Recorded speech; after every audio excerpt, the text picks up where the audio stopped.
Яа. Болж гин үгүй вэ нөө? Оо, болчлоо. Оо shit. За сайн байцгаана хүмүүст үзэгчтэй. За тэгээд MNPL хийж явж байна. PGC 2021-ийн Ranked Decision сүүлийн тоглолт. За өдөр дөнгөж сая Snacky өдрийн тоглолтуудыг AD зооны тоглолтуудыг дуусгаад үргэлжлүүлээд шууд би авч явж байна. За тэгээд жоохон хожим их хэлсэнд уучлаарай гэж хэлмээр байна. Яагаад вэ гэхээр битэрийн донд жоохон үйл ажиллагаа төрөөд бас техникийн шууд дараалал стрим хийнгүүд мэдээж шууд техникийн ганц хоёр асуудлууд гарч ирж байгаа. За тэгээд өнөөдрийн Ranked Decision-ийн сүүлийн тоглолт. За тэгээд өнөөдрийн тоглолтуудыг дуусгаснаар 1-32 дахь ирэмтлэх багуудын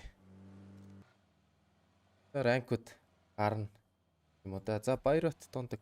Хай. Орой минь, чи минь. Hello. За тэгээд үзэгчтэй дахиад хэлье. За тэгээд энэ бол Ranked Decision-ийн яг PGC-ийн сүүлийн тоглолт. Сүүлийн 6 тоглолт. Энэ тоглолт дууснаар 1-32 дахь багууд ирэмблэгтээд эслэгдэхээр байгаа. За тэгээд стрим жоохон хожим ихсэн уучлаарай гэж хэлмээр байна. Яагаад хожим эхэлж байгаа бэ гэхээр техникийн ганц хоёр асуудлууд үүс. Яг хөө шууд залгуулаад дахиад нэг стрим явуулчихаар комны хооронд өнөд өөрчлөгч болохоор ганц хоёр техникийн асуудлууд гарч ирж байгаа. За тэгээд одоогийн онцлог тоглогч бол Mad Clan-ы Daiva PPN 800 Vertical Sensitivity 1, General Sensitivity 28, Targeting Sensitivity 28. Би лайк л дарлаа гинэ. Би бас өөрөө лайк дарчд юм уу гэж бас бодчихлаа. За тэгээд нийт байгаа үзэгчтэй бол маш их баярлалаа гэж хэлмээр байна. За тэгээд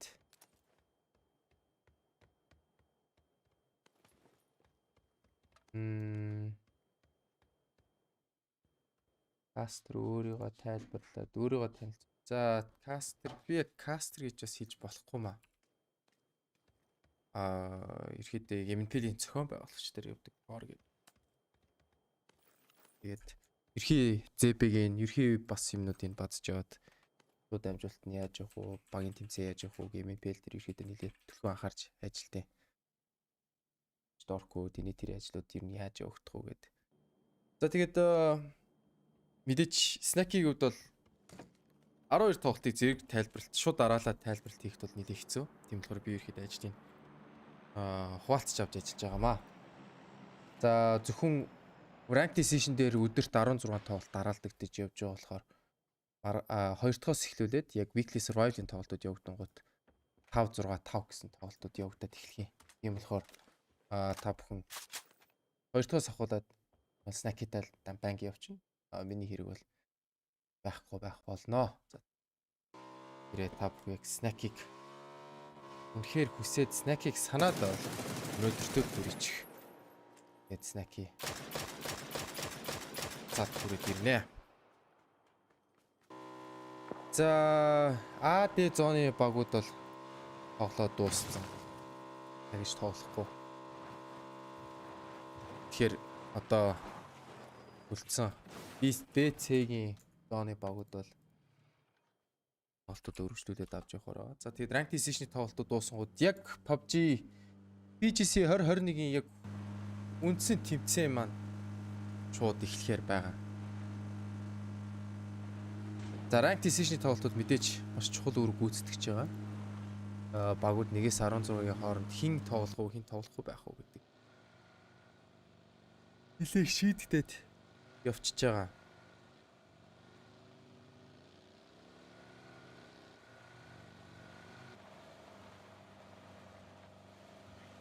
Яг одоогоор BC group дээр тоглож байгаа багуудыг нэг танилцуулбал ямар багууд оролцож байгаа гэхээр Attack All Around, Bonham United, тэгээд Dignitas, Danova Esports, Ents Esports, Ace Clan, Genji Esports, GNL Esports, KPI Gaming, Yaxin Esports, Mad Clan, Atos Vincer буюу Navi, New Happy, Better Road, Space Station Gaming, тэгээд Unique, Team Unique гэсэн багууд бол оролцоод тоглож байгаа юм байна. За тэгээд одоогоор багуудын одоогийн тоглож байгаа багуудын одоо нийт оноонууд яаж өгч байгаа гэхээр жинжи тавт ирэмблэгдэж байгаа. Тэгэхээр өнөөдөр сайн тоглох юм бол нэгт орох боломжтой байна. Техник өгүүлбэрүүд Иникийн Fate шинэ боёг бариад авчлаа. Тэгэхэд Fate шинэ боёд бол covered орох боломжгүй. Тэгээд таарах юм байна. Гэтэ машинд очиод босох юм бол босох боломжтой. За ерөөд цагны үед хэлээл хэцүү болж их чинь та Fate дахиад нэг онох юм уу? Жохон зуурчих юм бол ер нь бол дуусах гал байна да. Чи дараад авчичлаа. Дарж амчингүй. Харамсалтай. Bottom-д орсон багууд weekly болон grand finale ирэх байхгүй гэсэн үг. Байн эхэлжүү гэж YouTube орж гарлаа. Snack-ийн орой 25 cast cast хийн штэ. Тийм 25 cast хийн. Тэгээд бас PGC-ийн байн cast хийх гэж бас ядарна штэ. Айгүй ядарх юм. Би бол ядарх юм билээ. Үст. Тоглолтож амар өндөр ачаалттай билээ. Bottom орсон багууд weekly болон grand finale нэг ярилцаад тайлбарлаад. За тэрнээс өмнө одоогоор яг топ багууд нь топ 3-т байгаа багууд нь group D одоо нэг 3 тоглолтод 18 тоглолтуудад тоглолтоо хийсэн. Virtus Pro Team Liquid гэсэн багууд бол байна. За эдгээр багууд бол 16-д бол багтчихж байгаа. За bottom 16-д орсон багуудын хувьд ямар боломж болцоо байгаа бэ гэдгээс хуваалцах хэрэгтэй байх тийм ээ. За тэгэхээр bottom 16-д орж байгаа багуудаас оноо цуглуулах хэрэгтэй. Адвал 17-д орох хэрэгтэй. 17-д орно гэхээр weekly survival дээр нийт 15 тоглолт тоглох хэрэгтэй байна.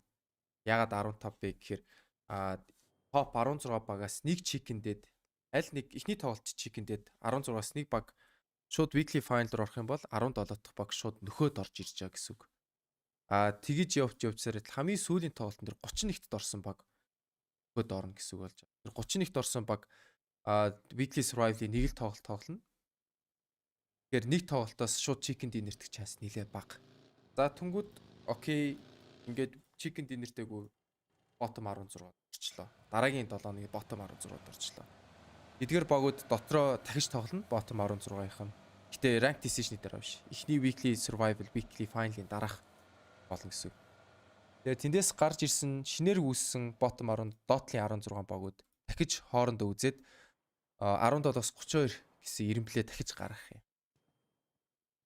За тэгээд grand finalд бол ирэх бас байж л байгаа. Шууд окей хасагдлаа гэсэн үг биш. Grand final ирэх бол байсаар л байна. 32-т байгаа баг бол ерөөсөө ямар нэг grand final байхгүй. За тэг grand finalаас өмнө grand survival гэж тоглолт явагдана. Grand survival дээр 4 chicken dinner 4 тоглолт явагдахаар тоглолт байгаа. Тэн дээр бол 13-аас 31 дэх байранд орсон багууд хоорондоо үзээд 4 тоглолтод 4 чиг хийсэн багууд нь шууд цаашаа шалгараад явах. За тэр 31 дэх байранд байгаа баг бол шууд ганц тоглолт. Ер нь бол айгүй том ийм форматтай зүйлүүд болохоор тус бүрт нь янз янзын ийм зохион байгуулалт орж байгаа. Тийм болохоор зөвхөн энэ удаад bottom 16-д орчлоо найраагүй гэх юм. Ер нь дараа chance байгаа. Бид нэр Sonics бол одоогоор bottom 16-д орсон ч гэсэн weekly survival дээр тоглоод chicken итгэж боломжтой байгаа. За тойрог Ираnkли их төрөө татсан. Одоогоор phase 3, phase 2 16 баг 63 тоглогчтой. Ер нь бол нэлээд нэгт тойрог л үүсэх юм байна да. Тойрог дээр Sosnovka-гийн Милтаруу татах гүүрний баталтууд явагдана гэж бодож байна. За Жинжи KPI-гийн rotation хооронд таарлаад эхэлсэн. Ямар нэгэн drive бол тохондоо гараагүй. Жинжигэд бол нэлээд нэг тоглоод ерөөхдөө бат болцсон Жинжигэд. За Нави Жинэл рүү ороод ирсэн 2 нок 1 киллтэй.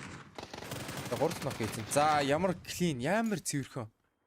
Нэг ч нокгүйгээр squad wipe хийгээд жод авчлаа. За Навигийн хувьд бол 17-д явж байгаа.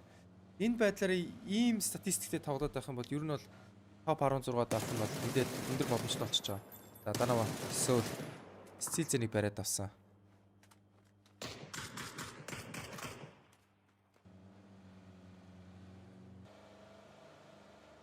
За сая тэгээд юу ярьж илаа. За Жинжи одоо 5-т явж байгаа шүү дээ. Одоо зонооны зүүн талд бол Жижи 5-т явж байгаа. 128 оноотой явж байгаа. Дээр байгаа 4 баг налужи 18 тоглолтоо хийцэн болохоор харагдахгүй байгаа байхгүй. За түнгүүт Жинжигийн үед окей, эхний 16-д орчлоо. Тэгэхээр энэ дээр яах хэвтэй одоо ингээд тоглохгүй амраад бэ гэсэн утга бол биш. Жинжигийн үед яг ямар одоо ерөөхдөө нэгт орох шаардлагатай байгаа. Жинжигийн үед нэгт орох учир нь юу вэ гэхээр ердөөсөө одоо энд нийт оролцож байгаа 32 багт бол окей, бид нар энд ноёрхлоо үзүүлж байгаа. Бид нар энд номер 1 баг шүү гэдэг ерөөхдөө сэтгэл зүйн байдлаар өөрсдөө бол ерөөхдөө нөлөөлөл үзүүлж байгаа гэсэн үг. За дараагийн асуулт нь багуудын кабин дотор байгаа зогсож байгаа хоёр хүн шүүгч юм уу, коуч юм уу гэ. За нэг нь тухайн багаас төлөөлж байгаа коуч юм уу, админ байгаа. Нөгөөх нь бол коуч PGC-гээс төлөөлөгч буюу коуч шүүгч юм уу, эсвэл ямар нэг админ бол байгаа. Эдгээрийн PGC-гээс төлөөлж байгаа хүмүүсүүд нь яг юу вэ гэх юм бол тухайн багийн эсвэл тэмцээн зохион байгуулагчдаас багт хүрэх мэдээлэл зохион байгуулалтыг бол хариуцаад ажиллаж байгаа. За окей, Esports юм байна, юм хийгээрээ, юм алдаанууд гарсан байна, техникийн саадал гарсан байна, тоглолт жоохон байж эхлэх шүү гэд мэдээ дамжуулах ч юм уу. Шаардлагатай тохиол шүүгчийн арга хэмжээ авч үзтээ тэ. За коуч эсвэл админ яг ямар ажил хийх вэ гэхээр мэдээж багийн урамсаар болж ярилцсан. Хоёрт мэдээж тоглогч нар тоглолтондоо анхаарч амжи хажууд нь хийх одоо шүүгч нартэй ярилцах, наан цааны админы ажлуудыг бол бас давхар хийх явчихж байгаа. Тэгэхээр хойно зогсож байгаа хүмүүсүүд бол тоглолтоос гадуурх тэмцээнтэй холбоотой зохион байгуулалтаа маш их ажлыг гэдэг үүрээд ажиллаж байгаа гэсэн үг. За тэгэхээр тоглогч нартай бол одоо багт ямар нэгэн асуудал юм багтаа ярих шаардлагатай юм. Багтаа багийн тоглогч нартаар ярихгүй шууд багийн төлөөлөгчтэй бол шууд ярьж байгаа гэсэн үг. За одоо ерөөхдөө тайлбарлалтаа дуусгая. Биш ээ, тайлбарт гэж одоо ерөөхдөө нэг саний өрсөн хугацаанд ерөөхдөө юу болж байгаа гэдэг талаас тайлбарлалтаа зогсоогоод тэгээд голт руу ерөөхдөө анхаарал орё. За тэгээд Нави ихний байдлаар GNL Esports-ыг маш гоё байдлаар 4-0-дад гараад ирсэн. Ямар нэг нохгүйгээр гараад ирсэн. Нохгүйгээр гарч ирэх нь мэдээж давуу талтай. Эхний нок авах юм бол мэдээж удаан хугацаанд амьд байх боломжтой байгаа. За Навиг эхний нок ороод ирсэн. Space Station-ээс уршаа ороод ирсэн квизийг ноклоод аваад шууд хойш татчихээн.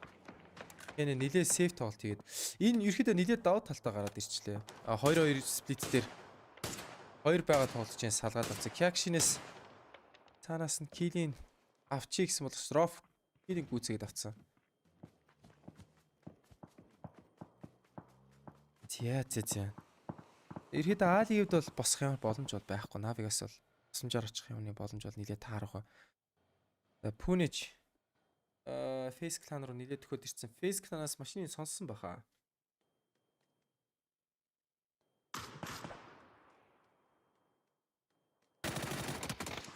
За Пүнэж дүүл дээр Густавтер алдсан. Танаас нь килийн шууд Fast Face үтээд авч байна. Fast Face-ийн хувьд нэг сонирхолтой факт байгаа. За тоглолт намжихаар ерөөдөө тайлбарлалт. Fast Face-ийн тал факт хийлээ.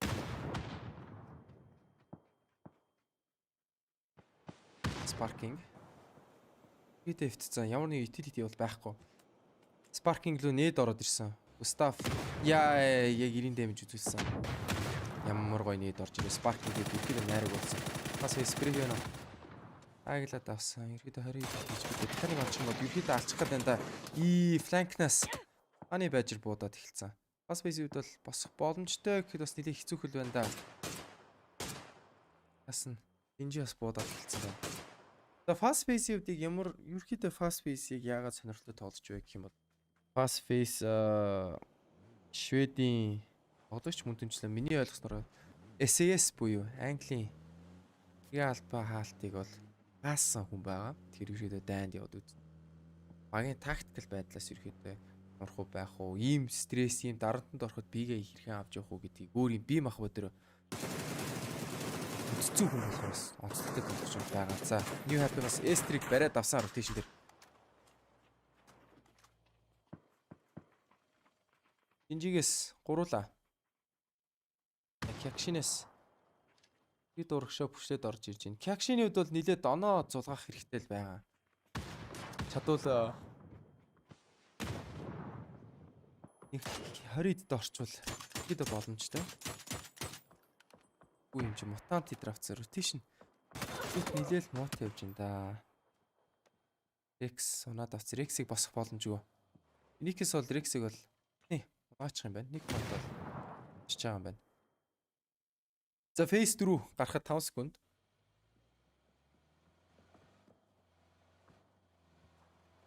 За phase 4 татаад Mat clan дээр татсан байна да. Яг тойрын төв дээр лут байгаа. Лутыг яг ухсан үгүйг бол одоохон хахан мэдээл бол алга. За тэгээд нийт байс үзэгчд бол маш их баярлалаа гэж хэлмээр байна. За тэгээд энэ өнөөдөр ерөөдөө PGC-гийн миний бараг сүүлийн тайлбарлалт баха. Ясаш ерөөдөө stack-ийн үлдсэн PGC-ийн тоглолтууд ерөөдөө аваад явах бах. Тийм болохоор хэрэв надтай намайг каст хийхэд нэлээд дуртай байсан бол яста тун харамсалтай байна гэж хэлмээр байна.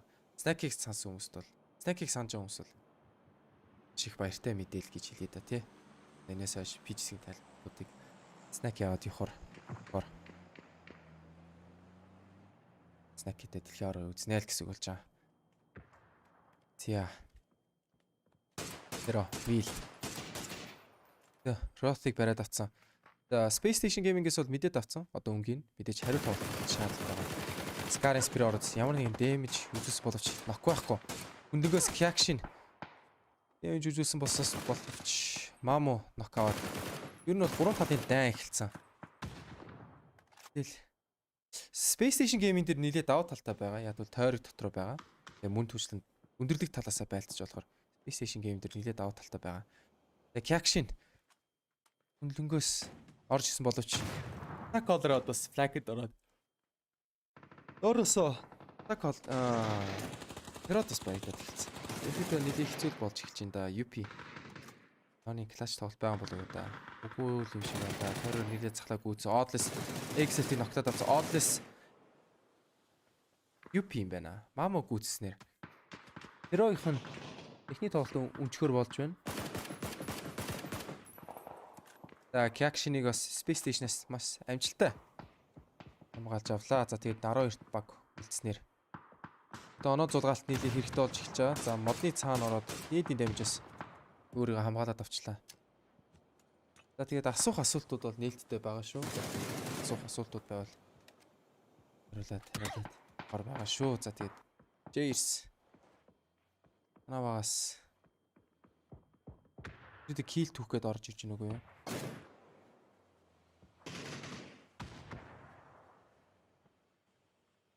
Jace.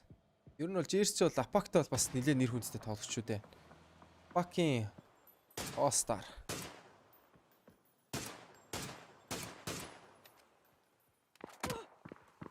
Жаков.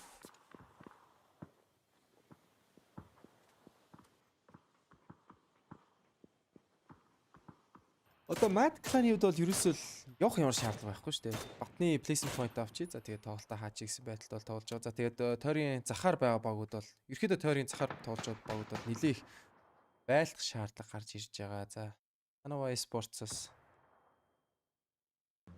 яаж тоглох бол дээ. Ens ерөөдөө нэлээд сайн тоглосон сүүлүүд.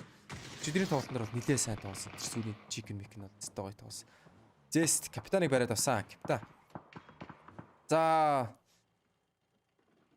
налууг барьсан боловч нөгөө талаасаа баун нэлээд буудуулах юм байна да. За нөгөө ард талаасаа smoke засаад ирээд хаалтаа аваад эхэлчихэж байгаа. Гэтэ KPI-ийн хувьд бол нэлээд хэцүү. Хаалтаа барихад бол нэлээд хэцүү болчихж байгаа. Алесио ямар тоглолт хийх юм бол ерөөдөө нэг тоглогчийн түүх зорилттой бол байгаа.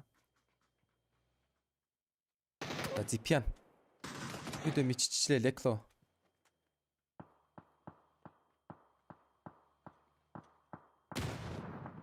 Яах гэж байна да залуу минь. 2 молоо 2 смоктэй. За япагас ротейшнд ороод иржээ. Genji замын доотх налууга ерөөд тврээд авчлаа. За энэ нэг скаутн дээр төрүүлж орж ичээ. За guys мэдээлэл өгсөн. За ерөөдөө энэ налуу гайгүй байна гэд. За Genji их нэг үлснээ дуудаад эхэлчлээ. KPI-аас түлгүүд ихсэн. Ойролт байгаа шак руу ичсэн амжилттай ороод авчлаа. Мөргөөд авчлаа. Болон тойрогтой шакнд ихэр удаан байх бол гэдэг асуулт болон за Леклогийн Моли ороод ирсэн. Mad Clan цаанаасаа буудуулаад байдаг. Молын ямар нэг хүчин зүйлгүй. Цул Моли ороод ирлээ. Данава Нави хоёр нэг байлдах бол шаардлага бол байхгүй. Байлдах тусмаа тойрог шахаад ер нь бол лейт гейм руугаа нилээд зүг байдалд орж ирнэ. Нээд орж ирсэн. Одлис ямар гоё смарт плей вэ? Моли орж ирж яхад төрлөө задлаад наан дэлбэлчлээ. За нэг хэдийгээр rotation орж ирсэн. Нэг хүн түүх юм болоо да. Лекто нэг тоглогчид түүсэн болоо чи MM-ийн трейдэн дээр шууд ороод ирсэн. Сөүл хариу тоглох байгаа болоо үгүй болоо. Тойрогдоо зодуулаад байдаг. Нэг happy бас амжилттай. Rotation-д орчихсон. Гэтэ нэг тоглогч бол алдчихж байгаа. Данава Esports-ос Мади Сөүлийг Мади магастар Данава Esports хамгийн байранд орж ирж байгаа. Attack all round мэдээж өөрийн бүсэл хамгаалахыг үзэн хоёр тоглогчийг нөхлөд авсан. Нэг нь гүцээгээ дуусгасан байгаа. За нейд ороод ирсэн. Нейдийн дамиж орж ирсэн боловч машины түлхэл гаргаад ирсэн. CP-ийн ганц тоглогч. За ерөөхдөө яах юм бол 16-ын тустай үнэ дарах ямар нэгэн боломж бол нэлээд хэцүү байгаа. Smoke цасаад хөндлөнгөөс Джеймс харах юм бол үгүй болов. За одоогоор өөрийнхөө цусаа ихлэ дараад авах юм байна. За тэгээ дараа нь MM-ийг бол бариад авна. Дараас нь flank ороод ирсэн. Энд flank. Нас ороод ирсэн. Мэдээлэл нь жоохон өнгийгээд харагдах юм бол шууд спрейдэн. За тэр дунд нээд авч хитсэн. Нээд нь орж ирэх юм бол спрейдэд ороод ирлээ. За нээд нь дэлбэрхэн шууд kill ороод ирнэ. За амжилттайгаар унгааснаар New Happy 10 дугаар байранд ороод 9 баг үлдсэн байна. Одоо багууд бол нилээд kill түүх байдлаар оноо нилээд зургаах байдлаар тоглоно. Үл атхаас илүү. Одоо нийт байгаа одоо тоглож байгаа багууд чинь дандаа 25-аас 23, 22, 32 хүртэл ерөөдөө багууд байгаа юм шүү дээ. Эдгээр багууд бол нилээд оноо зургаах хэрэгтэй болчихж байгаа. Яаж хийж яал ихний 16-д орчих. Инээс хойш дахиж тоглолт байхгүй. Инээс хойш ерөөдөө bottom 16-д орж ирж байгаа гэсэн үг. Bottom 16-д орж ирнэ гэхээр дээгүүр ранк авах тусмаа олон тоглолт weekly survive дээр тоглох болж байгаамаа.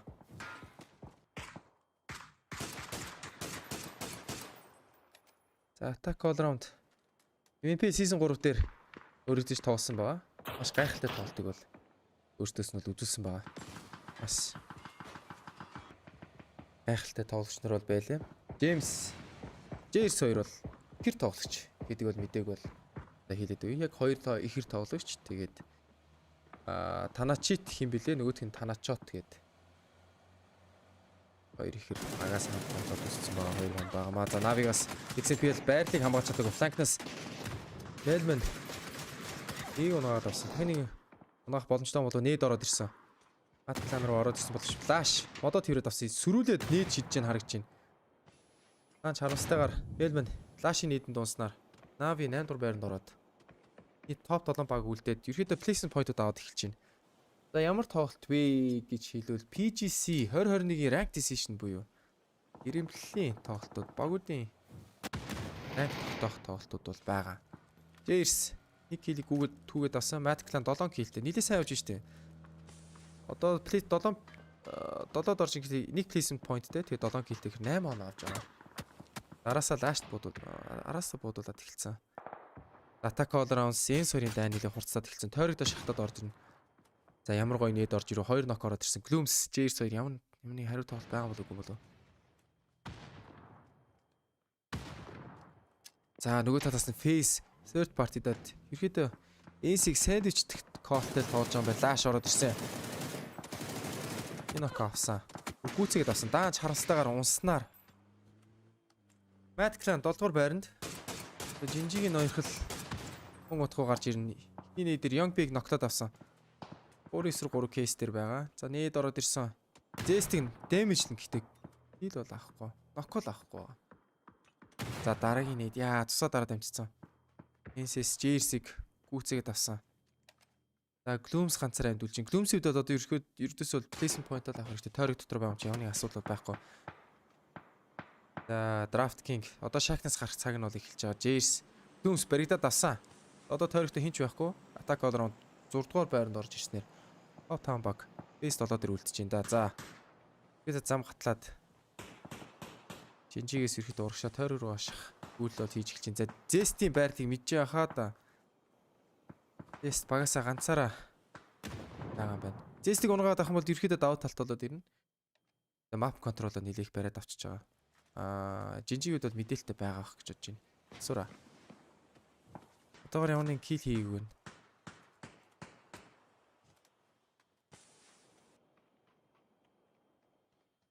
За хамгийн том асуулт нь юу вэ гэхээр Энс хэрэг бasic ялаад авах юм бол яаж доош уруутах уу гэдэг бас амар том асуулт болж эхэлж байгаа. Жинжигд бол тойргийн даваа талтай. Мэдээж поwerтэй байлтахаар болохоор. Тэгээд даваа талтайгаа Энсид бол уруутах юм бол машинуудын дугуйнуудаа хагалцсан. Бас дэлбэлцсэн байгаа болохоор өөртөө гүйж ротейшнд орохоор байгаа. За зэсти мэдээлэл мэдж байгаа. Эндээс фейс яаж тоглох вэ? За нээд ерөөдөө шидэд гүс зэстийг ерөөдөө унаах хэрэгтэй байна л гэж байгаа юм. Зэст машинаа зугцсан. Зэстийг явсан гэдгийг мэдж байгаа чинь ерөөдөө нар тоглолт гарч ирэх юм болов гэсэн. Зэстийг Рустанмаар амжилттай унагааснаар топ 4 баг үлдэж байна. Нилээ эрт топ 4-ийн тоглолтууд гарч эхэлж байна. Нилээ сэлхэн тойрог дээр.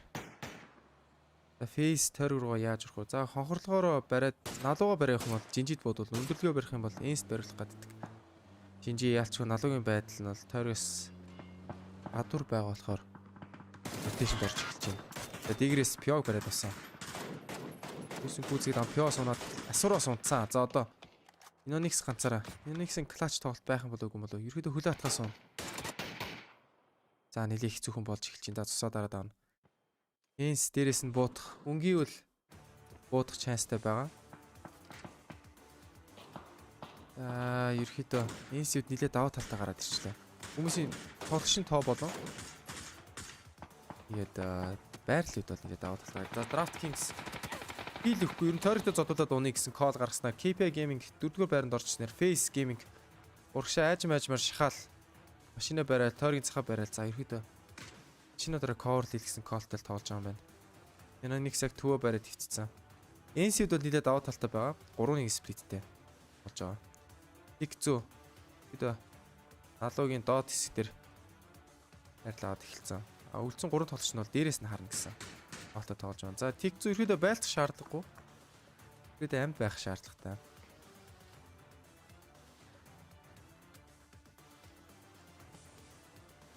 NC-с дээрээс нь ерөөдөө хараад их зөө ерөөдөө нэг хатгсан байдалтай тоглол NC чикен дээр идэх боломжтой болж байгаа. За Enonix-ийн байрлал бол батны мэдж байгаа. Нэг нээд орж ирээд зулгаагаад авах юм бол Genji яа тэр нээд доорн задлаагүй ч гэсэн ардан задарсан байна. За Моли ороод ирсэн.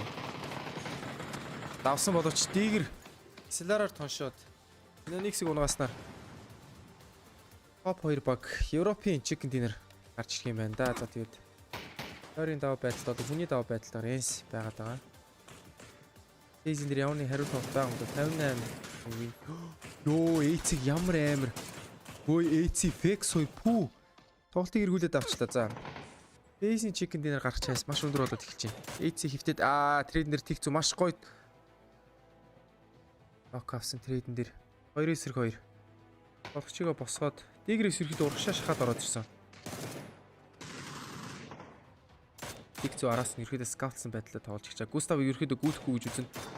Гүйлэх юм бол 2-2 болоод аван. За Густавыг одоо мэдж байгаа. Густавын дээр клаш тоглох гарах шаардлагатай болно. 1-2 байл босох ямар нэг хэрэгцээ бол байхгүй. Эхний дүүлээ алдсан. За тэгээд энэ тоглолтын чикен динерээр Ends Gaming чикен динер эзнэр ой камер хөлдөгдөг гейм гарч ирж байгаа юм байна. Ends Gaming-ээс ерөөдөө нэлээд сайн тоглож байна. Ends Gaming-ийн хувьд бол ерөөдөө нэлээд гой тоглолтуудыг ерөөдөө батны чигтэй тоглолтуудыг харуулж байгаа болохоор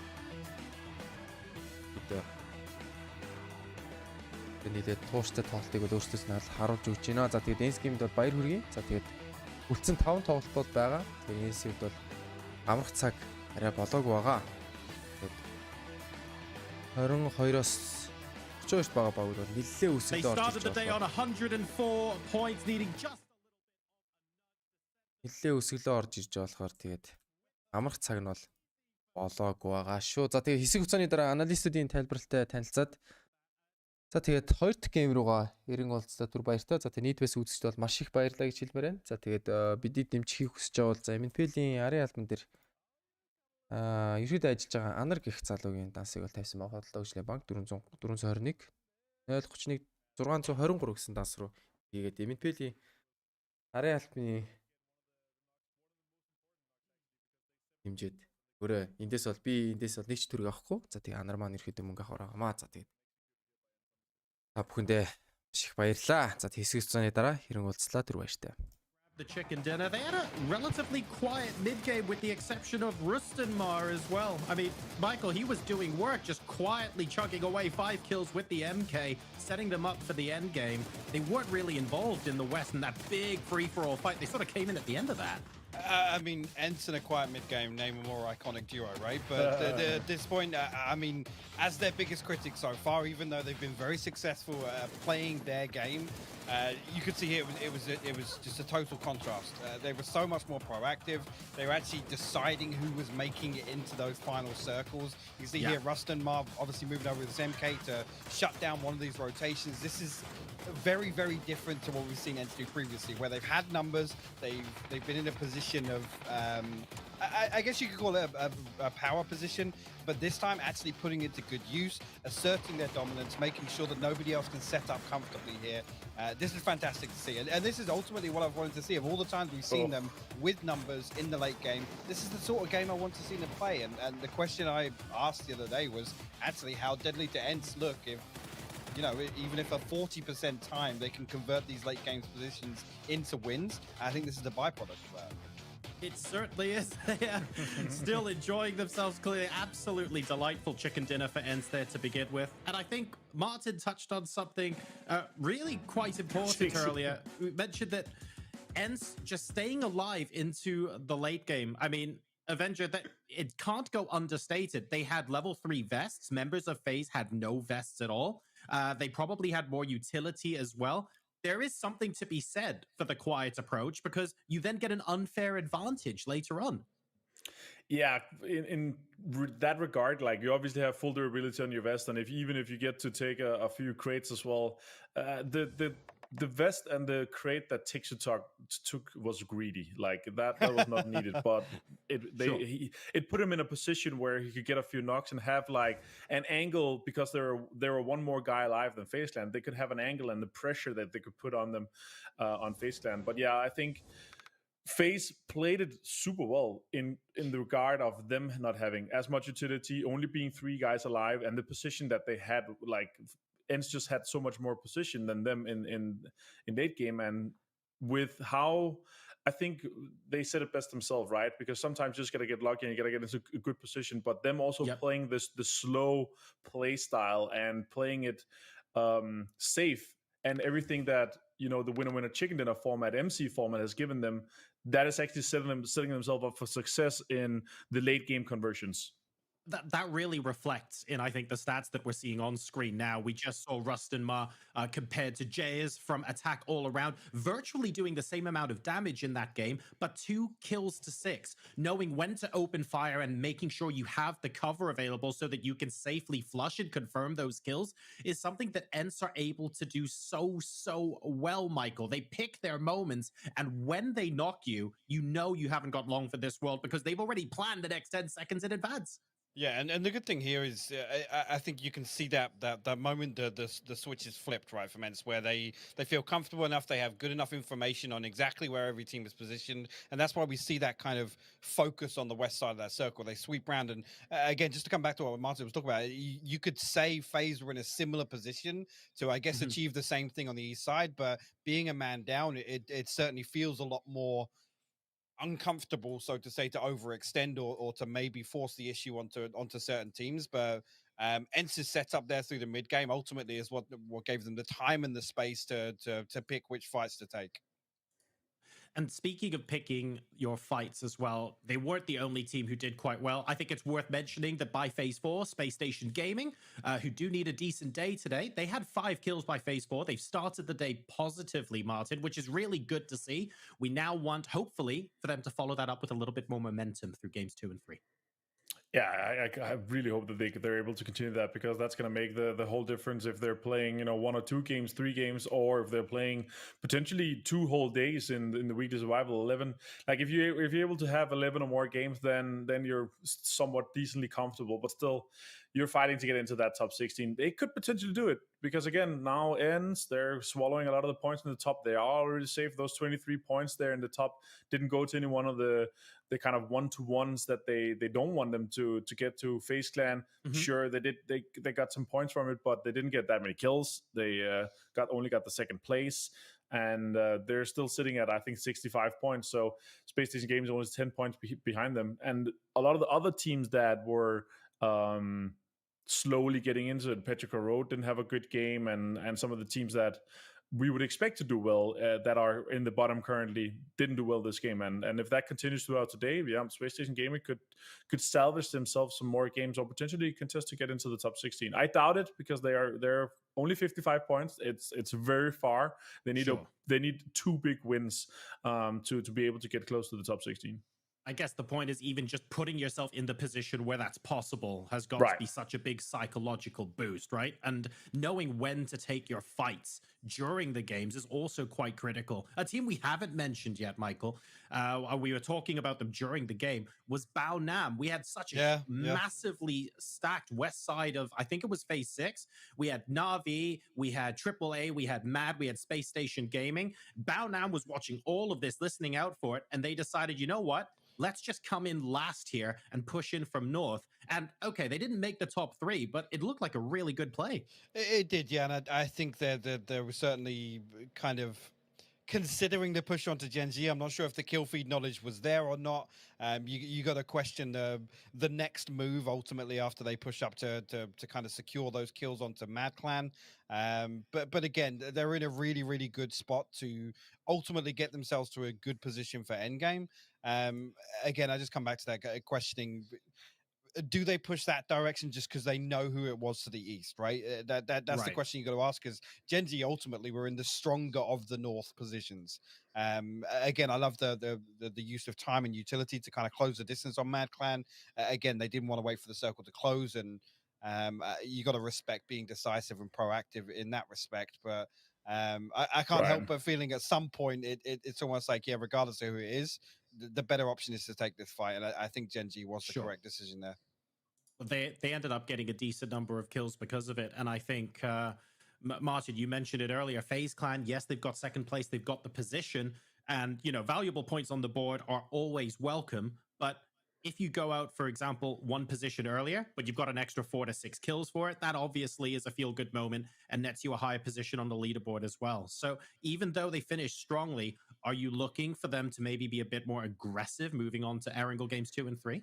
No, I think we're going to see the same case as we saw with Bao Nam, actually. I've been really pleasantly surprised with Bao Nam.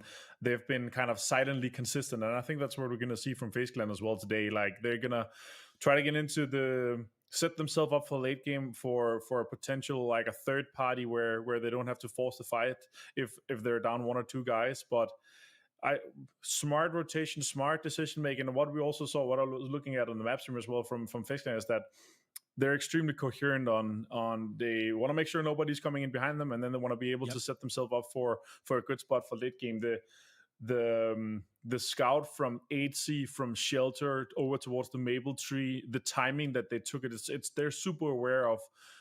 Once there are 3 guys alive, they don't want to be as aggressive. They want to make sure they're setting themselves up for a good spot. And also how you could see that they were poking at ends to make sure that ends didn't sweep their side, to try to make them aware on the other side, and also go to the other side of the circle, because also when the circle came towards them, it was like, okay, Ents can maybe get a few more kills there, and poking at them like that, they were kind of making sure that they didn't push into a situation where they would have to force a fight with FaZe Clan. And luckily for FaZe, it was Ents. They didn't want to force a fight. They didn't want to lose a guy unnecessarily, especially when they had the position that they did. So both from Bao Nam and also from FaZe Clan, I think we're going to continue to see this kind of silent consistency, that we're not going to see some flashy games, some crazy pull-ups.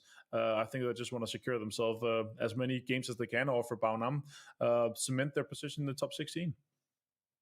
We're now going to be increasingly throughout the course of the day, we have to be looking at where teams sit and top 16 chances.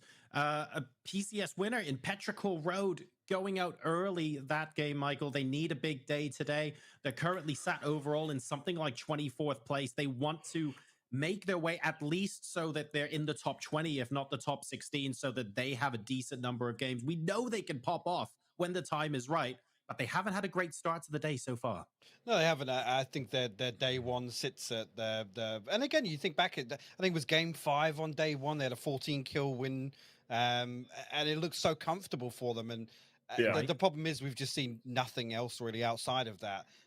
Again, take it with a pinch of salt. It's 16 points shy of the cutoff right now. So I'm not necessarily concerned unless we see a couple of donuts throughout the day. But yeah, definitely in terms of play style, I guess, and what we're actually seeing in game, it's a little off kilter. Well, they'll be looking to try and improve a little bit through the rest of the games today. How about teams that were at the sharp end of the stick as well? I mean, we saw, Martin, we were wondering whether Gen G were going to be doing something particularly wild. It looks like to me, they're trying to make a statement of intent. They're not at the top of the leaderboard yet, but they're 8 points off and they've got 5 games to do it. I feel like this is them wanting to stamp their authority over all 32 of these teams. Oh yeah, for sure. That's going to be happening. Like if I were them and they've won 4 games so far out of the amount of games that they had, they want to continue that and then see if they can get for the 6. Like if you can win a third of your games in ranked decision matches going into weekly survival, like you're literally setting yourself up for victory, right? And if they are able to replicate that, like they're going through the weekly finals on day number 1 every time. And that's obviously, you want to get in those weekly finals as many times as you can. And I have no doubt in my mind that the Gen G is probably going to be in all 3 of them. It's looking really good so far. And once we get to Miramar, I think we might be able to see 1 or 2 chicken dinners from them again. We can see a lot of concentration going on here. Good to see them joking around as well. Dictatasso, they're sparking. Look at that. Super concentrated. I mean, look, these guys do need a big day today as well, but it's interesting to see that it doesn't look like the pressure's getting to them. It feels like that they were fairly confident. They just didn't get the fight they wanted against FaZe Clan towards Shelter, maybe, in game number 1. How are you reading how the team are looking right now, Michael? I mean, you say they need a big day, right? They just need an okay day. Like they just need to do, I hate to say it, they need to do something because we haven't seen anything so far. I mean, you look at the teams that kind of left their mark and what we'd basically call the cutoff Sonics, right? So what it's 20 points across the next 5 games, which isn't asking an awful lot. For a team, I think with the potential and the ability that we have on the Dignitas roster, it's not asking an awful lot of them. So yeah, you say they need a big day. As far as I'm concerned, we just need to see a day out of them, John. That's completely fair enough. I'm hoping that they're going to be able to do it. I'd love to follow that story all the way through. We'll have to wait and see. The team's now looking like they are slowly getting ready. The sort of faces in the boots getting a little bit more serious. Team Unique here as well. I mean, they've got some big fraggers on their team, Martin, but at the moment, they're looking for a couple more points. They are. They had a decent day yesterday, actually, 33 points, but day number 1 was only 21. So today, if they can replicate something like the 33, it's gonna be close to top 16ish if they can get into maybe top 2, top 3 situation with some kills. They're gonna be close. But yeah, we're I'm just hoping that they have a decent showing here because I think Unique can show up a lot more than they did so far. I gotta say though, I do love when Hypuck roasts his kind of own region and the region that he's cheering for. That is something I mean, as the EU analyst, you're too scared to do it, so somebody's got to pick up the slack. No, for sure. I'm not afraid. I can't hate on Ents anymore, so we're clutching at straws when we got to fill, right? Yeah, true. Nah, I don't know. Like I'm not afraid to call a chicken here, but I just love it when you do it because the way that you articulate yourself. It's eloquent. It's perfect. Yeah, it's you would be a perfect ballet dancer if you had the shape and the feet for it. But yeah. Just need to work on a couple of things, but I'm sure we'll manage to get something going for the next broadcast. Maybe Martin and I can be the backup dancers. We'll just be in the backgrounds in a morph suit. You should see my plie, honestly. All to play for now, heading into game number 2, ladies and gentlemen.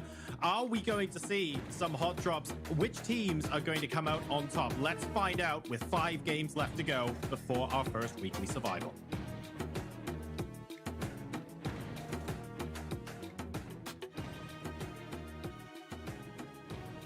За, хоёр дахь гейм ихэлснээр ерөөдөө хүмүүс самраад эсвэл бичлэгээ хаасан ч юм уу тий. За тэр ч яг хаа. За тий тоглолтуудыг өргөжлүүлээд одоо хоёр дахь гейм ихэж гэн. Сүүлийн геймийн чикен динерээр Ends Gaming амжилтаагаар буулгаж авснаар ерөөдөө оноодоор нийлээ тэргүүлээд ихсэн байгаа. За онгоцны нислэг Primorxos Milta Power Plant-ийн бот хэсгээр иргэд татсан. Ерөөдөө Sosnovko-гийн арлын тойрог татах маш өндөр магадaltaй болт ихээр болж байна доо.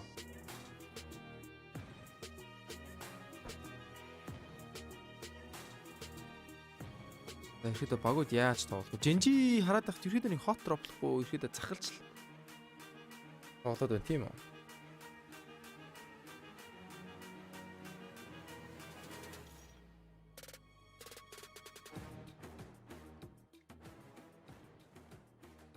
Тэгээд мөн тийшлээ PUBG Corp болон Craft-д бол маш их баярлалаа гэж хэлмээр байна. За энэ бүх нөхцөл байдлыг бүрдүүлж гисэн PUBG-нд бол маш их баярлалаа гэж хэлмээр байна. Тэгээд Sosnovko-гийн military basic Dignitas-аас авснаар Novok New Happy-гаас Primorxos-ыг болон Quarry-г Assocation Esports за тэгээд тойрог Milta Power Plant Prison Shelter Milta Lipovka Меншнийг оруулсан тойрог Nifezer тодорхойлогдож байна. За тэгэхээр гүүр оттолтууд гарч ирнэ гэсэн үг болж байгаа. За хин төрүүлж гүүрийг отох уу гэдгээс бүх юм шийдэгдэндээ. Action Unique-с гүүр отох уу? Dignitas-аас гүүр отох уу? Эсвэл New Happy-гаас гүүр отох уу? Эсвэл эдгээр багууд отуулах уу? гэдэг асуулт явж байна. За өмнөх тоглолтын highlight. За GNL яг юу хийж ин да? Энэ ч нүуний GNL-ийг мөрөгдөг шүү дээ.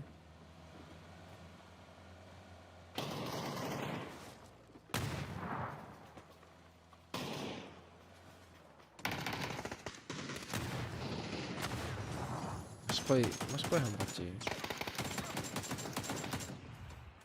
За энийг MNPL дээр оруулах боломжтой юу үгүй гэж хүмүүс бас асуух бах тийм. Болохгүй зүйл гэж байхгүй. Болоход ямар хүндрэл байх вэ гэдэг асуулт явагдана. Юу шаарддаг вэ гэхээр мэдээж нүуний нэмэлт хүн хүч хэрэгтэй болно, нэмэлт техник, нэмэлт компьютер хэрэгтэй болно.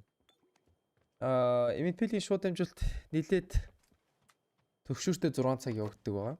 За та бүхэн ингээл ингэнгүүт орой 7 цагаас MNPL яагаад ингэж эхлэх гэж уддсан бэ? Эний тэрийгээд айгүй их юм явагддаг. Бид нар стримний тестээ хийн, дууны чекийг хийн, доркуудаа бэлдэн, гээд график хийн, одоо энэ дүрс бинүүдээ бэлдэн гээд ерөөхдөө нэг 3-4 хүн бол ажил суудаг байгаа. Яг шууд дамжуултан дээр. За тэгээд PGC-гийнх дээр бол шууд дамжуулалтын ар дээр нь яг камер барьдаг хүмүүсээс гэх юм бол яг тоглолтын дотор камер барьдаг хүмүүс ерөөхдөө нэг 10-20 хүн байдаг. За тэгээд тэрнээс дүрс гарч ирж байгаа нь ерхийн найруулгын бас монтаж эдитрүүд гээд бас нэг 5-10 хүн бол байгаа. Ерөөхдөө зөвхөн комдер сууж байгаа хүн гэхэд 30 хүн бол гараад ирчихэж байгаа. За тэрийг тэгээд MNPL таарцуулгууд тэр 10 дахин л ногоолж ин гэсэн үг болчихж байгаа. Нэлээд хэцүү юм явж ижээ. За бид нар бол MNPL-ийн зүгээс бол бид нар бол хамаа боломжоор бол бүхнүүд бол хийж байгаа. За тоглолт руу үргэлжлүүлээд ороод ирээ. NCS нэлээд их килл авсан юм шүү дээ. За топ 2 тоглогч нь бол нийтдээ дундаа 11 киллийг булаа тавьсан.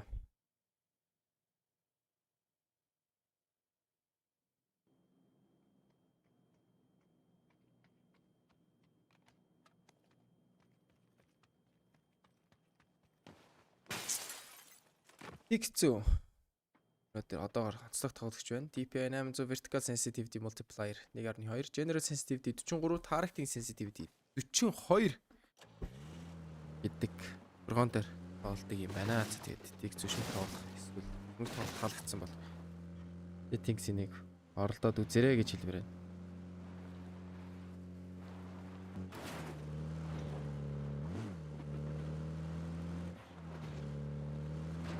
Бейсник хөдлөхөд 35 секунд. За эхний хотолд орж ирсэн. KPI Gaming-ээс арай цулгаач авсан мөн гэсэн цулгаагаад авсан юм байна. Нэг тоглогч ноктоод, хоёр тоглогч ноктоод авсан. Трейд байгаа бол Давигаас байхгүй мөн гурван тоглогч нокорсон. Нилээ хэцүү байдалд ороод ирчлээ. Давигаас Squeeze ганцаар 17 HP-тэй. Flash тоглох байгаа болоогүй бол шууд нүрээр тулаад ирсэн боловч хаанаас нь sharp shot Squeeze-ийг унгааснаар Наби шууд 16 дуу байранд орж ирчих. Шууд тоглолтыг өргөжлүүлээд Space Station Gaming-ээс бидээ нилээ эрчимтэй гүйж орж ирж ин да. Space Station Gaming 2 kill авсан ба. KPI-гийн Draft King-ийг унгаах юм бол за хэс унгаас.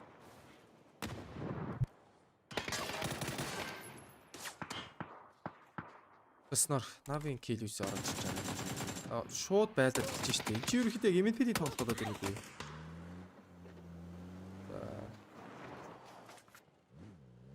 Шууд Dance-с бас мөргөд ороод ирж байна. Шууд 4 багийн дайм болоод ирж штэ. Navi-г оролцуулаач штэ.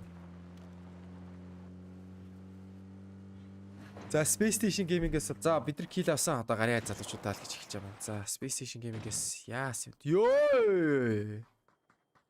Юу болж байна? За Монгол за бодит тэмдэглэл дээр ингэж болохгүй шүү залуучууд. Бодит тэмдэглэлд бол машин шууд хөмөрнө. Шууд шалчин. Тэгэхээр нэлээ. Шүү дээ 2 тооны даацтай юм доош хараад мөргөд ороод ирэх юм бол Тэч нийт арааны тоо бол барихгүй байгаа гэсэн. За sharp shot-оос ямар гоё дүүл аваад минитэй тусан дүүлээ шууд авч байгаа юм. Sharp shot-ийн талаар гоё мэдээлэл хуваалцъя гэвэл PGC дээр Sonic-ийн 5 гишүүнээр орж ирсэн ба. Тэгэхээр нэг бодлын бас дэлхийн аваргын тоглогч хийж хэлж болно. Явар авсан тоглогч хийж бас хэлж болно.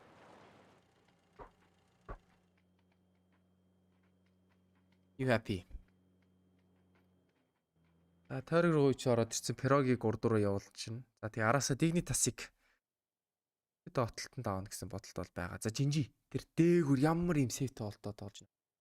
Ер нь бол PUBG-г яг ингээд яг point аваад ингээд тоглох бол Жинжигийн плейстайл ерөөхдөө сураарай гэж би.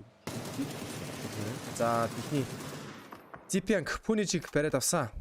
Дигний тасаас шүү 3 тоглолцоод байхгүй. Punij бол скаутын байр дээр явж исэн. Унснаар за guys тойрог бол гүүрэн дээр отолт явж исэн байна. За өөрт тоглох ярга барьлаа бариараа гэж хоол өгчөж байгаа юм байна. За скаутын байрал дээр скаутын ерөөхдөө хийх үүрэг нь бол тийм байгаа. Тэгээд дунс юмч одоо унсаад өөр яа гэхтэй.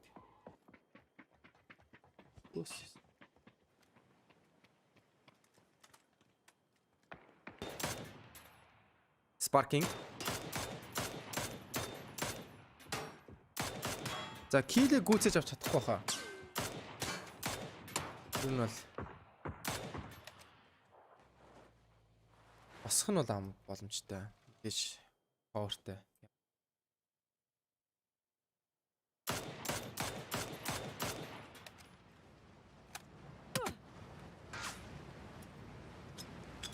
Доогор нь зав ороод ирсэн. Зав руугаа шууд үсрэх боломжтой.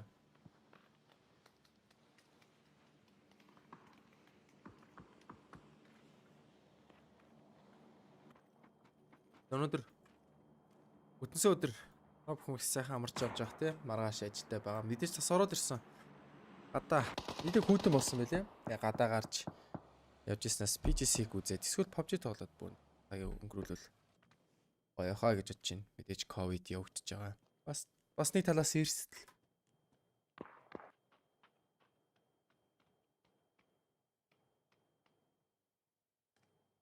За Пио Фнаки байдлаар булгаа их төлгөөтэй.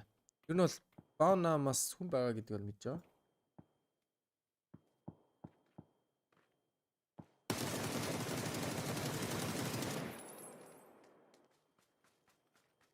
Ни дэмэж гарсан.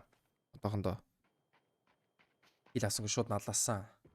Бол баригдвал ямар нэг трейдний тоглож бол байхгүй шүү. Байка бас авах юм. За тэгээд асуултнуудаас нэг хариултад нэг л асуулт ирсэн байна. За тэгээд Монгол баг байхгүй бидтэй. Монгол баг байхгүй.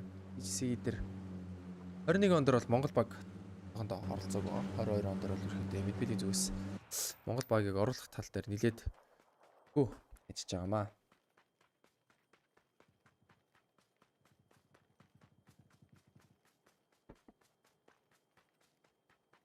За, Dignitas-аас ямар тоглолт гарч ирэх вэ? За, Base 2 хаашаа татагдах вэ? Цора лүүтлээ бас аваад ирчих юм. За, ер нь Milta Power Plant руугаа нилээд төхөө татаад эхэлчлээ. Айгуу нэг тойрог гарч ирнэ. Ерөөдөө дийлийг тал нь нилээ усвал их газрыг аваад эхэлчихэж байгаа. MK 14 сеттэй. Цургаас аваад эхэлж байна.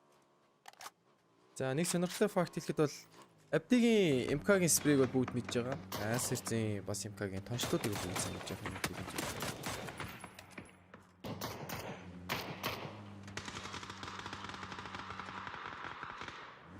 MK-гийн Rico сайтай. Тэгээ сумны урд нь бол нилээ өндөр. Тэр яг буудсан байнд бол шууд очно. Өмнө хоцрогдохгүй бодно гэсэн үг болчихж байгаа. MK-гийн хувьд бол team даваа талтай. Бас damage-ийн хувьд бол нилээ өндөр. За, rotation-т GNL Броих нь ерөөдөө таарлах боломжтой болж эхэлж байна. Нөгөө талаас нь Mad Clan KPI-гийн rotation-оос хоорондоо таарлаад эхэлж байна. Ойрог нилээ нэгт орж ирж болохоор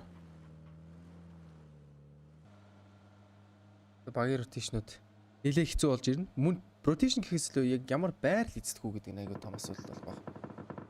За, Navi бас compound эзлээд авцсан. Ямар төрүүлээд маш гоё байрлалыг бол эзлээ авчлаа. Өрстөөнгүй байсан гол нь шууд эзлээ авчиж байна.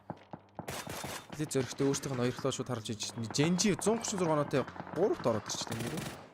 За, данаа бас rotation дээр унсан. Густав 1 килог гүйцэгээд авсан. За, Genji-гийн савны буудлууд бууцсан боловч налуу дээр болсон болохоор ямар нэгэн сум болгох боломжгүй байсан. Эцэг нэ тойроос нь орж ирээд кил гүйцэх болоогүй юм бол эвэд. Анагийн нэг болж өгөх бариад авсан.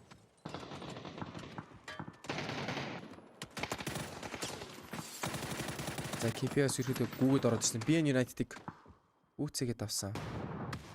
Эдгтний зүүн талын point board гараар янзлдаг юм уу? MNPL дээр point board-о тоглолт хооронд тасдаг.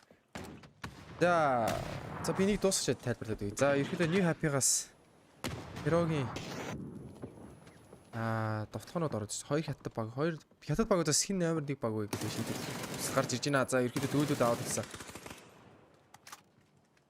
Herogоос 3-1 тоглогч амьд үлдсэн байх хэвээр. За, Dignitas-аас нэлээд тойроор захалж зөөр орж ирэх кол гарч ирж боловч Phoenix болон Genji-ийнх нь компонда амжилттай хамгаалсаар бид нэлээд сейф болон кил нэлийг цугаж гарч ирж байна. За, онооны энэ зүүн бүснэгтийг гоё тайлбарлаад өгье л да. Яагаад MNPL дээр бид нар гараар боддог вэ? Яагаад гараар бид нар засдаг вэ? PGC дээр яагаад автоматжуулсан байдал дээр явдаг бэ гэдэг хоёр ялгаа байдаг. Тэр нь яг юу вэ гэхээр яг e-спортын одоо том тэмцээний ялангуяа PUBG-гийн явуулж байгаа тэмцээнүүд e-sport client гэдэг тусдаа PUBG тоглоом дээр явагддаг. E-sport series A, e-sport series B гэдэг тусдаа PUBG тоглоом байдаг. За, тэгээд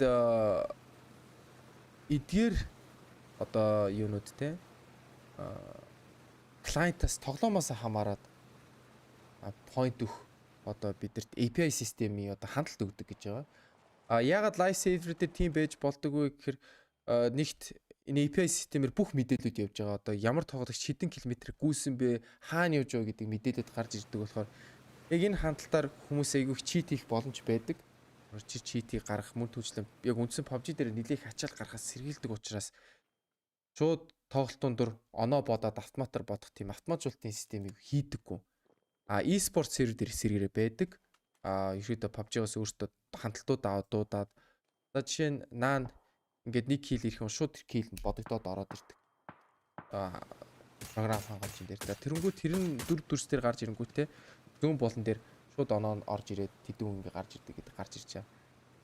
За тийм болохоор бид нар тэрийг мэдээж e-sport сервер гэх юм байхгүй юм чинь бид нар мөнд Монголын үзэгчтэй бодоод те ингээд яг үндсэн PUBG руу төхүүлэхийг аягүй хичээж байгаа. Тэгэхээр гар аргаар бид нар өөртөө бодоод тоглолтын дундуур ингээд бодоод за юу оноод юм болж ингээд бодож орж ирж байгаа. Код өгч байгаа мó флаштоо гэж асууж байна. Кодуудын талаар хэлэхэд бол хоёр дахоос кодууд ерөөхдөө жигтлэхээр байгаа. Одоохондоо PUBG-г өөртөө коднуудын ерөөхдөө идэвхжил тал дээр бол нэлээд асуудалтай байгаа юм шүү дээ. Нэлээх стримерүүд болон одоо өөр студиуд кодны асуудалтай байна гэж гомдчихжээ. Тэгээ MNPL-ийн кодууд тэгэхээр одоохондоо идэвхжээгүй байгаа гэсэн үг.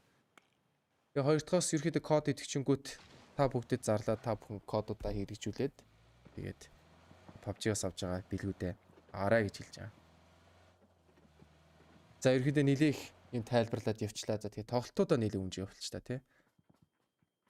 За Dignitas-аас яг power plant-ийн зүүн талаар rotation-д ороод эхэлсэн. Dignitas-аас нилээ хэцүүл явж ин да. Гурлаа. За attack color-оос James нэг хийлээ гүйцэгэд авсан. Яа Jankov спрейгаас алдчих шүү. Яруу тоглож спрей алдахсал. Тэгээ хүлийн шүрхтгүй зүйл шүү дээ.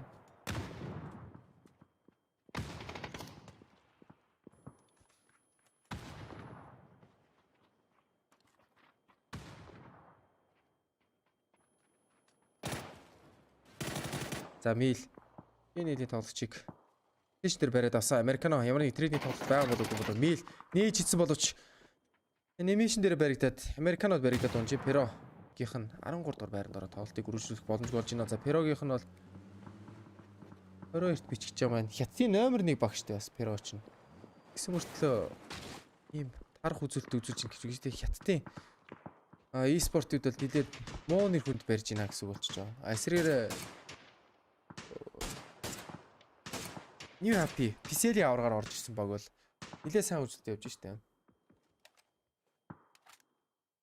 За энэ дээр нэг хятад метод инээтрийг гэхээс илүү хятадыг ихэд магтсан байдлаар хэлэхэд бол хятад e-спортууд бол нэлээд өрсөлдөхүйц регион гэж яригддаг. Дотог бол та бүгд мэдж байгаа тий. PUBG дээр бол нэлээд өрсөлдөхүйц ростертэй. За Attack Color биш. New Happy Pero 4AM 4 Angry Man тий. Я multi-server gaming 17 gaming гэж зөндөө хүчтэй. Йоо тэр нийт ямар амар орж ирж байна. За нээдүүдээр балбаад бас кило зулгаагаад эникийг ерөөдөө зүр нүд ирэмхийн зур үүсгээд авчлаа. Attack Color-оос ямар гоё тоглолт хийвэ. 2 жил дараалаад Солонгост болчих уу. За 2 жил дараалаад болчих уу гэж 19 оны дэлхийн аварга нь Оклендд болсон баха. За тэгээд 20 оны дэлхийн аварга болоогүй, ковид болмос болоогүй. Тэрний он PCS 3 гэдэг тэмцээнийг бол хандийн байдлаар ихэвчлэн явуулсан байгаа. За тэгээд 20 оны эхлэлээр PGIS буюу PUBG-гийн урилгаар явуулах тэмцээн, дэлхийн урилгахт тэмцээн гэх юм уу. За дэлхийн аваргын хэмжээнд адилхан авагдаж одоо хэмжээнд авч хэрэгжүүлсэн.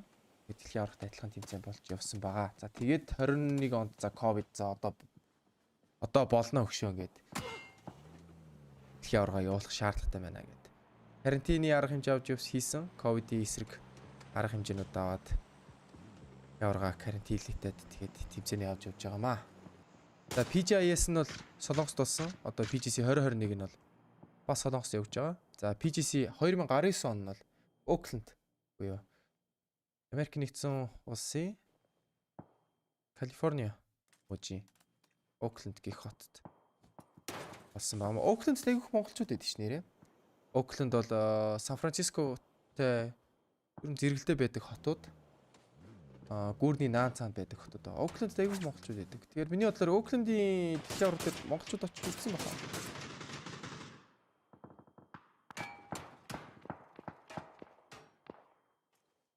За Jankov ганцаараа.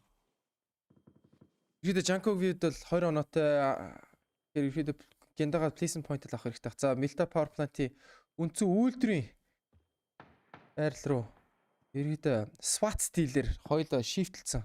Булан гаш шалгаад. Тэр нэг Америкийн SWAT шиг л орж ирж байгааг үгүй. Булан гаш шалгаад Call of Duty тоглож байгаа юм шиг. За 3 фестас кермалаад авцсан. Хүн байхгүй бол ультра эзэжлээ л гэсэн үг. Одоо энчоных руу хансах хүн байна уу? Юу штэ. За би яг юу руу оруулж байгаа үгүйг бол би батлан дааж хэлж болж чадахгүй байна. Тийм болохоор миний бодлоор ковид болмоос бол айгүй хаалттай тэмцээн явуулж байгаа юм шиг байна лээ. Хэрвээ хаалттай биш бол очиод үзэж бол боломжтой гэж хэлээ. Юу ч очоос өмнө шалгаад үзээрэй л гэж бол хүмүүст бол хэлмээр байна. За тойргийн төв дээр KPI-гийн сүүлийн ганц тоглогч Emit Second дотор эзэлсэн байна. За гиндагаа жиход ховор кейсэн point авах байгаа. Американо ганцаараа машиндаа суугаад тойргийн цахаар гараад фейс тавда зодуулаад Тэгээд rotation-д орж иж чарж. Face эндээс бол ямар нэгэн шууд зүгээр явуулахгүй мэдээж унгахыг үзнэ. Американогийн машин бол нилээд дулаагаад хэлсэн. За дуу хагарсан. 8-ийн толгоо орж ирээд. GNL 11 дэх байранд орж эхэлж байна. Перодер 50-д молц. За дуучлаарай гэж хэлмээр байна да.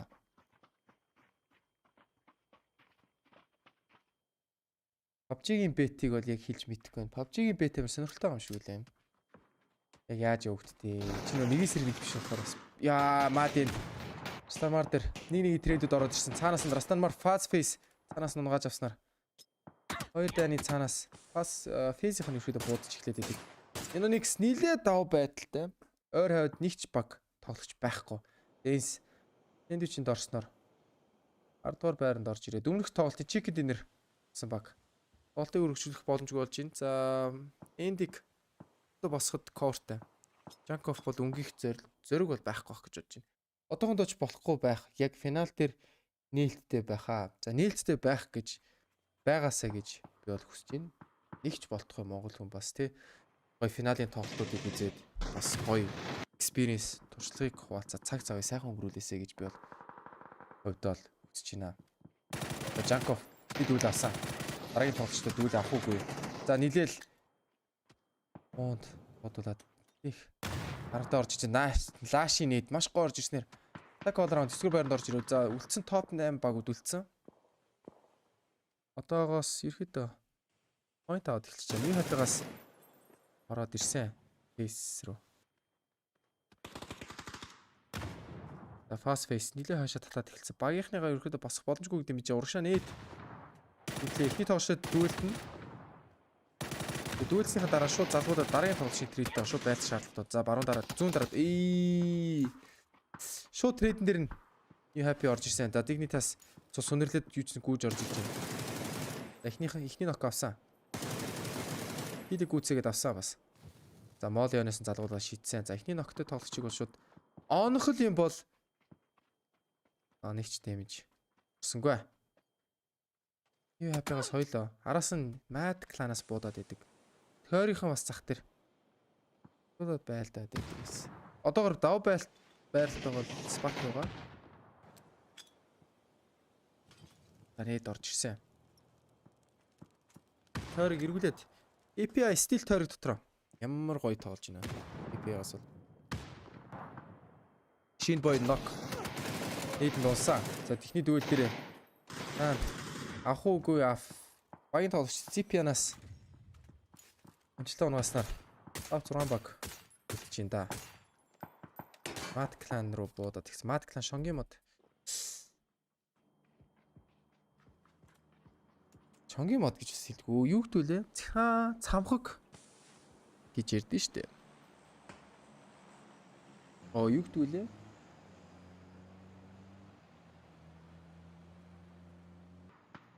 Цэцлэгаан дамжуул дагаарын шуумын тулгуур гэж ийц цэцлэгааны тулгуур.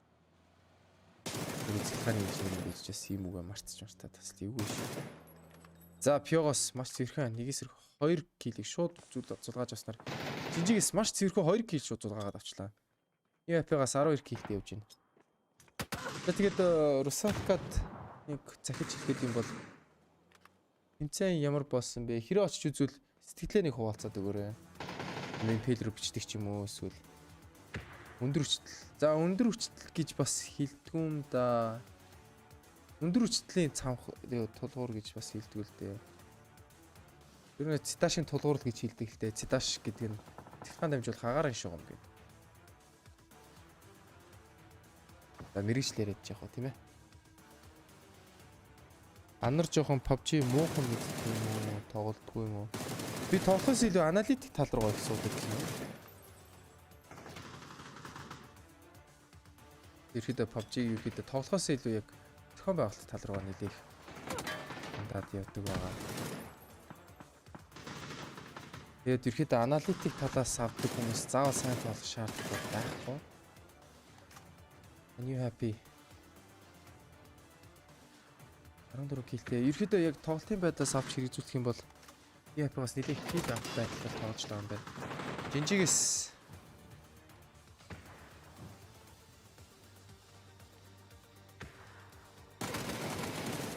За юу чинь дүүл амжилтаа авсан. Ерөөдөө New Happy-гаас нэлээд зөрөгтэй тоглож эхэлчихлээ л да лобби дотор бол.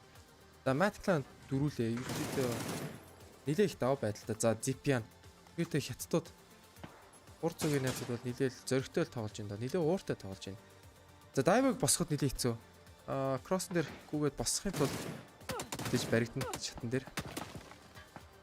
New Happy-г бол тойргийн зах талдаа байгаа.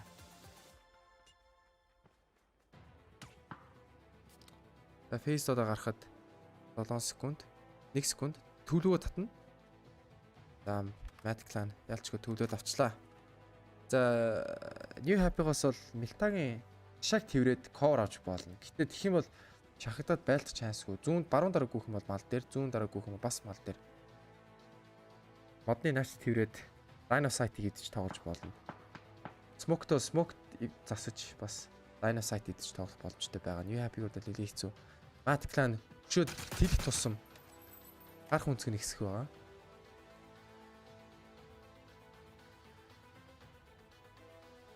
Банан.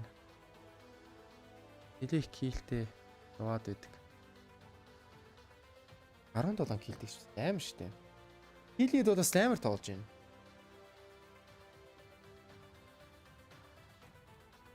За тэгээд анар жоохон гэж би миний нэр анар бол биш байгаа шүү. Дурч бас болохгүй шүү.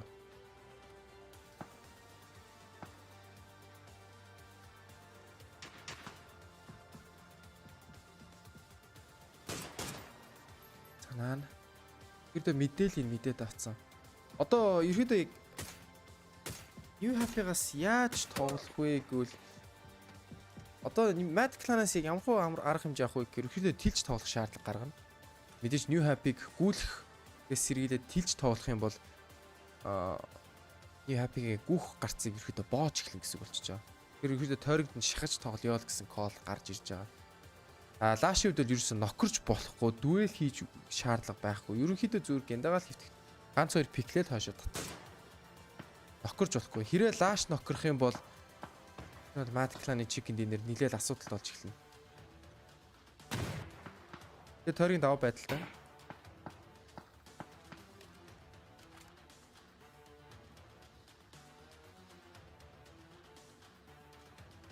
За зүүн дараа гүсээ. За яалчгүй баригдаад авчлаа. Smoke-гүй бэс юм байна нааны хувьд л. Тэгэхээр smoke засч гүхгүй тэгээд хэцүү байдалтай л орж ирж байгаа юм байна. За ерөөдөө New Happy-гүүд chicken худлаад очсон. Matt Clan нилээ зөрөгтэй.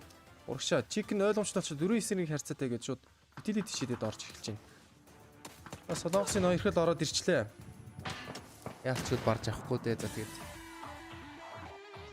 Matt Clan-ы chicken dinner амжилттай орж ирсэн.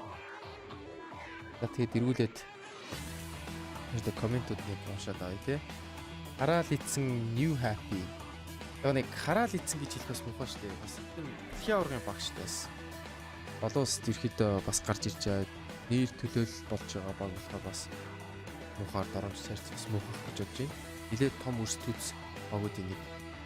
IMG солонгос явна гэд байсан явах болж байгаа юм. За тэрийг бол яг сайн мэдхгүй байна. Одоо MNPL зүгээс ISF-ийн төвцөнд шалгах багийг бол төвцөнд зохион байгуулалт номинацлаад гаргаад өгсөн.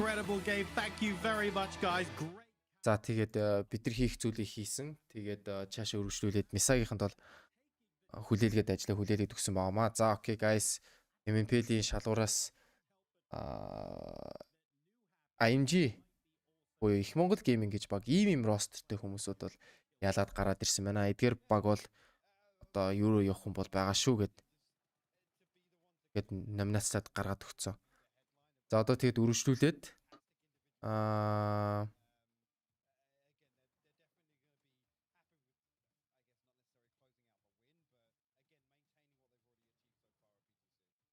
одоо Миса ерөөхдөө цаашдаа үргэлжлүүлээд процессын ажлууд бол хийж байгаа маа. За 4am баг 4 Angry Man гэд баг нь яасан гэд 4 Angry Man баг PCS Аз бүсээс оноо сайн цуглуулж чадаагүй.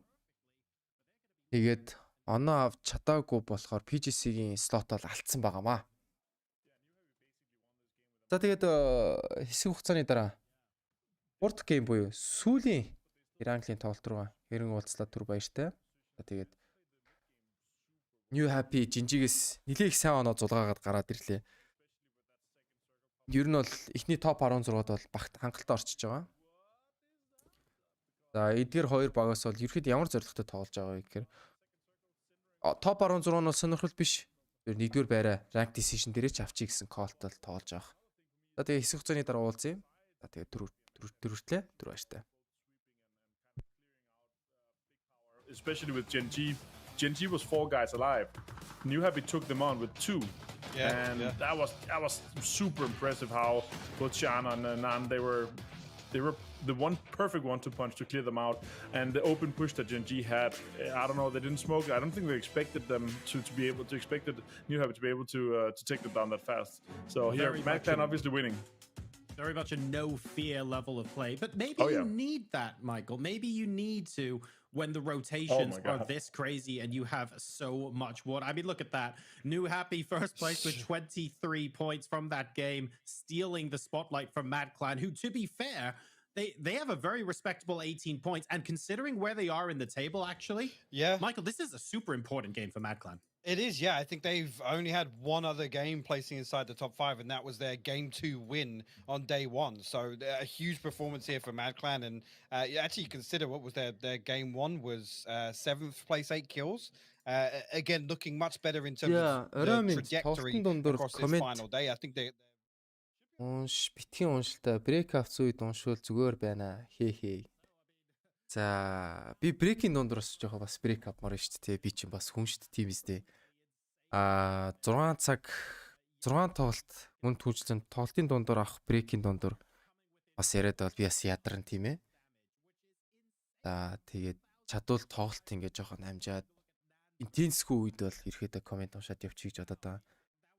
Жинжи ёстой New Happy алуусан.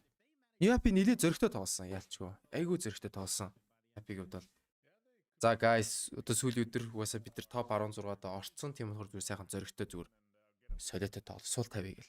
Ерөөдөө булаа стайл. Одоо монголоор бол булаа стайл гэж нэрлэдэг байгаа шүү дээ. Явж хүн алын инээ тэрэгэл. New Happy батараа төрүүлэх юм байна. Дэмжнэ. New Happy PCL-ийн авраг гэж гарч ирсэн. PCL Summer 100-ны тоглолтыг бол авраг аваад тэгээд шууд PGC-г ирэх бол аваад ороод ирж байгаа. Нилээд шин баг гэж дуулсан. New Happy-г бол тэгээд нилээ хүчээр Острт орж ирж байгаа гэж дуулж исэн. New Happy-хэнд бол тааштай амжилт хүсье гэж бас хэлмээр байна. Нилээд хүчтэй баг бас байгаа юм билээ. Буудалттай л нилээ сайтай. Байлт хайгуу туртай баг юм билээ. Жинжигүүд бол эсрэгээр нэг байлтах гэхээс ил ерөөдөө бид нар сейф тоглоё. Бид нар ерөөдөө аюулгүй байдлаа хангачвал ерөөдөө батны чик навчнаа гэсэн тоглолттой тоглодог. За тэгээд комент орж ирэхээр эргэж орж ирлээ. За тэгээд би нэг жоохон амарчаад бүхэнтэйгээ эргэж уулзлаа. Баяртай гэж одоо яг одоо үрнгээс хэлээ да. Take on New Happy. Were you pleased with how they handled that? Yeah, I think it's their home territory, so to say. So I think they probably have a pretty good grasp of game plans and how to react to some of these kind of mid to late game variables that come in. So I'm not surprised to see them kind of make a play that almost feels like they're leaning more towards the emphasis on late game and potentially getting themselves into a game-winning spot. Well, McClan taking the chicken dinner there in game number 2. New Happy, though, eclipsing their points count thanks to an insane kill count. We've had a spicy first couple of games here at PGC. It's the final day of ranked decision. We're going to go to a quick break, and when we come back, it's one more game on Erangel before moving on to Miramar. See you then.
그냥 뭐 이제는 넘넘한 것 같아요. 너무 익숙해져가지고 괜찮은 것 같습니다.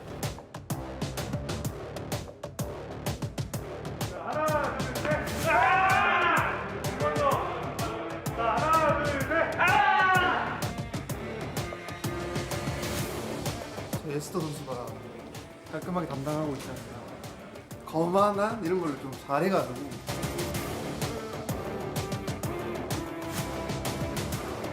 저하는 건 저쪽 분이 잘하시거든요.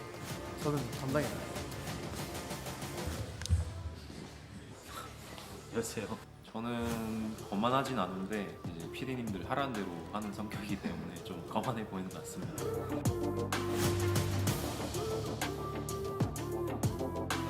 이렇게 원하신다면 제가 하겠습니다.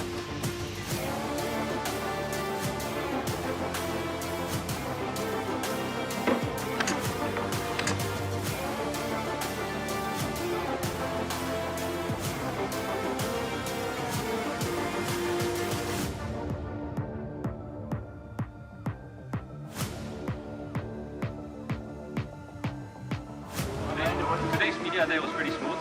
It feels pretty good so far. Everything is close. Also because we've been here earlier this year, we kind of know what to expect food-wise. I think it's a lot better. I've seen some of it. The stage looks kind of interesting. It looks really unique, which is sick. I can't wait to see the lights on.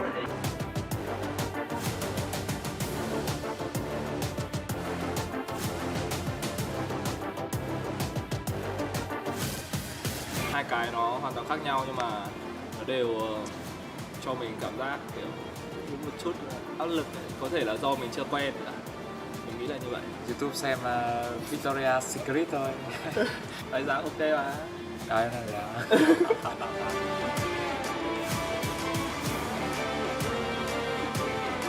Tiếp sức cho team Game Home cũng như là team Bảo Nam có được cái thành tích tốt nhất trong giải đấu lần này.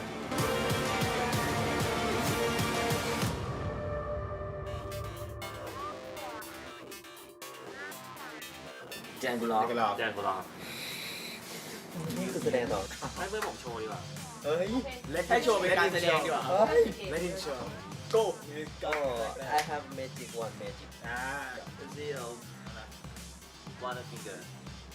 This is a heart. that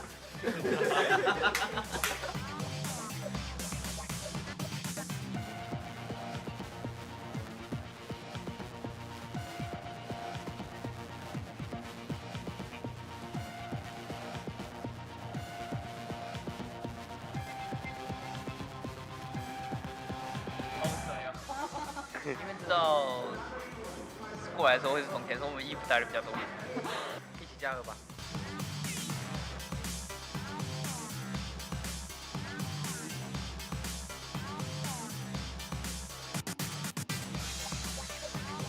네, 안녕하세요. 저는 인디고라고 하고요. 이번엔 일본 팀으로 기대감이 큰 것 같은데 기대에 부응할 수 있도록 최대한 좋은 모습 보이도록 노력하겠습니다.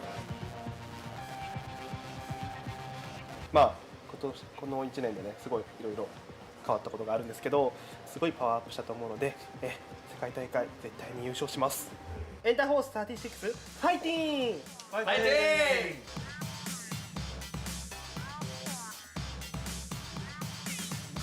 So this is my second time in Korea. It's nice to finally be back, and today we're having media day. This is very natural.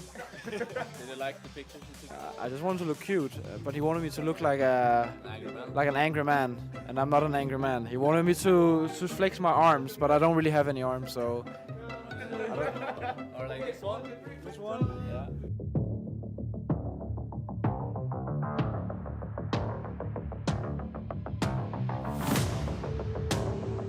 We're feeling good. I'm feeling fantastic. This is a lot of fun right now. It was amazing. I just got my first hot meal in probably over 2 weeks. We played a lot of PUBG, that's for sure. I worked out a lot just to try and stay active because we're kind of trapped in a room for 2 weeks, but I think everyone just played a lot of PUBG. We've been getting really drunk on soju.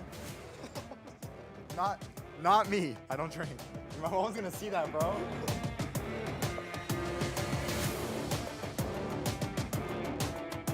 Даже не прикасался к компьютеру, поэтому настрой отлично. Это наше место, и не приходите сюда, пожалуйста. спасибо фанатам команды Virtus.pro.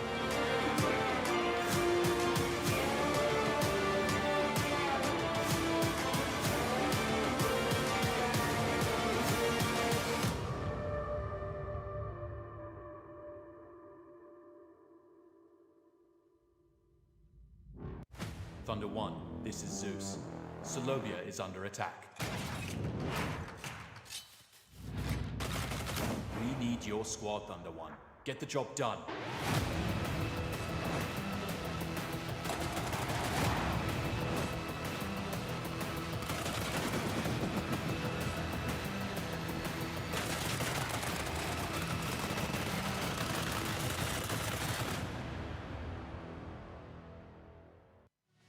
Hello, PUBG Esports fans. The finale of 2021 PUBG Esports. PUBG Global Championship 2021 is here. 32 teams from 4 different regions.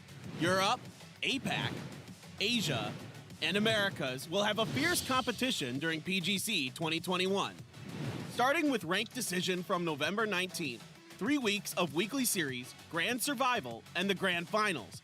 A variety of matches await us. Let's take a look at how PGC 2021 works.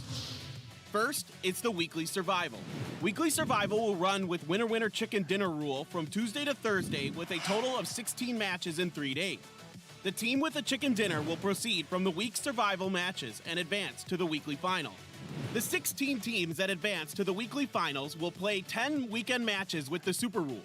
Each week's weekly winner will grab a ticket to the grand finals. Also, weekly final teams start again from the first match of next week's weekly survival. So, how will the bottom 16 teams join the survival? The first week's ranked decision matches with super rules will rank the teams from top to bottom. But starting from week 2, only the bottom 16 teams will compete to decide the next week's bottom 16 standings. Through 3 weeks of weekly series and depending on the results from the weekly finals, the teams advancing to the grand finals will be decided.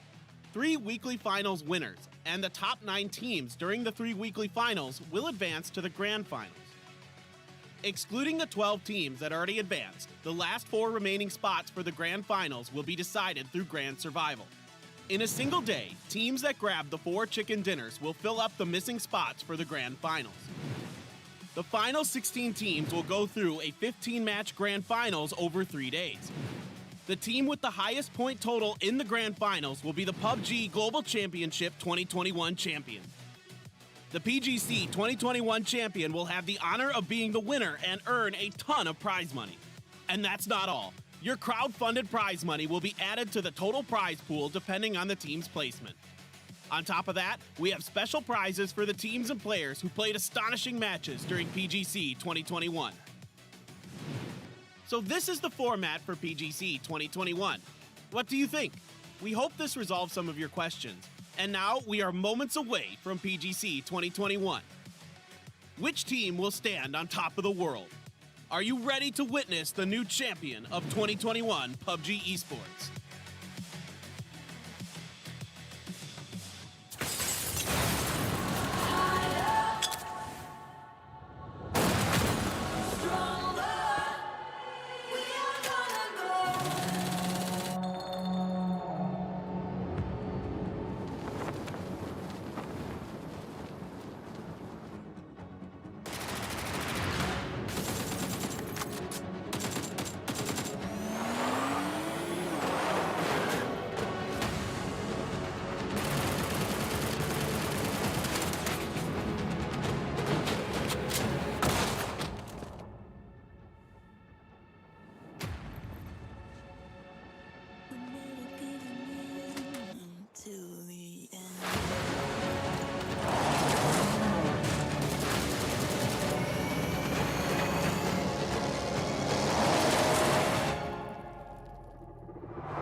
Welcome back to PGC 2021. This is the final day of Rank Decision. At the end of today's matches, we will know which teams are going to be seeded 17th through 32nd. And that's extremely important for weekly survival, where we know how many shots every team will have to grab a chicken dinner. We've just finished game number 2 on Erangel. We've got Michael and Martin joining me on the desk. And 2 Erangel games down. We have a very, very kill-heavy lobby as well. Martin, we were talking about the points threshold before the start. I think having this lobby be so kill-heavy in favor of teams like New Happy might mean that the threshold for gaining a top 16 spot is getting a little bit lower. Potentially could be, yeah.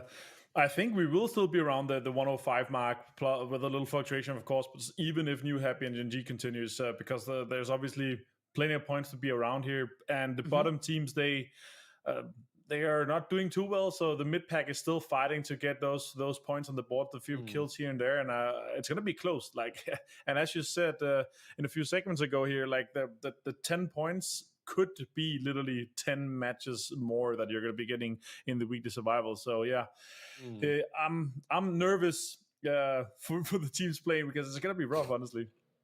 This is starting to feel real. Like, going into Rank Decision, Michael, we've had, there are some teams where it's like, it's okay, it doesn't matter, everything will be fine.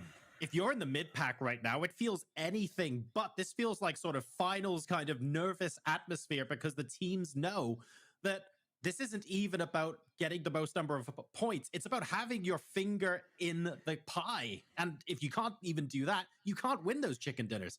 No, absolutely. I think as well, we were talking about the ranking decision being an opportunity to get a taster for some of the form from some of these teams. So that's where the concerns come from. Again, my eyes are naturally drawn towards that crunch zone, towards the bottom end of the leaderboard. But there's definitely, I guess, more concerns coming out of this for some of maybe the bigger names we're expecting. Again, even really, you look at teams like FaZe, once again, it's a home ground circle where, yes, the placement isn't great. They're able to salvage or at least get some consolation kill points, but we're still not seeing kind of that explosiveness from some of the teams that we'd sort of expect to see.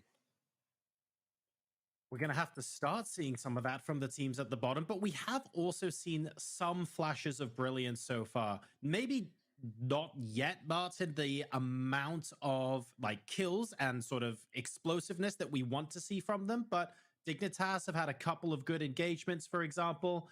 We saw instances. Well, maybe in the early game, they ran into FaZe in game number 1, but up until then, they got 5 kills. Or it looked like they were on track, and then it sort of all comes apart. I feel like they need to string together something. You're right. I think it's just been difficult to see them lose out in fairly basic fundamental manners, and that's been, I guess, kind of the uncomfortable viewing we've seen. And then some of the other teams that are quite close to them at the bottom of the leaderboard so far. I mean, the amount of talent here is ridiculous. I didn't think we'd be talking about Unique and Petrichor Road, for example, Martin, as being teams where we need to see them pick something up. But the truth is they have to pick a lot up right now to make their way up. The good news is at least the mid-pack are so bunched up that one good game could make all the difference, I suppose. I was hoping you're just getting ended there. I wasn't expecting to talk about Petrichor Road and Unique, like the period. no, but yeah, honestly, for Team Unique at this point, like they need to step up massively. Like, we don't want to have an EU team in the bottom 3, do we? Like, I mean, Sonics is the bar, Martin. Sonics is the bar that's been set. It is true, oh, but like they're 4 points away, right? So I'm trusting. Yeah, it's tight, isn't it? Yeah, it's I'm not worried for that. So that's fine. But we have. Is it 5? It's 5 teams below Sonic right now, and Dignitas is 19 points away. Gaixian is 10 points away. We have 4 more games to go so far, and what we've seen from them so far is that's not looking good. You don't want to be the 32nd team. Like, then you're literally just not playing until Monday next week. Like, you're not playing for 8 days. And it's a mental killer as well, Martin, right? Oh, yeah. It's one of those ones that if you have to sit out and watch, yes, you could talk about preparation time, but I think it's safe to say that's almost copium levels of logic, really. Nobody wants to miss out on the first week. It would be a horrible way to start PGC 2021.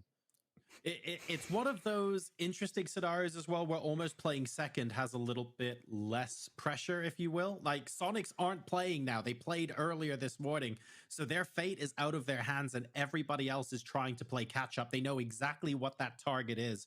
So maybe that's a little bit less pressure. I'm not sure, though, to be fair. I don't really think, Michael, that means anyone's going to play any differently, but it's just nice to have that target in mind, right? Yeah, absolutely. Again, we come back to all the basics that we would expect to come out of this. It's fact finding. It's securing obviously what you want in terms of territory going forwards. All of those factors are obviously secondary to the leaderboard, but I think obviously some of these teams outside of the 16th. Outside of the top 16, sorry, now maybe trying to realign their compass, so to say.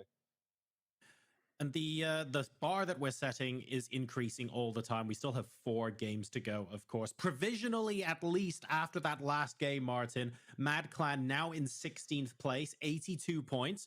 We expect them to need to score roughly another 22 points to be completely safe. But maybe the reality is, if you finish in 17th or 18th and you're missing out on 1 or 2 games, that's not the biggest deal in the world. You're just really scared of 5 points separating 6 or 7 teams below you. Oh yeah, 100%. Like, and right now, looking at the teams that are still playing, like from what we've seen from them so far, it's except Mad Clan, super well done for them to jump into this one here, and I'm just looking at the leaderboard. I'm not thinking, if you're not playing right now and you're PPL in 89, I'm pretty comfortable that they're going to be playing as one of the first teams on day number 1. Like, I think that the cutoff, as you said here, even if we're thinking hypothetically, it could be around 105. If it continues to be as top heavy as it's been, and the teams that have been doing well, I mean, Navi obviously, they're in 80 points right now. They're going to get 9 points, like 10 points. They're going to pass into it easily. But then the next one, it's FaZe Clan. Like, it's 73 points. It's pretty far. Like, you need to get 20 points for 4 more games. And if you have a few bad games, you need to have like a win or a top 3 with some kills.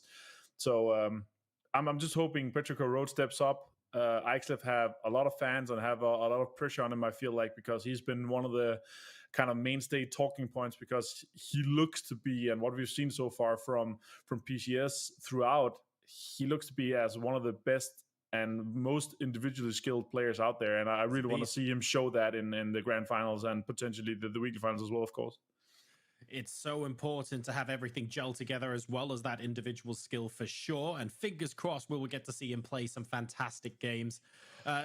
Taking a look at the teams that were maybe making it into the top 3, we were asking ourselves at the top of this broadcast, Michael, are we going to see something a little bit different from Gen G? Could New Happy maybe drop in on a team that they might not want to be there in the final 16 with them? We're not really seeing too much of that so far. 2 third places for Gen G, a 2nd place with a ridiculous number of kills for New Happy. They're just straight up playing this to dominate. They're not exactly deviating very much. No, I don't think New Happy are letting off the gas at all. I think when we look at the nature of Gen G's play style, it almost feels like they're coasting now, which is fine. Again, whether or not they're using that for other benefits. I mean, if you're able to coast and still come through with the placements they're having, I mean, you can't turn your nose up at that, right? Sure. I think the scary thing is still, if Gen G are in coast mode and outperforming some other teams, that's when you really got to start asking some questions. I don't think Gen G are particularly in a position here where they're necessarily worried about clinching first place, for example. I think New Happy are probably a name that want to solidify their statement or set the precedent for the rest of the event. So that's why I think we see a little bit of a contrast between those 2 teams. One team that's going to be very happy with how things have progressed so far, I think, Martin, is ENCE. They obviously took the first chicken dinner of the day, but they were sort of hovering around the number of points we expected to be top 16. Guess what? They're now in the top 8. So maybe we'll see them going into coast mode a little bit, or getting more information to feel out what the other teams are doing. Yeah, 12 more points, 13 more points to get top 4 to take over versus Pro and Liquid. I think that's obviously the aim for them coming into today. They've secured Milta. They're not contested. FaZe Clan is back to looting Milta Power from the looks of it so far, this lobby for the next game. And yeah, I'm just happy to see ENCE perform at this level here. It's It's good. I didn't expect them to do this well, to be completely honest with you. But looking at how they've been able to do so far, and if they end on the top 4 in the ranked decision matches, I'm having super high hopes for them to come through weekly series and also in the weekly finals. Well, at the end of the day, who goes into weekly survival will be determined by the next 4 games, ladies and gentlemen. And we've had some very entertaining ones so far. A team we might not have talked about quite as much at the moment, Michael, is KPI. A little bit quieter in game number 1 with just the 1 kill, but I think they got 6 kills in game 2. 2 4th places, so just outside of the top 3, but they're quietly plugging away at it today. Yeah, again, I think it's another one you come back to looking at the nature of those performances. I mean, game 1 was, I can't remember, was it Draft King, last man up at the shack? Again, a little bit of a salvage play, but I guess for a team that's been so exciting to watch throughout the year in terms of where their ceiling sits, I don't think we're anywhere near that. So whether or not this is just kind of finding their feet and we're going to see a couple of pop-off games from them, that's something I'm definitely excited to see, because I think actually coming out of the Americas region, they're probably one of the anomalies, so to say, at least an unknown entity when we come across to PGC here. But I've still not really seen the same sort of I guess approach to some of these games that we've seen back recently. So that's why I come back to saying whether or not they're finding their feet or trying to get a proper grasp of the teams in their proximity, or engaging in some of these mid-game engagements on the edge. There's something missing there, and I can't help but feel this is probably going to be solved within the review stage after the rank decision. Well, like you say, the ceiling is a lot higher than what they're playing at. And the good news is that we've seen them play at that level before. So it is possible for them to come out with that sort of a performance. Will they need a couple of pop-off games? Yes, as do a couple of other teams in this lobby. But are they capable of doing so? Thankfully, the answer to that is also yes. We have exactly 4 games left now to go before we find out which top 16 teams are going to make it through to weekly survival and who is going to be slotting in after the chicken dinners have been handed out. This is the final game on Erangel as well before we move into Miramar for the latter part of the day. These are groups B and C. Ladies and gentlemen, let's hop in to the last Erangel game. All right, thank you, John, for the amazing host. And now we jump into the last Erangel game of the ranked decision of PUBG Global Championship Series 2021. And then we have Mad Clan, who has been the recent chicken dinner of Erangel Map 2. And now here we go into our 3rd game of the series. So, as we can see, the flight is taken from Novorepnia to Zharki, which we'll be seeing a lot of teams spreading out through the map. So, тэгээд одоо зүгээр англиэр яриад зүгээр хотлог хас хийж үзье гэж бодоод зүгээр тоглолцоо зааст уучлаарай үзэх штэ зүгээр тоглоом байдлаар ингэ яасан гэж бодсон. За тэгээд нэлээд продакшны үед бол нэлээд хүлээлттэй нэг техник асуудал гараад айгүй хаашаа татсан юм шиг байна. Ихэд тоглолтын хооронд хугацаа ийм урт байхсгүй байсан. За New Happy-гаас шууд машинд дөрүүлээ буугаад эхлээд ихний байдлаар тийш дорох шийдвэр гаргаж ирж байгаа юм. Дөрүүлээ шууд суугаад явсан шелтер дээр өрсөлдөөнтэй буугаад ороод ирсэн hot drop-тэй KP-гаас дөрүл тоглож дөрүүлээ. Буугаад ирсэн бол харагч. За Baunamаас машин зогч чанаад харж ийн. Апартын Esports машиныг аваад шууд Shroud руу орж ирж байгааг харж байна. За комментууд дээр юу хэлсэн бэ гэхээр хизээний нэг өдөр энэ дунд Монгол бага харах байлгүй дээ. Монгол бага 22 онд харнаа гэж найдаж байна. Зүгээр ойролцоол 10k доллар ээж. Яг хуу 10k доллар бас нэг зүйл. Эцэг дэлхийн аваргын баг болоод ирэнгүүт эдгээр зүйлүүд бол авах хэрэгтэй. Багийн үйл ажиллагаа авч явах гэх мэтлэн зүйлсүүдээс маш их хэрэг гарч ирнэ. За тэгээд юуг илэрхийлсэн бүхэгийн болдоо за стелж битгэм да. Дизайны болон одоо яг PUBG PGC 2021 төслийн одоо урлаг арт талаас хариуцсан хүн хариу өгч чадах байхаа да. Тэрийг бол одоохондоо гээгүй байна. За тэгээд өмнөх тоглолтын хайлайтуудаас эрхийлэхэд бол Нааны синхрон тоглолтууд гараад ирсэн. Энэ нокаут авсан. Дараагийн нокод. Хард говаад авчихж байгаа. Хүнлэнгээс маш гоё фланк болж ирсэн байна. 2 3 нокийг бол маш гоё авсан байна. За тэгээд New Happy-гаас нэлээд килтэй 17 килтэй. Гэхдээ 2 дугаар байранд орсон гэж 17 дээр 1.6 3 наасан.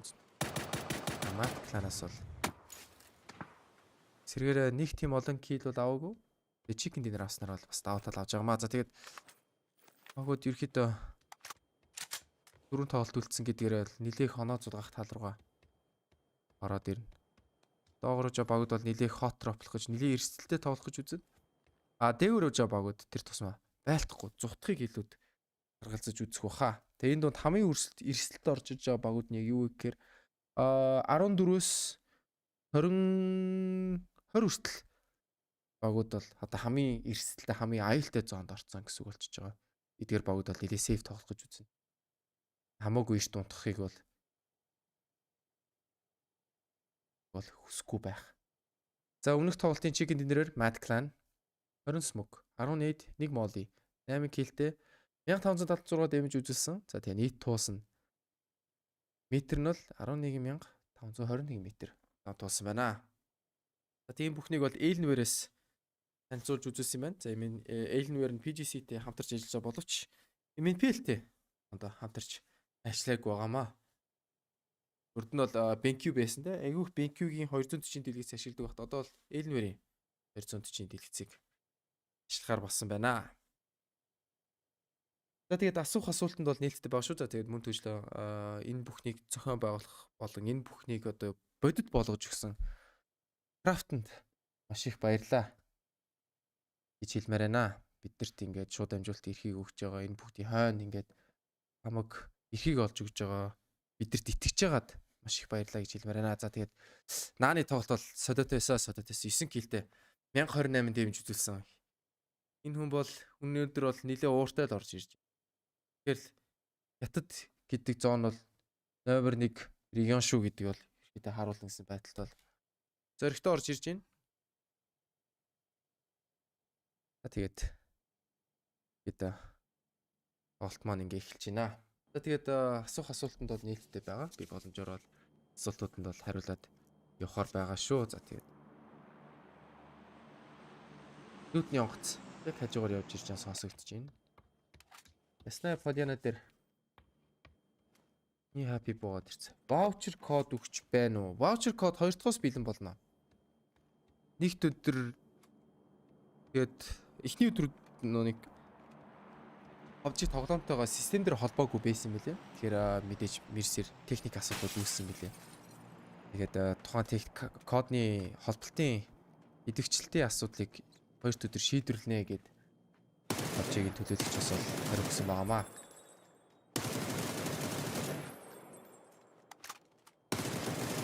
Зэрэг та өмнөх гейм шиг нааш шиг тоглохыг хүсээд авал DPI 400, vertical sensitivity 1 multiplier 1.2, general sensitivity 50, targeting sensitivity 35 болгоод тоглоод үзээрэй. Maybe rank төсрөөд 9 kill хийчих юм билүү. Custom ороод 95 custom ороод 9 kill хийчих юм. Юм яаж мэдтгүү. Уршаад үзээрэй гэж хэлмээр байна. За тэгээд нийт байгаа үзэгчд бол маш их баярлалаа гэж хэлмээр байна. Бид нэр MNPL-ийн зүгээс Монголд хамгийн анхны удаа албан ёсоор PUBG-ийн шууд амжилтыг албан ёсоор гэрээ аваад PUBG-ийн төлөөлөгч болох замруу нэг талхмаар ойртож байна. Би шууд амжилтаа хийж байгаад бол маш их баяртай байна.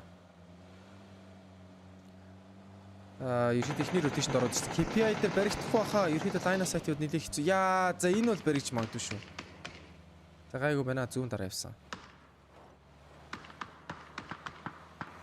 Тохоод бол нэг харагдахгүй. Бууны сунд бол баригдахгүй.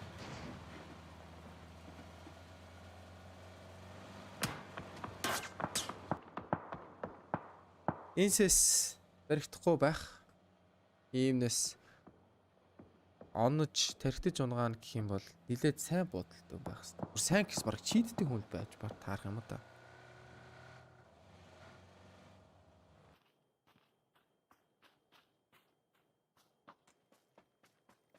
За Сосновка дээр ерөөдөө Dignitas бууж тоглож байгаа нилээл харагдчихлээ.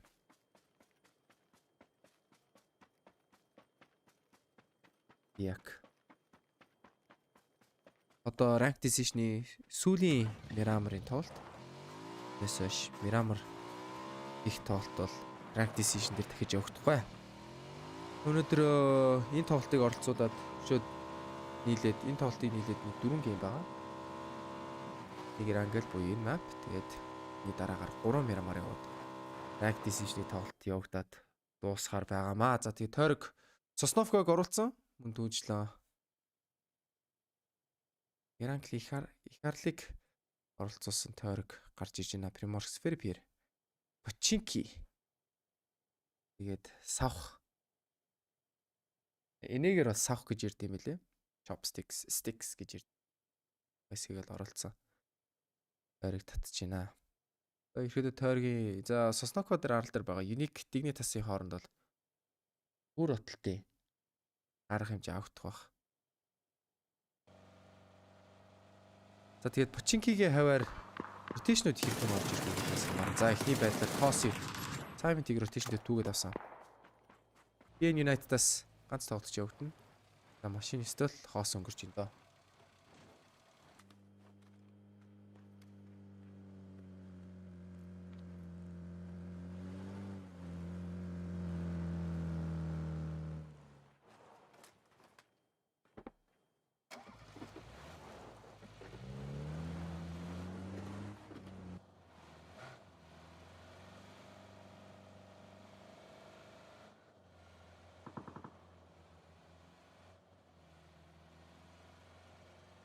Genji.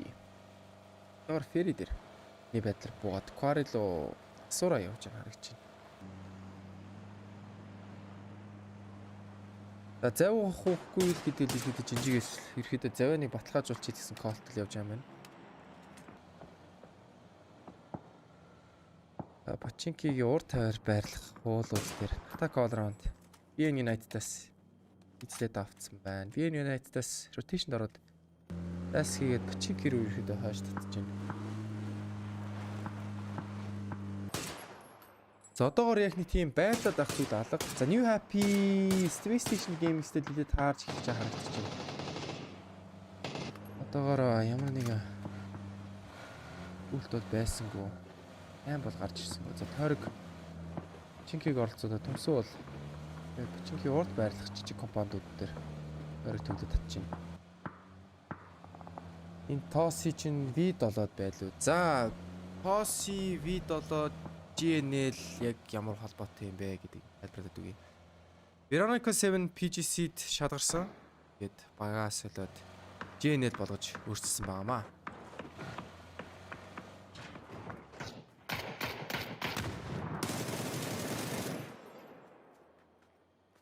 За слотыг худалдаж авсан үгүйгээ сайн мэдгүй байна. Бичсэн. Баг нь бол GNL Esports болсон байгаамаа. За компаунд руу ерөөхдөө мөргөд ороод ирсэн. Dynamo Esports Malt Clan эсрэг хэрхэн хамгаалт хийж чадах вэ? Энд ерөөхдөө компаунд руу ороод ирсэн. Бусаа гараа авсан. Dynamo Esports-ос бол ихний байдлаар бол хамгаалаад авчих юм байна. Сөүл. Мөрөө байшингаа твэрсэн. Эндээс Rex-ийг унаагаад авсан. Rex-ийг босгох боломжтой хоёр тоглогч дотор нь бол байгаа. Энд та нэг өөр талаас фланк харж чадахгүй. Цонхоор бол хинч одоо хилцээгүй байна. Энд баг хил авч чадахгүй юм байна л да. Нээд ороод ирсэн. Экло эдээс ямар нэг хамгаалтын тоглолт хийж чадахгүй. Шатан дээр одоо суугаад ихсэн. Цусаа дараад ихсэн байгаа. Кланаас ээж итгэхгүй. Доош ерөөхдөө мод шидэ шууд дэше гараагүй. Нүгүү гадагшаа гаргаа шийдсэн байна. Кланаас гуруула орж ирээд бөөл код ороод ирсэн. Гуруула өрөөрөө ороод ирсэн. Экло доошоо шатруугаа смок шидэд ороод ирсэн. Дээшээ нэг флаш ороод ирсэн. Флаштай гүгэд ороод ирэхгүй. Шатаасаа дээшээ хараад ирсэн. Шууд докрот унжин. Лекло ямар нэг нокгүйгээр шууд өөрөө унж эхэлж харагдаж байна.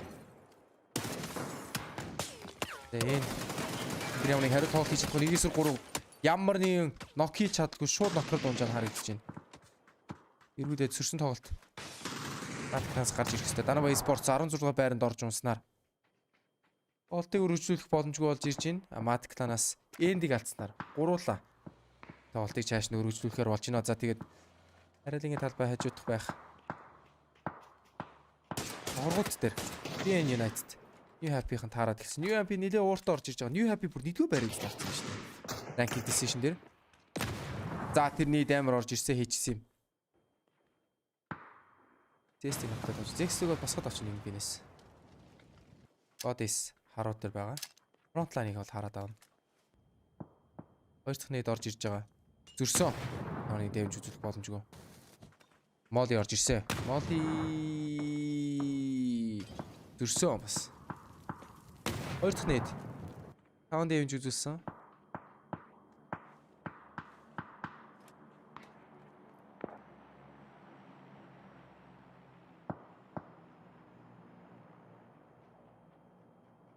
Хоёр талаас гигэлзээ сууж New Happy 2-2 сплиттэй. Ойрхон зайны 2-2 сплиттэй. Яагаад BN United-с шууд дайрах боломжтой. Гэхдээ тэр цаанаас нь бол New Happy-гаас бол cover хараад их чинь. New Happy арын 2 тоглогч дүр smoke чихэд орж ирэх бол боломжтой. За тойрог мэдээж шууд хойшоо их арлуугаа татханууд ойлгомжтой болж байна. Бүх багууд Сосновхыг арлаас гараад Ирангли үндсэн арал руу бол татаад орцсон байгаа. За тойрог төвлөөд Энц багийн төвтэй тойрог гарч иж. Нэнси үед бол хэд уулаа эзлээ тоглож байгаа.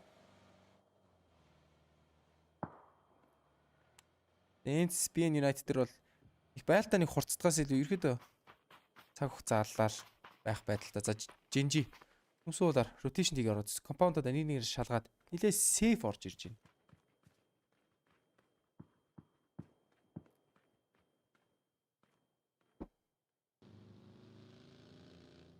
За Пироги rotation яаж орж ирэх вэ? Пироги үед нилээ харамсалтай. 24-т бичиж чинь 64 оноотой. Топ багуудын нэг штэ. Ихэдээ бараг PGC авраг авах магадлалшгүй багуудын нэг байхад ийм уу тоглож ийн гэхээр нэлээд асуудалтай даа.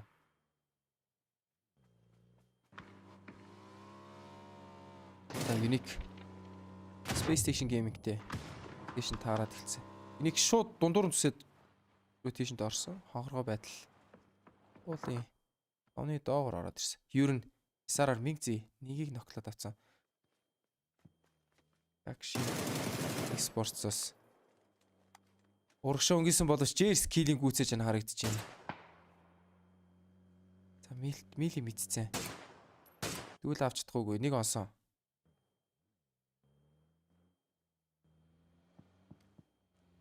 JNL чинь уул нь мултарсан байсан штэ. Renewal 4 зөрчөөд ороод 17 байсан баг Renewal орсон одоогийн JNL. Үгүй. Тэр бол буруу мэдээлэл байгаа шүү. Renewal хасагдаад 17-оор Атагийнх нь орж ирсэн гэж би бол санаж байна. Тэр би буруу хийж магадгүй. Гэтэ нэг шалгаад үзчих тийм ээ. Inonix Rote дүүл аваад хэлсэн. Ажилтай.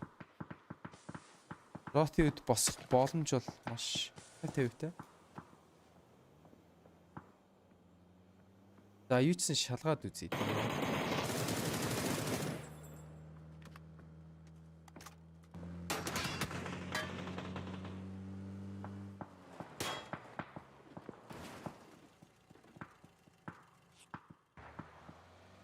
За US юм байна. 17-оор орж ирсэн баг нь Ata Esports.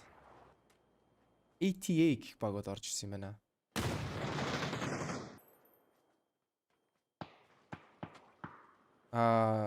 Юу бол Veronica 7 угаасаа 15 дугаар байранд байсан юм байна. Veronica 7 бол угаасаа орсон юм байна. За яг хүн мэдгүй байж болно те. Стат ярьж болно. Буруу ойлголтод ярьж болно. Гол нь яг юу байх хэрэгтэй. Өөрийн алдаага хүлээн зөвшөөрдөг байх хэрэгтэй. Буруу гаргасан үнийг бас хамаагүй шүүмжлэх байх. Монголчууд ивтэй байхдаа хүчтэй гэдэг нэг гоё үг гэдэг баха.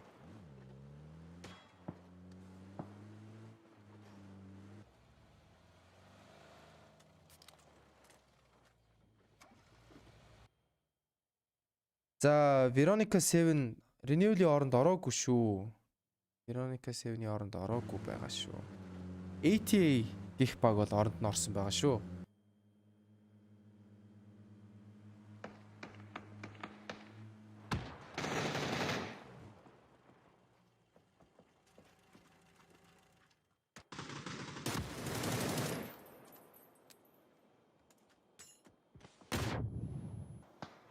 Renewal-ийн аз гээд Renewal гээд ярих ч бас Энэ багийн тухай тууштай яриад тууштай байхаас жоохон сонирхол.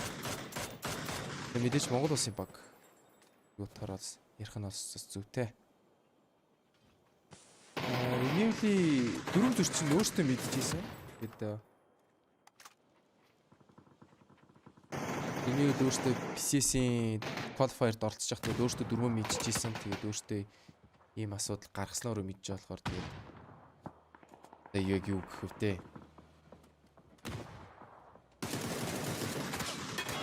Нанаас ерөөдөө төрөлтөд ороод ирсэн. Жижигтэй тулаад хэлсэн. Наа ихний ноко. Энэний тоглолч дээр алдцсан. Эмиминг. Шууд драйв байж орж ирж байна. Чи юу болоо болоод эхэлчихлээ шүү дээ. Киноникс дүүл авчих واخа юм дээр. Яа би 15 дугаар байранд орсон.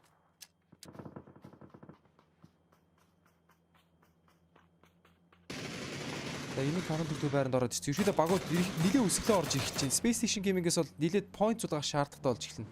Space Station Gaming 26 дугаар байранд явж ирж байгаа. Чадууд ерөөдөө 16 дугаар дөгчих санаатай. За жинжигээс байлдаад эхэлж байгааг мэдээ шууд дайраад орж ирж байна.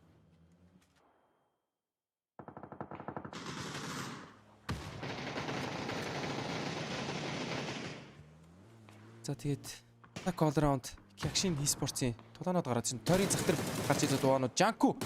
Би тоглож унаагаад басан дорыг спри яа даачтай авч чадсангүй.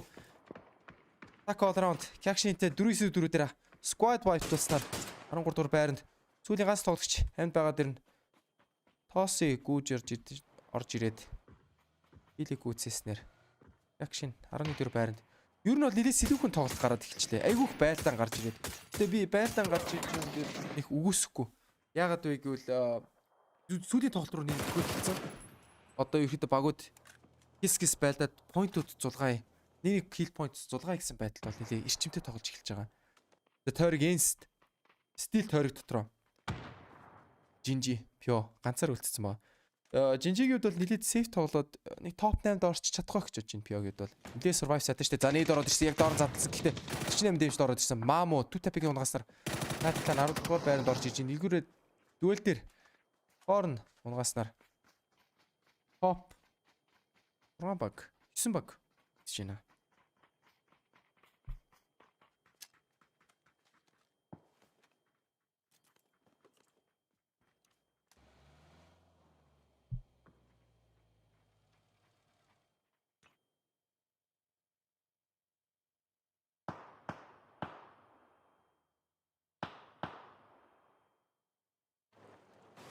Энс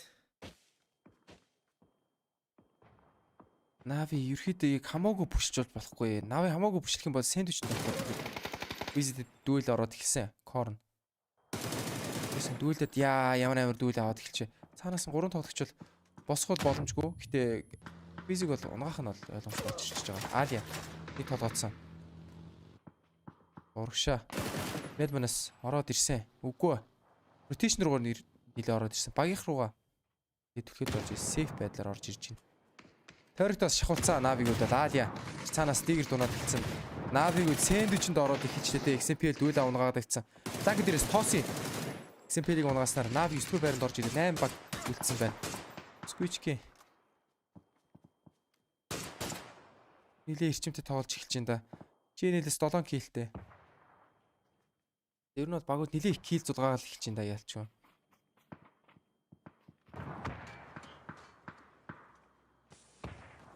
Бейс одоогоор хил аваагүй. Гэтэ placement point аваа гэсэн callтай байгаад байгаа юм байна. 73 оноотой. 16 дугаар байрны босго 86 оноо. За Жинжи Пио sharp short дээр дүүл алдснаар Жинжи 8 дугаар байранд орж ирж байгаа юм жин. Бүх багууд одоо placement point авч эхэлнэ. 4-3 бейс дүүлээд эхэлнэ. Хоорондоо байлтдаг шаардлага бол байхгүй бах. Бейсийн хувьд бол Хүнэж Исараар бас нэг унгаад авсан. 2 дахь тоглогч унгаацсан. Таанаас нь фланкер KP ороод ирсэн байна. KP 2 тишээ хараад нэг талдаа Space Station Game-тэй нөгөө тал дээр Нитастай байлтгаад байна. Sparking зүүн дараад фланкенд орж ирж байна. Бүр тулаад ороод ирсэн Хүнэж. Даш орж ирээд шууд өнгөний. Ерөөдөө зүүн дарах тоглогч нь бол хараад EC-д харж байгаа. Sparking зүүн дараа гүүх юм бол EC-д дүүл аавна. Хүнэж орцсон байгаа ганцаараа. Яагаад вэ? AC Sparking яаж тоглох үгүй. За түүний жиг унгаасаа. Ямар тоглолт гарч ирэх үгүй. KP араас нь цус үнэрсэн яаж. За нэг дорж ирээд fix сүүлийн килийн зулгаасаар base тоглолтыг үргэлжлүүлээд топ 5 багт орж ирж байна харагдаж байна.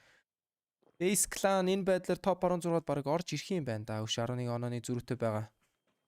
Decent point бодогдоог байгаа.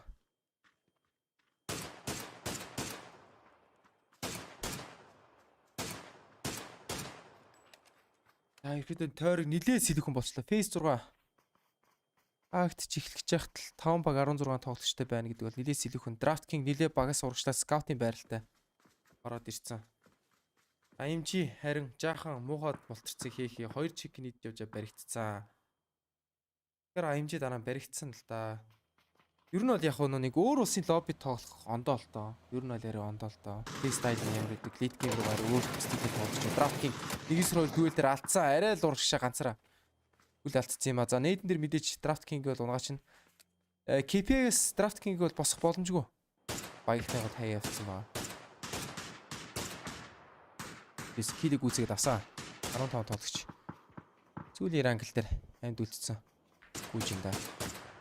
Энэ баг NC дахин татна.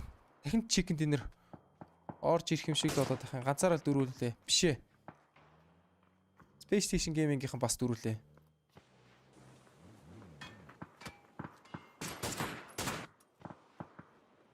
За энэ дэр ямар тоглолт гарч ирэхгүй. Гүйжгээ Roth-ыг ноклоод авцсан. Тонос нь base орж ирж идэг ямар гоё нээд тэгээд тонос нь kill ороод ирвэ. Энэ нэг ноклоод авцсан.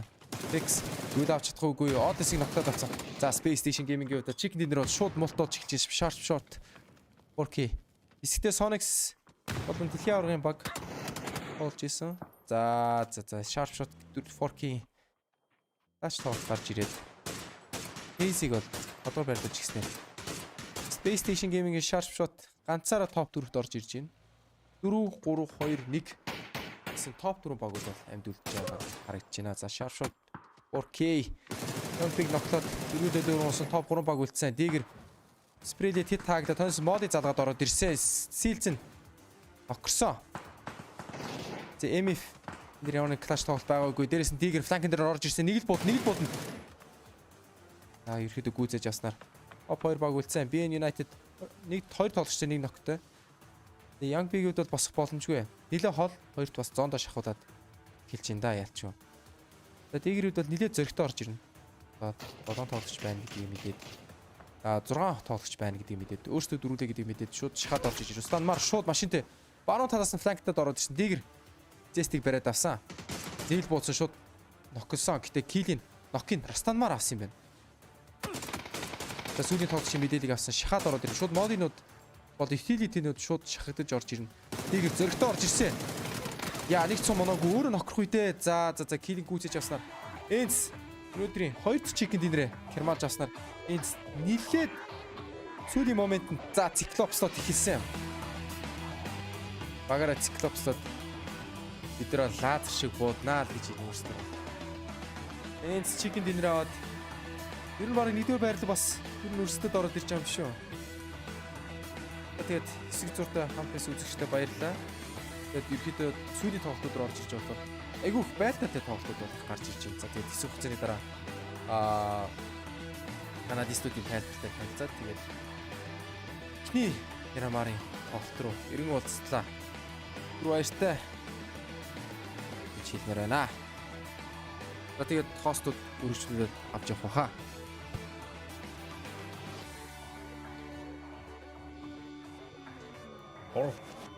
Thank you very much, guys. An absolutely delightful game. Easy for Ents indeed. They managed to pick up their second chicken dinner of the day. Absolutely beautiful stuff. And let's be honest, Martin, it looks like they're just having the time of their lives playing super freely right now. Yeah, I love their memeing. Usually Finnish guys are very laid back and very introvert kind of people. But here, these guys, you can just see how much they're having fun with this. They're so far ahead. And with this, easily top 4 in the ranked decision matches. That's super well played by them. Honestly, ranked decisions are hard. You come in and you play 3 different groups, the preparations that you have to do, and considering they're able to take Milta for free now, they're setting themselves up very nicely for our weekly survival come Tuesday. And unfortunately, Michael, there are 2 sides to the coin. The easier it is for some of these teams that are already in the top 16, the harder it's going to get for everybody else. We've got 3 more games now, 1 map on Miramar to try and make their way as far up the table as possible, and time is running out. You're absolutely right, Jorosaurus, and I think the important thing to remember here is yeah, the thing is, we need to see some of these things, and now it's getting to the point where I think we're going to start seeing desperation plays, or you know, teams just opting to think, well, guys, you know, what's working for us now isn't. We got to make a massive switch up and change things into almost playing outside of, you know, where teams feel comfortable, and the clutching at points games are never comfortable to watch. The other thing I will say is that Ents, man, it's turned into the story of the tortoise and the hare. Like I said, I'll put my hands up. My biggest critic, I was their biggest critic, and really to see them now kind of tighten up everything in the end game, look way more active and way more aggressive, kind of, I'll be honest, taking the game into their own hands, because there were so many times where we saw them proning out, waiting for things to play out and kind of lean in their favor before making decisions. This is night and day to what we saw from Ents on day 1.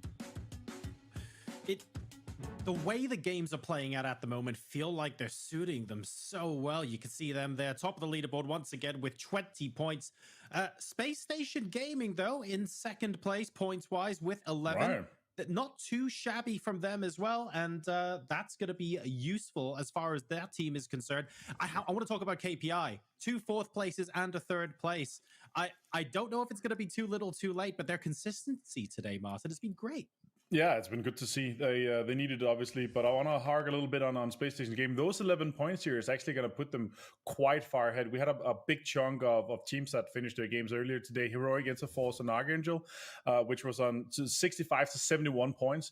And with this, Space Station Gaming actually jump ahead of them on 72 points. So it's looking very good for them to kind of have 3 more games to have a chance to get into the top 16. So even though Ents is doing extremely well, their plan with taking Milta away from SSG might not work fully, even though SSG, they backed out completely. So are they going to do that again with the weekly survival coming? Or I'm not sure, but Ents is looking dangerous. This is one of the biggest things, right? We talked about those secondary objectives for ranking decision. Now, unfortunately, I mean, Ents have the option to just kind of continue as planned, right? SSG are the ones that ultimately have to reassess the situation, and this is what I start talking about. You know, we see sort of desperation plays and calling audibles and playing outside of you know, typically where they would be playing. They then have this different set of obstacles altogether, especially with these rotating lobbies. There's constant rotation paths changing, team tendencies are completely different, and there's the importance of securing your drop spot, I guess, at this stage now,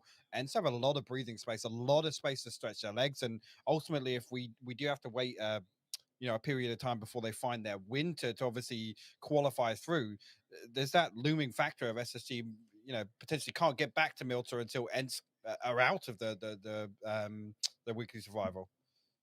Well, they seem to be doing okay so far. We were taking a look at SSG and KPI. KPI are the next team above them in the table right now, literally just 1 point ahead. So both of those teams seem to be doing all right. But this is the reset point of the day, right? So, Michael, some of the teams that might not be doing so well, this is the opportunity for them to reset and say, that's fine, fresh eyes, let's head into Miramar and get some points here. Who are the teams that you're looking at where you're thinking, actually, they really do need to turn it around now? I mean, it comes back to the same list we looked at the start of the day. You make a great point, but I see playing the final day as a big benefit. We talked about this kind of toss-up of where teams sit with how they feel about playing the final day versus, you know, playing the day before and then having to sit back and watch these games.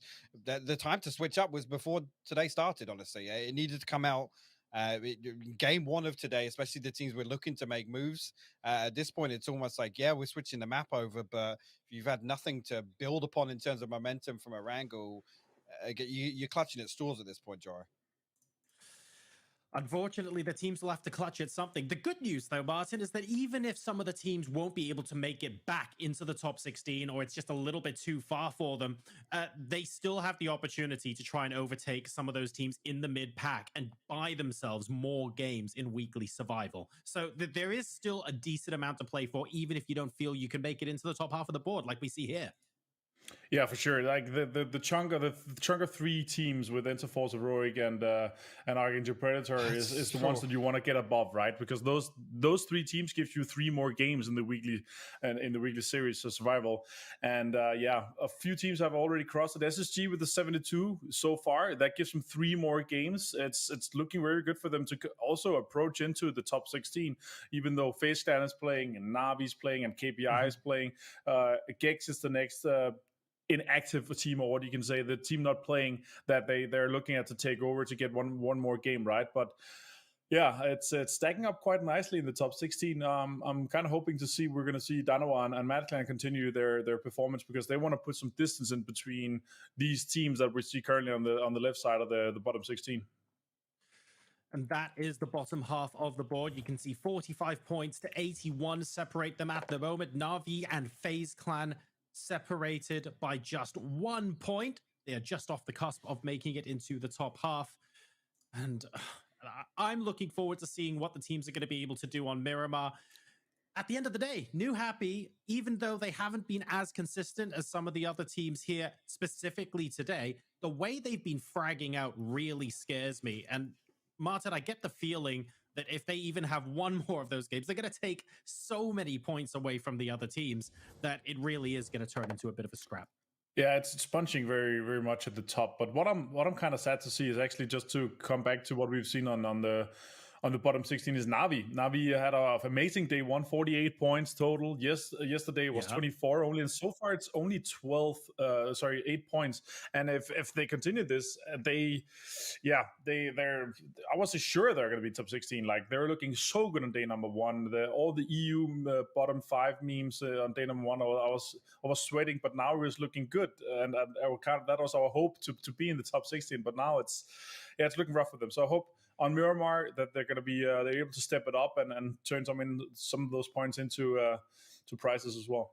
Well, we'll find out soon if they can turn it around. Will the EU memes ring true? I like to think the strength of the desk today will stop that happening, and we'll get to see some great games out of them. An opportunity for them to reset and do significantly better on Miramar. We're going to hop to a short break before we head into game number 4. When we come back, 3 maps left to go in Ranked Decision.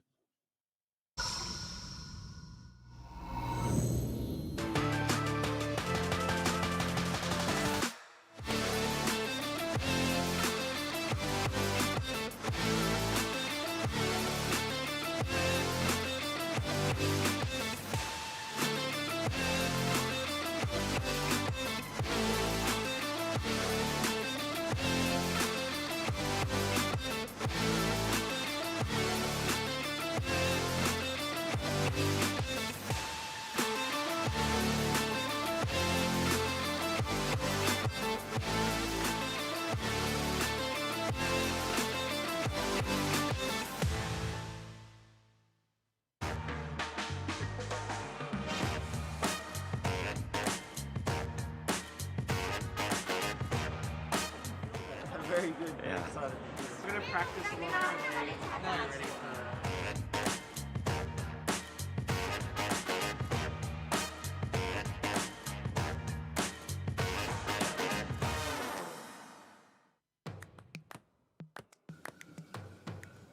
for. よし。はいどうもエンターホース36の玉本です。I'm the coach of TSM FTX. We're currently out here in quarantine in Incheon, South Korea. Hi guys, I'm Insight and I'm the in-game leader for Fury Australia. I'm going to be showing you guys one day of what it's like in quarantine. What's up? I'm Snakers from Oath and I'm going to give you a little tour of my quarantine room. Hello everyone, I'm Sparkin. How do I... Oh not in this way, no! Alright guys, this is my second time in Korea doing the whole quarantine experience, so it's pretty normal for me, to be honest with you. Yo, what's going on, PUBG fans? My name's Daniel, but you probably know me as Sharpshot 4K from Space Station Gaming, and I'm here to give you a little day in the life of what it's like in quarantine preparing for PGC.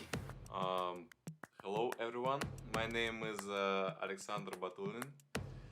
I'm IGL 14 Virtus Pro, and now I show you some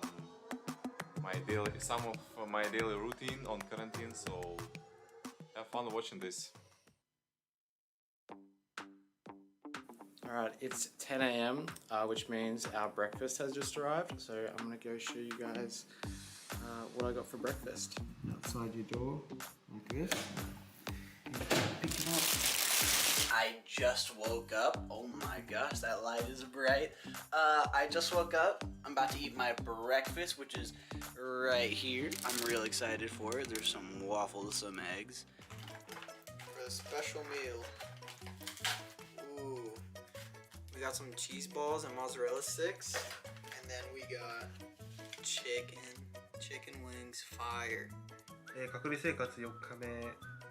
なんと食いつも油物やフライなどが来ていたんですが、本日はフルーツが来ました。あと10日間、無事に生き延びられるのでしょうか。非常に心配です Alright. Some terrible camera work here. Beach band та амраал байж лээ. Rice. I'm not really sure what this is yet. Looks like we got some carrot. Some sort of meat. Might be tofu. Хиддэг гейм гэж л ойлгох бах та. Тэ зааж би жоохон саунда дарж байгаа ирсэн дэр баха. Энд сүнэ фаны гараад байна да. Энд ч ялчгүй фаны Cyclops гэдэг лээ. Хиддэг гейм би одоо ингээд өшөө 3 мегамар гейм яваад болсон шүү дээ. Хэрвээ би яг бичсэн мэгчийг зөв ойлгож байгаа бол тэгэл rank decision-ийн тоглолтод ирэхэд дуусна да. За тэгээд мэдээж тоглолт нилээд дууссан юм чинь. Тэнгүүт миний ойлгож байгаагаар PUBG ерөөдөө PGC бол юу яах гэж үзэх бах. Цагтаа эхлүүлэх гэж үзэх бах. Тэр нөө тоглолтыг хойш татах юм уу, team нөхцөл байдлуудыг бол авах бах гэж бодож байна. Нөө бүх юмуд нь schedule форматтай. Тэмцээний олон улсын юмуд бол ялангуяа юм том тэмцээнүүд бол шууд ийм форматтай. За ингэж явна шүү, ингэж яа шүү. Эхлүүлэхээр байгаамаа. За тэгээд одоогоор ёсор эхлэх цаг нь бай. Монголын цагаар 19 цагаас гэж байна. Яад юм бол доо. Хэрэг бүр яг үнэхээр 30 минутын дараа эхлэнгүүл бас хэцүү байна да тийм ээ. Хэрэг тоглолт тийм их дуусаад байх юм бол.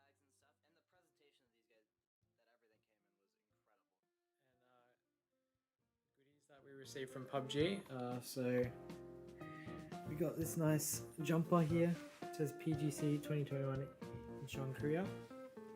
I got this woolly jacket because yeah, this is especially good for us Australians since we're not used to this this cold weather here.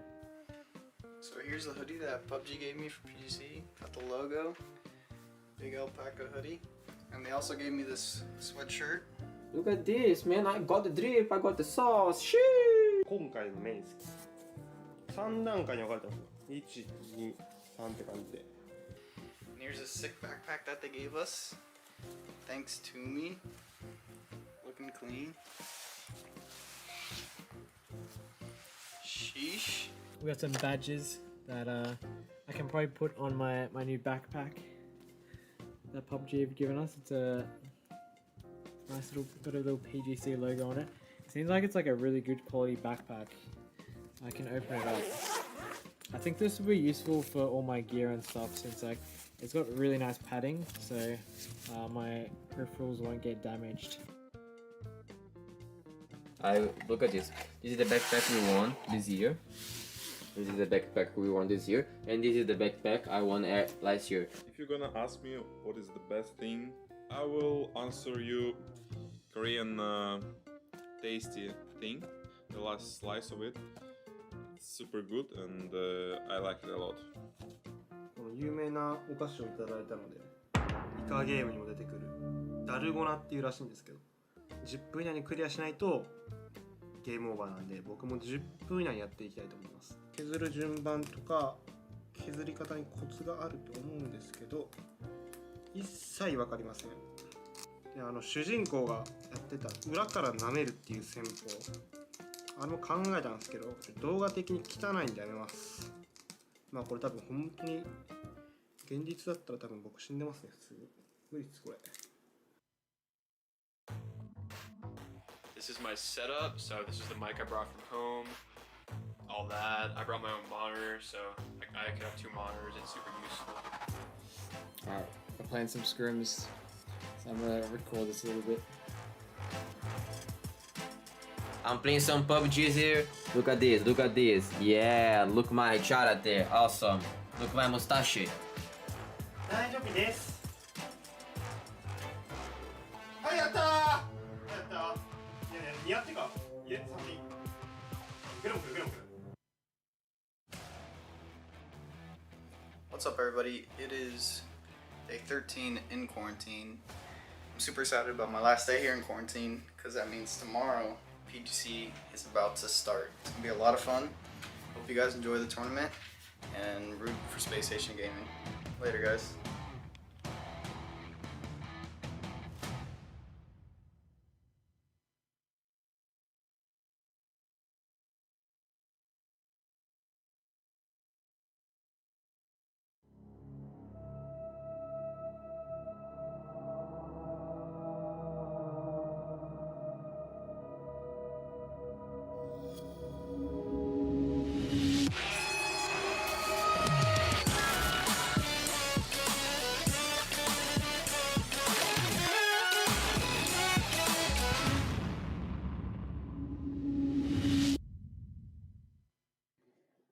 Welcome back to the last day of Rank Decision here at PGC 2021.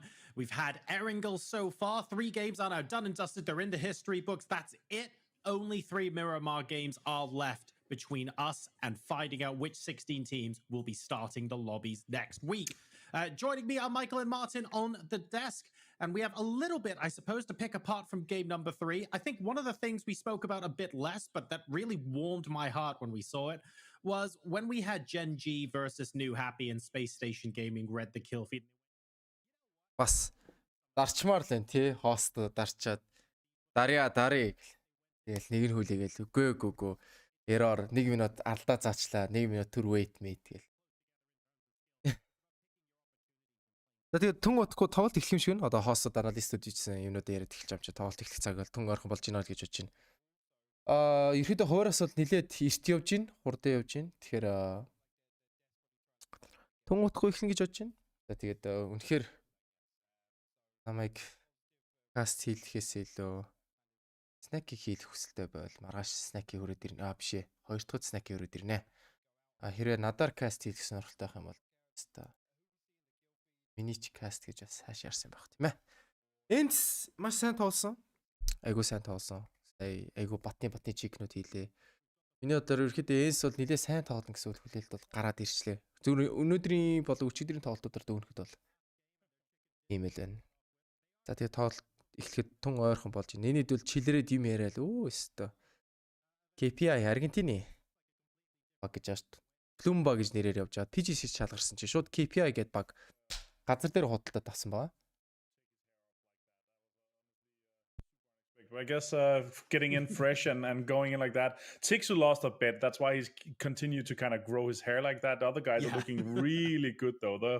I think most of the guys, once they got out of quarantine, they went to the hairdresser and got a haircut and get ready for the PR. But I want to say though, I'm not sure if I'm SSG do I want to piss off Gen G and New Happy fighting to be number 1 in the rank decisions though? Like it's not right. It's not the ones that you want to go out and say, hey, let's have 3 points over here. We need those because they will remember that. That's for sure.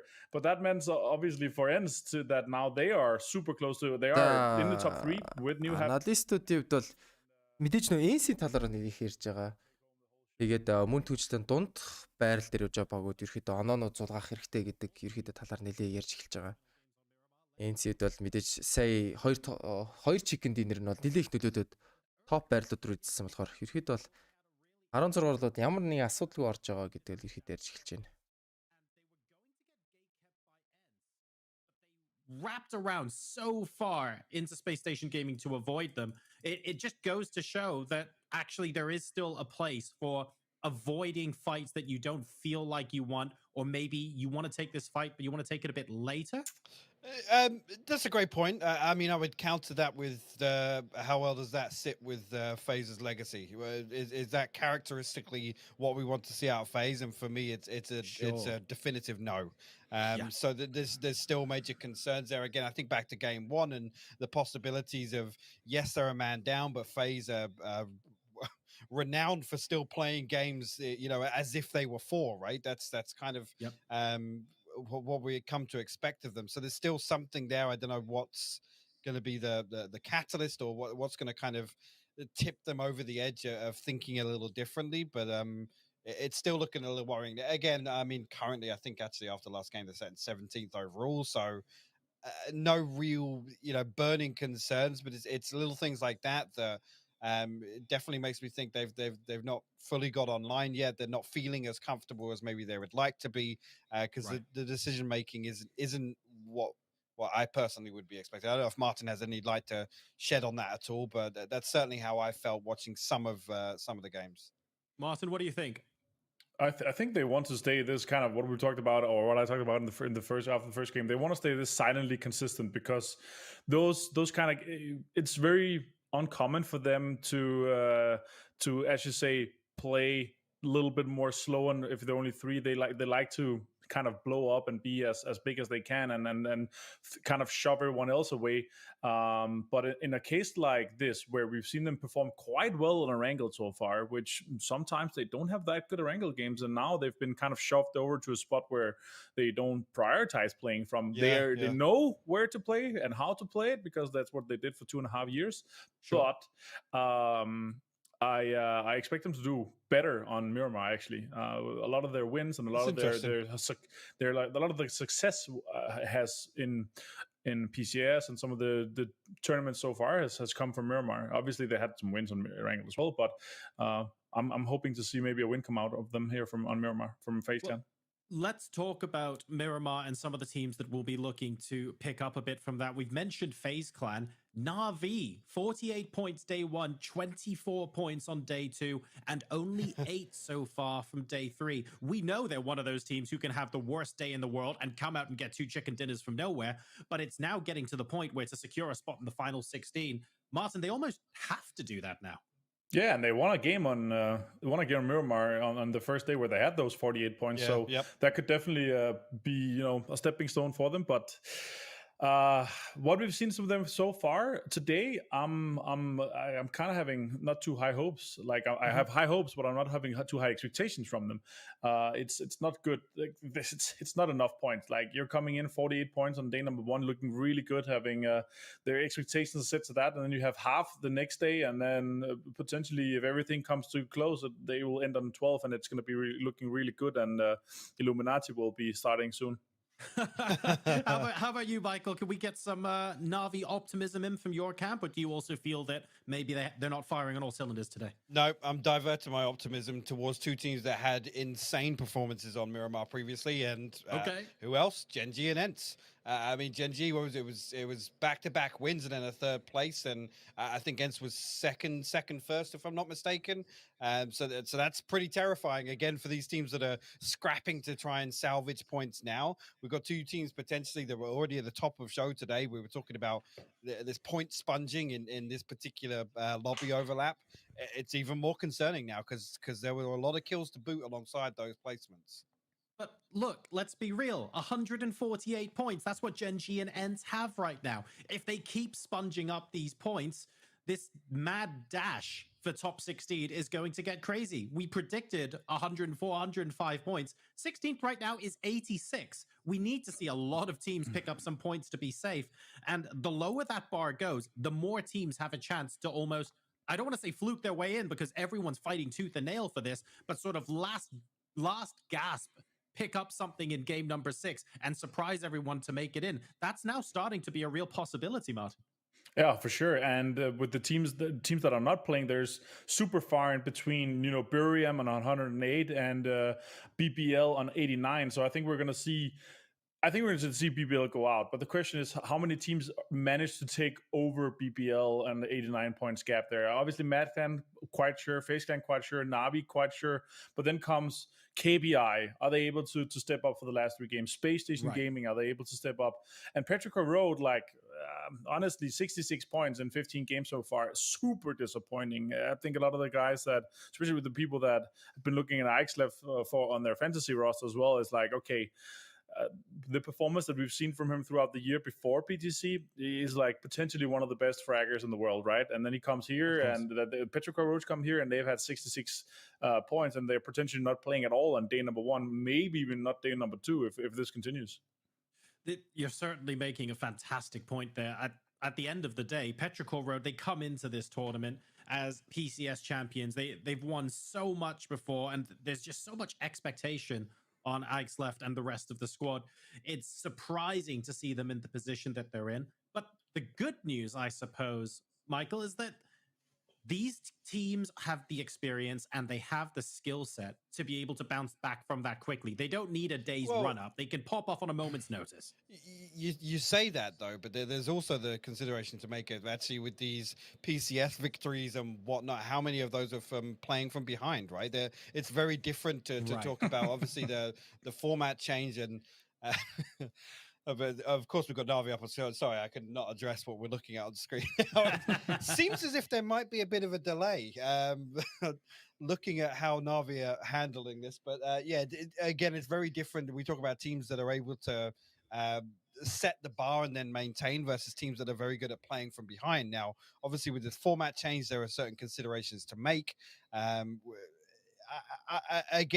think the validity of making that argument is fine regionally. You bring it here, it's a completely different kettle of fish. And I think that really is the name of the game, right? When you make it to the world stage and you're fighting against the best of the best teams from every region, it's, yes, you can play your normal game, but you can't rationally expect to always have the same results. You have to be able to adapt and to chop and change what you're doing to accommodate everybody else. And that's almost the biggest skill we have. And maybe that favors Martin. Maybe it doesn't, but maybe I'm reading into it a little bit too much.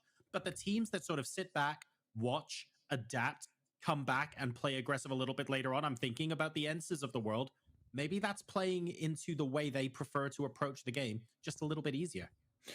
I think looking at how they were able to perform and look at and break down how PGIS was played and how they've been playing out so far is how the meta kind of evolves throughout, right? Because it's the meta on the first day changes so much, even from in ranked decisions from day number 1 to how it is now, right? Because you see a few more teams play center now, and coming out. You see Ents play center. It's super rare to see Ents play center. Like they usually play and sweep edge a lot, and now they and it feels very much like it's an analytical approach to and a decision based on preparation, analysis, and everything coming into it. So it's good to see that these guys are able to flex out that fast, and I think that's what's going to win you these games, and that's what's going to put you into weekly finals as well. Is how well you're able to analyze and prepare depending on what the teams that you're coming up against are, and it's hard to prepare against 31 teams, obviously, but from what we've seen so far in the ranked decisions, you need to focus maybe on 16-20 teams, because right now it's looking very likely that the bottom 5, the bottom 6, 7, 8 teams, what we saw from PGIS, the ranked decisions there, the teams that are in the bottom 5, bottom 8, they didn't play that many games in weekly survival, so you can kind of narrow it down a little bit. And playing those extra games when it actually comes to weekly survival can be useful as well, Michael. At the end of the day, yes, the 31st team can, hop in the very last game, win that chicken dinner, and they can make it to weekly finals, right? But realistically, that doesn't happen very often at all. And just not being able to have as much of a warm-up is arguably just as detrimental as playing fewer games, right? It's pretty rough.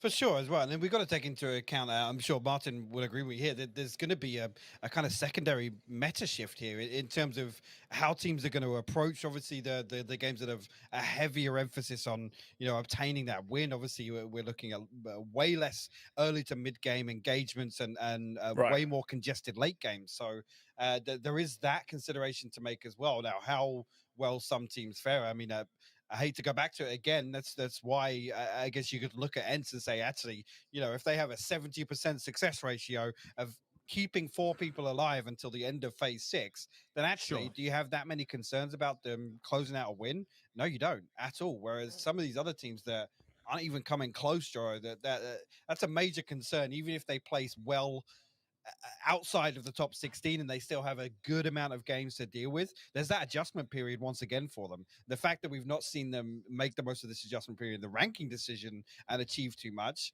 it only gets worse as things go on, because now we're asking them to do not even make it to late game, but also close out a win. It's almost like a second set of obstacles thrown on top of it. So it's really, really difficult to consider, really, some of these teams completely flipping the script. Well, you've got me thinking there, right, about how teams have been able to adjust throughout rank decision, and how we mentioned earlier, ENCE is going center now. Like, this is unusual from what we know and love of ENCE in the past, and it's getting them some good results. Are teams that traditionally play on the edge, wink, wink, Na'Vi, gonna look at that and think, actually, we might be able to make some changes here in these last couple of games to really flip the way this script is headed? What do we think about that, Martin? Or am I grasping at straws there? No, I completely agree. I think that's super valid, but it also comes down to obviously circle and plane path. You can play center, but how well you have a kind of a home turf circle and how well you start. Yeah. If it goes against you, you're not gonna like. The further you are away from the center of the first circle, the lower the chance of you trying to get something center is right. So.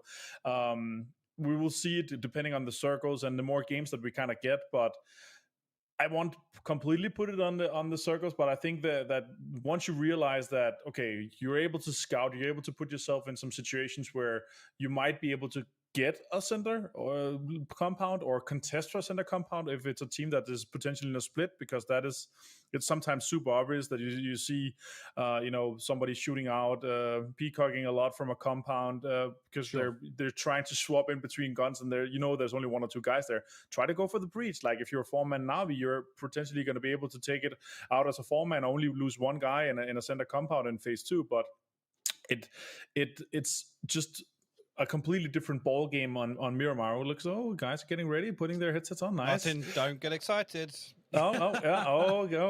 starting to shake a little bit here. I'll keep you in check. Don't get excited.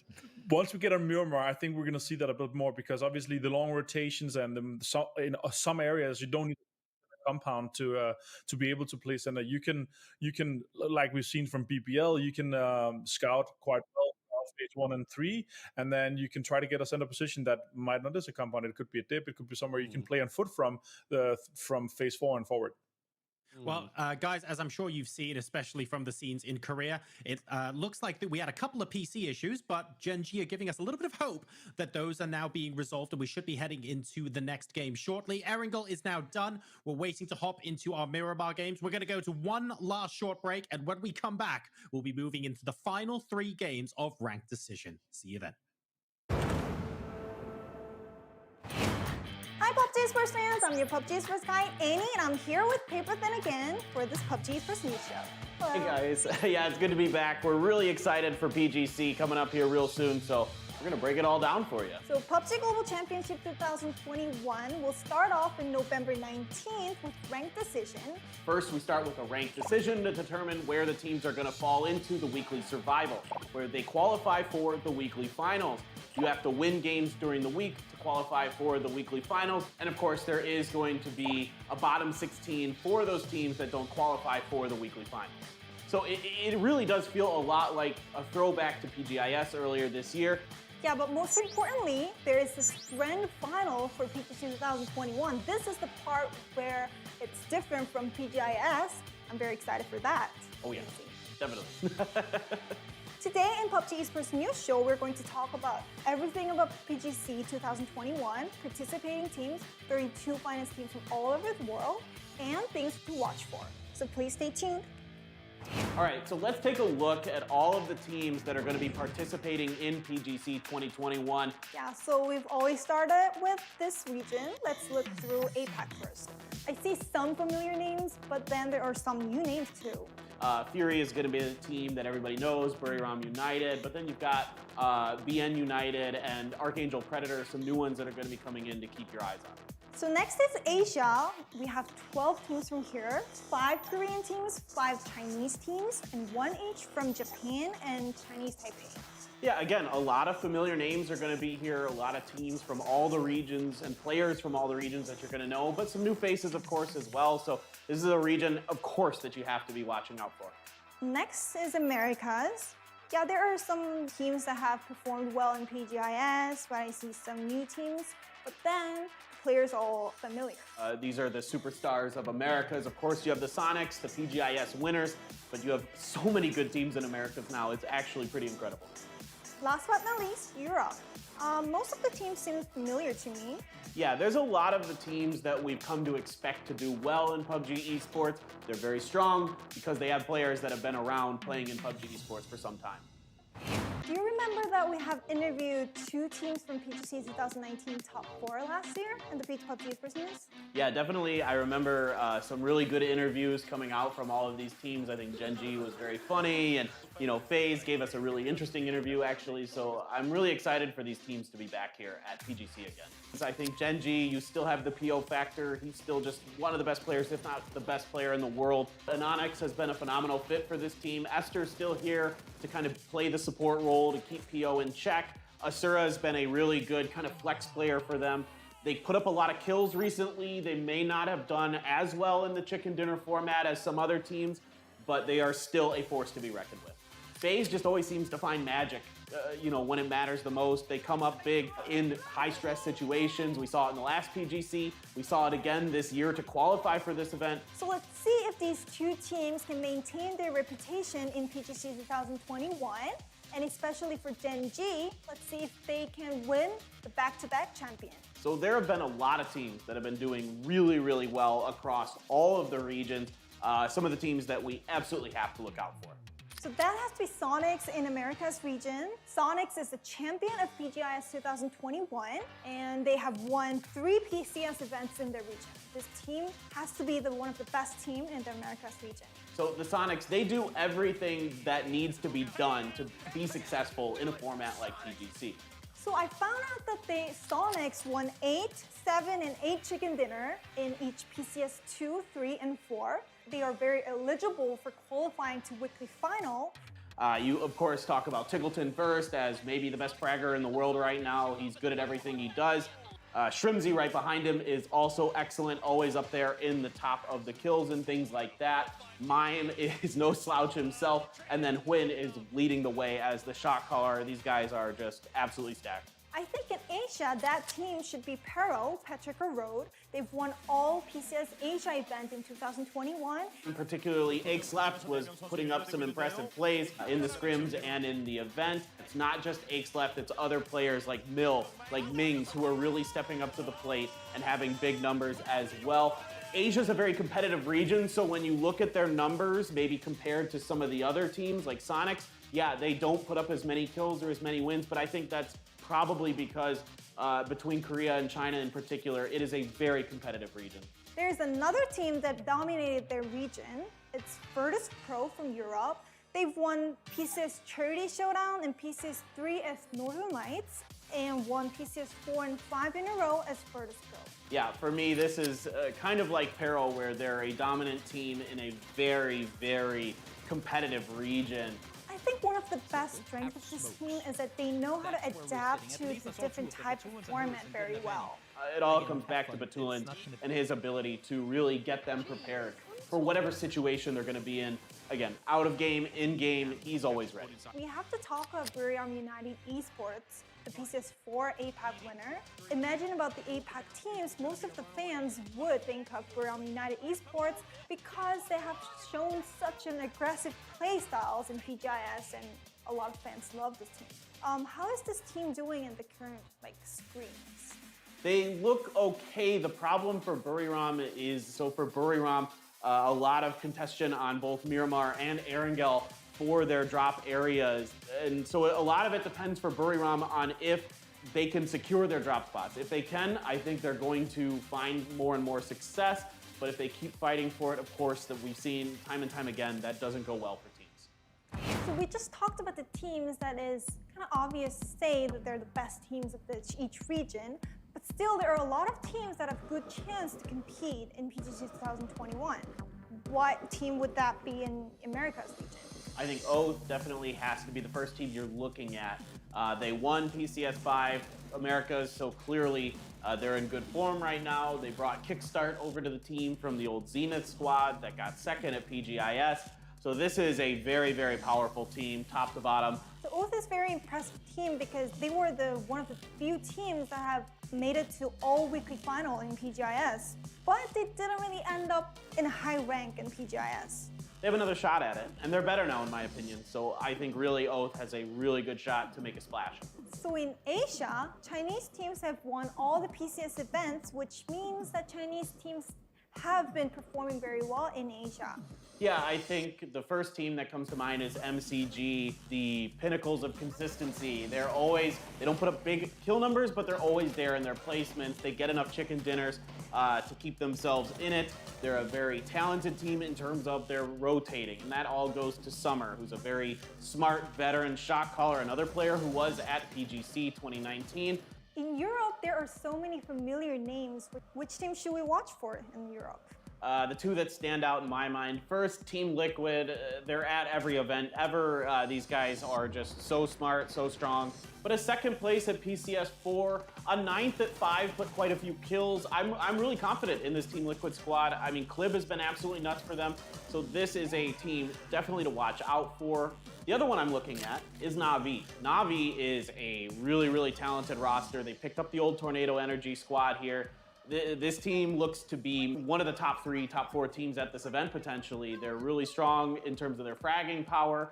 So in APAC, there are a lot of ups and downs for a lot of teams, but Fury was a team that have been playing so consistent in this region.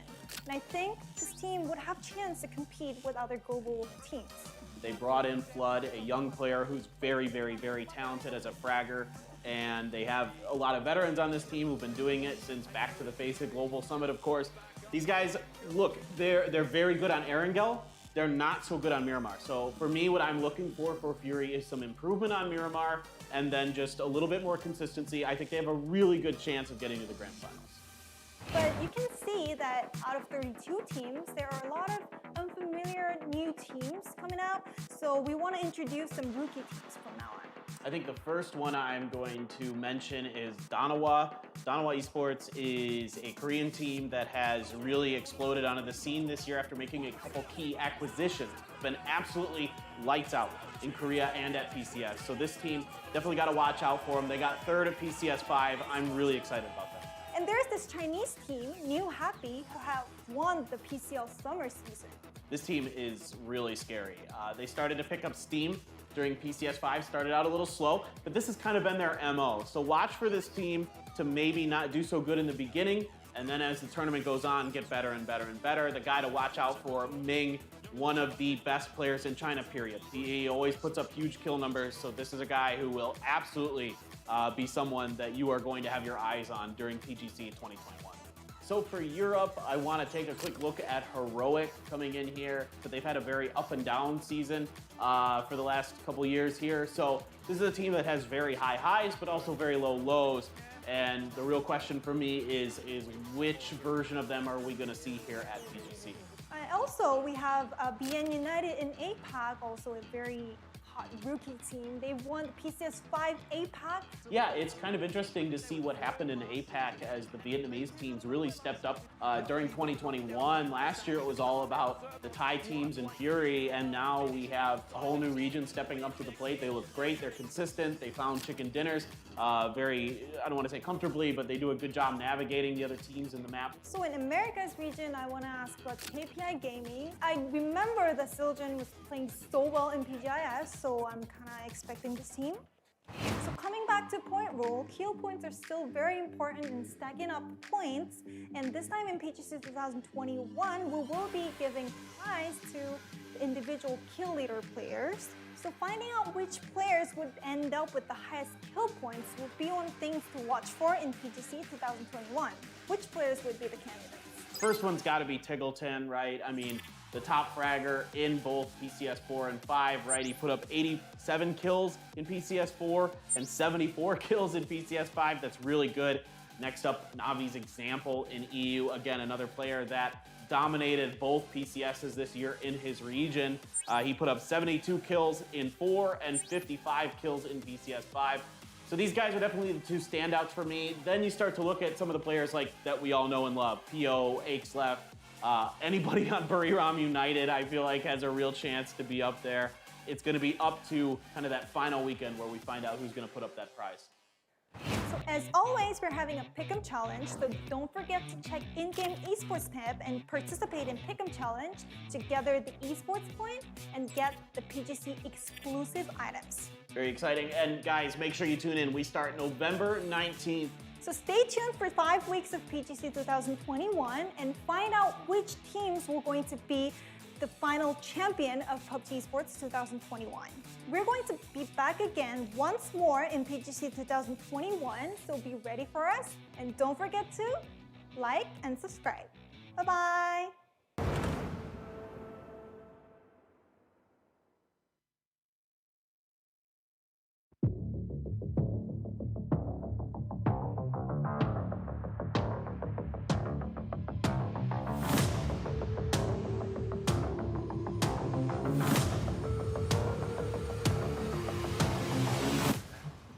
그냥 뭐 이제는 너무 익숙해져가지고 괜찮은 것 같습니다.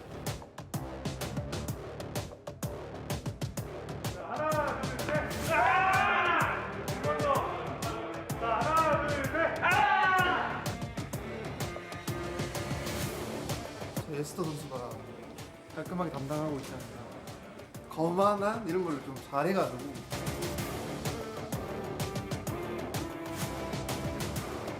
하는 건 저쪽 분이 잘하시거든요. 저는 감당이 안 돼요. 안녕하세요. 저는 거만하진 않은데 이제 PD님들 하라는 대로 하는 성격이기 때문에 좀 거만해 보이는 것 같습니다.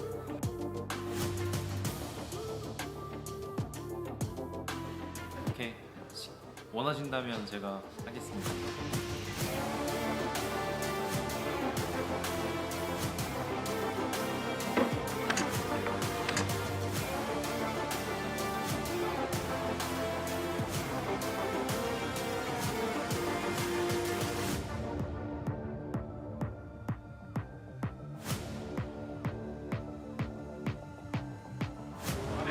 Today's media day was pretty smooth.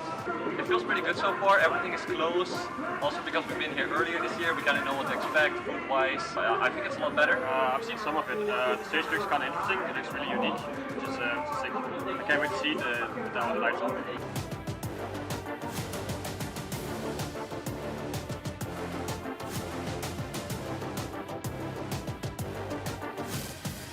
Hai cái nó hoàn toàn khác nhau nhưng mà nó đều cho mình cảm giác kiểu một chút áp lực ấy. Có thể là do mình chưa quen nữa. Mình nghĩ là như vậy. YouTube xem Victoria's Secret thôi. Đánh giá ok mà. Đấy là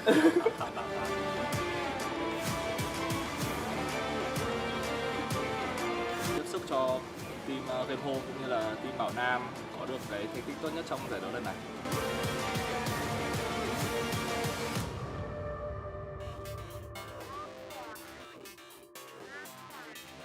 Đèn của nó. Đèn của nó. นี่คือแสดงต่อ ให้เพื่อนผมโชว์ดีกว่า ให้โชว์เป็นการแสดงดีกว่า Let him show go Oh, I have magic one magic. Zero one finger this is a heart Done.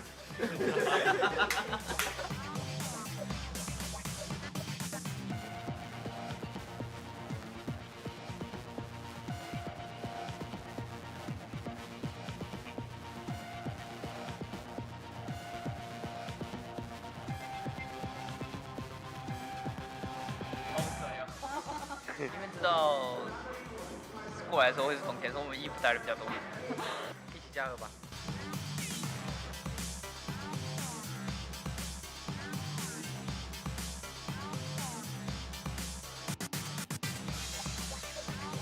네, 안녕하세요. 저는 인디고라고 하고요. 이번엔 일본 팀으로 기대감이 큰 것 같은데 기대에 부응할 수 있도록 최대한 좋은 모습 보이도록 노력하겠습니다. まあこの1年でねすごいいろいろ変わったことがあるんですけどすごいパワーアップしたと思うので世界大会絶対に優勝します。エンターホース36ファイティング！ファイティング！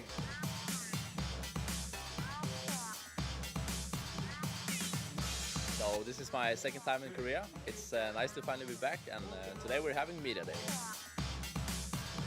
This is very natural. Did you like the pictures you took? I just wanted to look cute, but he wanted me to look like an angry man, and I'm not an angry man. He wanted me to flex my arms, but I don't really have any arms, so. Or like this one? This one? Yeah.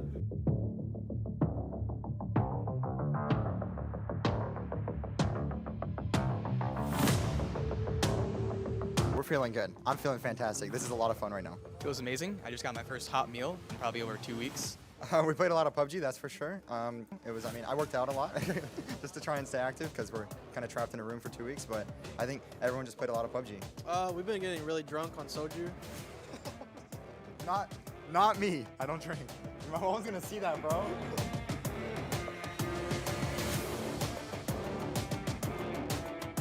Даже не прикасался к компьютеру, поэтому настрой отличный. Это наше место, и не приходите сюда, пожалуйста. Спасибо фанатам команды Virtus.pro. Вы лучшие.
Thunder 1, this is Zeus. Solobia is under attack. SBR is on the rise and threatening security in the region. We need your squad, Thunder 1. Get the job done. Time is running short. Move out now and hit the ground running. Locate the enemy. Disrupt their operations. Oh, and one more thing. Bring the thunder. Operation Red Sword is a go. Move up. Copy that. Suppressive fire. Deploy the camera. Hostiles nearby.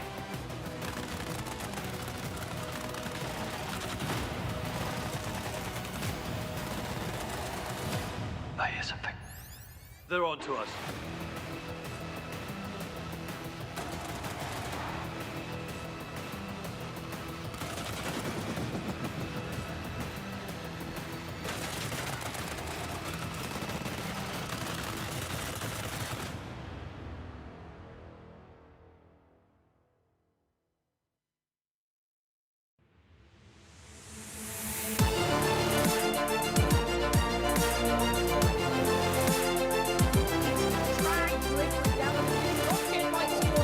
Huge performances all around from this team. Them as they prepare to hoist.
Welcome back to PGC 2021. We are now moments away from the next game. The technical problems have been resolved, and that's given us a lot of time to mildly panic over our fantasy choices, as well as everything else that's been going on so far. Individual players are going to make such a huge difference in these last 3 games. Hopefully we don't have more teams surviving where there are 3 players and the only one that's dead is the person I've picked to be on my team. Martin, how are you doing today? Well, looking at my fantasy pick compared to yours, I'm absolutely dreadful, honestly, because it's not been a good day for me at all. The MCG hot drops, let's not talk about it, right? So I think we'll leave it at that. Actually, I know why you want to talk fantasy team, because yours is doing incredibly well. You say that. There was one point earlier on yesterday where I was actually top 10, and now today has just been about how's that looking? How's that looking now? It's not looking great right now, I'll be honest. The MCG hot drops actually hurt me quite a lot. Michael, I think there's a good chance that you're doing better. I mean, I'm also suffering from the MCG hot drop factor, but also Genji, you got to do something, man. Particularly Nonix. Come on, help me out here, guys. He's such an absolute beast. He's basically a points machine. So fingers crossed we get to see something moving on to Miramar. These, of course, if you're just joining us, are the last 3 games in ranked decision, not just today, but overall. This determines the top 16 teams that will be starting next week's weekly survival lobby. And then 17th through to 31st will be the teams that hop in after each team wins a chicken dinner. So very important, because if you're in the bottom half of the table, the closer to 17th you are, the more opportunities you're going to get to represent your team and try and take a win that puts you into the weekly finals. Erangel is now done and dusted. That's all good to go. And that means we only have 3 games left. Ents, though, have won 2 out of 3 of those games. And Mad Clan have won the second one. So the more points heavy the top is right now, Michael, the fewer points there are for everybody else. And I'm really worried that we're going to see something explode here. Yeah, it is. I mean, this is almost crisis station moment for some of these teams, and really expecting some of these teams that have already, I guess, consistently performed on that upswing is when that becomes even worse. Let's find out. 3 games left to go in ranked decision. Ladies and gentlemen, let's hear it for Toby and Chunks. Take it away, folks. Yo, за 10 минут хүлээчихсэн үү? Бүр эхлэх гэж нэрээ цагтаа үнэхээр эхлүүлнэ гэдэг үнэхээр барьчдсан байна. Зураад бүр би бүр одоо юу ихсэн болдоо гэж айгүй хүлээгээд суужлаа. За тийм чинь тэгээд Мирамарын эхний тоглолт руу орж байна. За тэгээд нийтбэс үзэгчд хүлээсэн үзэгчд бол би стүчмөр байна. За энэ бол надаас хамааралтай зүйл биш байгаа шүү. Тэгээд тэр PUBG-гийн зохион байгуулж байгаа нийт DB-гийн PGC-гийн нийт ZB-ийнх нь үнэхээр цагтаа байрна гэсэн мэл цагтаа барих л байсан юм байна. За тэгээд хэдэн зүйлүүдээс дараа жил Монгол багуудыг харнаа гэж байна. Тэгээд Монгол багуудыг харна гэсэн шууд их зоригтой байна. Тэгээд new PUBG New State-ийг бол татчих үзээгүй байгаамаа. Ер нь mobile PUBG тоглолтгүй байгаамаа. Тэгээд Мирамарын ихний буултаар айгүй удаа хүлээлээ. Finally нэг тоглох гэж.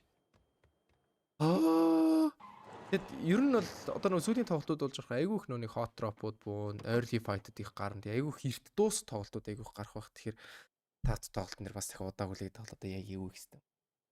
Хоорондоо чатлаа сууд юм уу? Тийм ээ, FM радио 105.5 гэдэг шиг юм болж байна. За тэгээд Пикатогийн төв дээр attack all round боссон байна. За тэгээд hot drop дээр хашаанд дээр GNL-ийн hot drop. Хашаанд биш вэ нөө? Би чаал буруу шарж зевж гинөө. BN United-аас бол энэ дээр үешгэрдээ нэлээд шүхэрдэж бууж. Харт ёохл гимээр л болж ин доо үнэхээр ёо.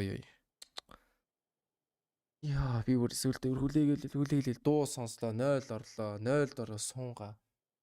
Өөрийн стримээ буцаж үзчих. Эхэлсэн бол үгүй мó гэж найзтай. Цууга гарлаа нилээ хангалттай. Пүнич чи ягаад зүрхэн салгалаад эхэлж юу? Нилээ тулаа эхэлсэн болов гэсэн чинь холоос хараад байгаа юм шүү дээ. Дөрөд мөрөд идчих шиг. Яа зүрхэн цохилт тэгж амар болж.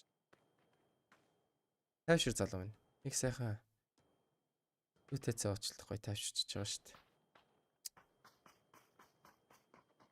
За Impala дээр диний тас тэгээд яг ший чинь таваар орж ирсэн баха.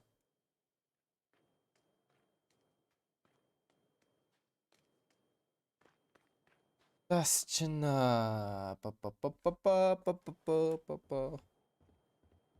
Аугон юу Азаас гарсан баг гэж үнэлт юм байна л да. Тас гэж хэлэхгүйгээр. За тэг юучсан. Тоглолт эхэлт юм байна.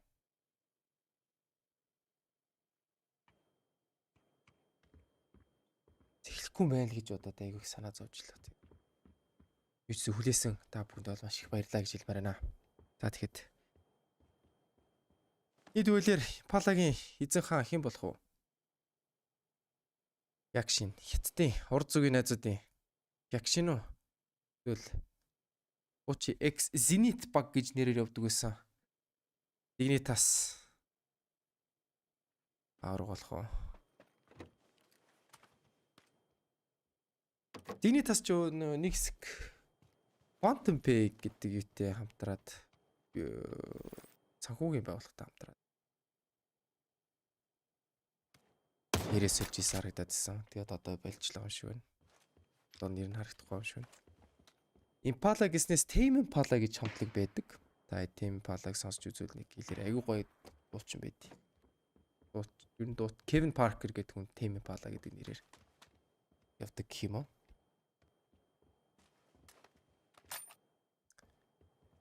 Ихэд hot drop байгуулах шууд байгаад буурууд авч үзэл байлтах гэдэг юм да. За тэгсаар толгойч битчлээ 47 57 тань ш.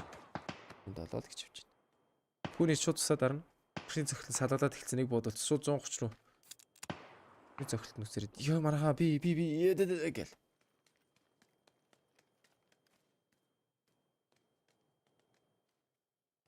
Зя оноонуудын байдлаар нэг дахиад харчий да тийм ээ. Энэ яг нөө сүүлийн тоглолтод болж иж орох нэг хүмүүсүүд ерөөхдөө нилээх прешерд ороод эхэлсэн. Dignitas чинь бүр 32-т явж байгаа юм биш үү? Тийм уу явж.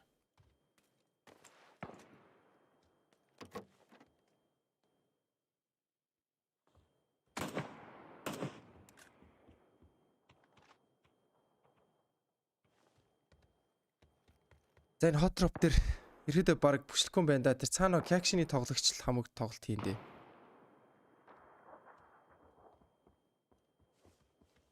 Ланрын юм шиг байна. Тийм байна. Ланрын ямар тоглолт хийх юм бол доо. За ерөн шахаад ороод ирсэн пүүнийж. Тэгээ байгаа үгүйг мэдэхгүй л юм шиг байна. Action энэ дэр тоглолт хийх баха. Араас нь ерөөдөө shift-д ороод ирэх бах.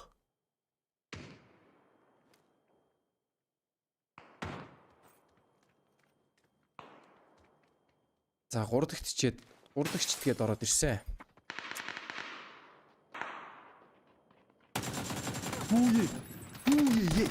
Юу. Observer яалтаал байсан юм юу? Яа гайхацсан. Юу болоод вэ?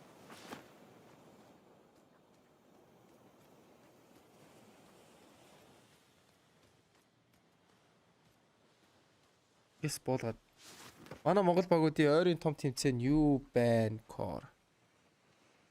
Монгол багуудад задлжуулахгүй мэдээлэлүүд бол байна. Одоо ерөөхдөө ингээд PGC дуусаад ер нь бол off season-д орчиж байгаа шүү дээ. Зэхэн renewal PSI гэдэг fucking өрөлдсөн тэмцээнд орж иж. За Zest дүэл алдчихна.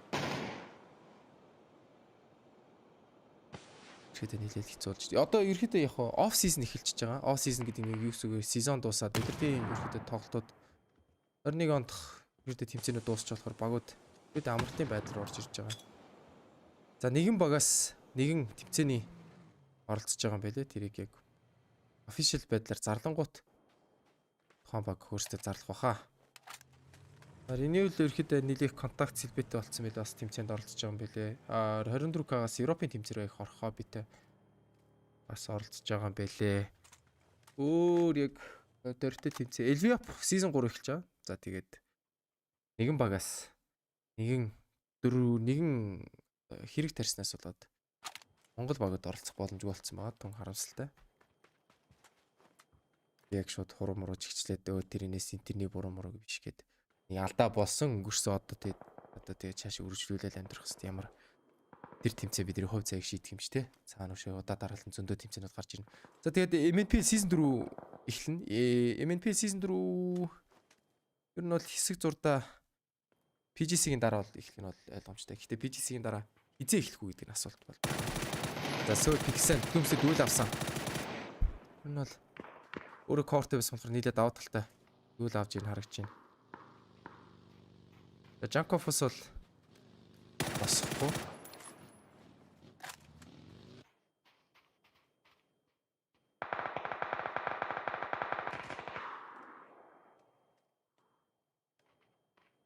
Тэгээд ерөөдөө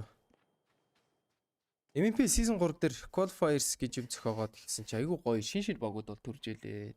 Шин багууд way to champion яг баг болоод бүрдэж байгаа хөрдөн тоглодог гэсэн хүмүүсүүд л дээ. Гэтэ яг баг болоод ингээд жигдэрч байгаа надад их баярлажсэн. За Unique's Faultless S3 ногтоод холын зайд мал дээр ахт нь бариад авчлаа. За тэгээд айгүй гой багууд бол Akatsuki гээд бас гой баг төрж илээ. За Jankov нэлээ хаж ороо яваад дээ. За өстө буурын шиг тоосоос батны унгаа штэ. Тоосыг ийм дэр ерөөс алддаг билээ.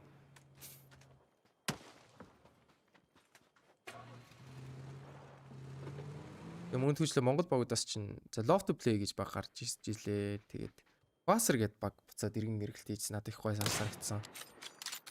Багууд буцаа эргэлтэд хийж хатвал их гой харагдчихсан. Ер нь лобби дөрөв ингээд яг таагтай жигдэрсэн багууд тоглох айгүй гой харагдчихлаа. За Dignitas-аас болио гэдэг код гарч байна.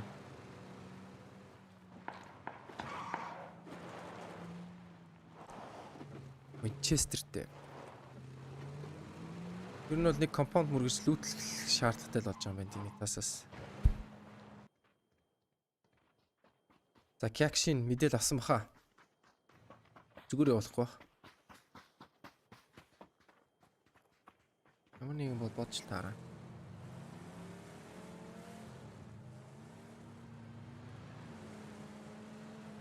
За фейсник хаагцсан. 16 баг.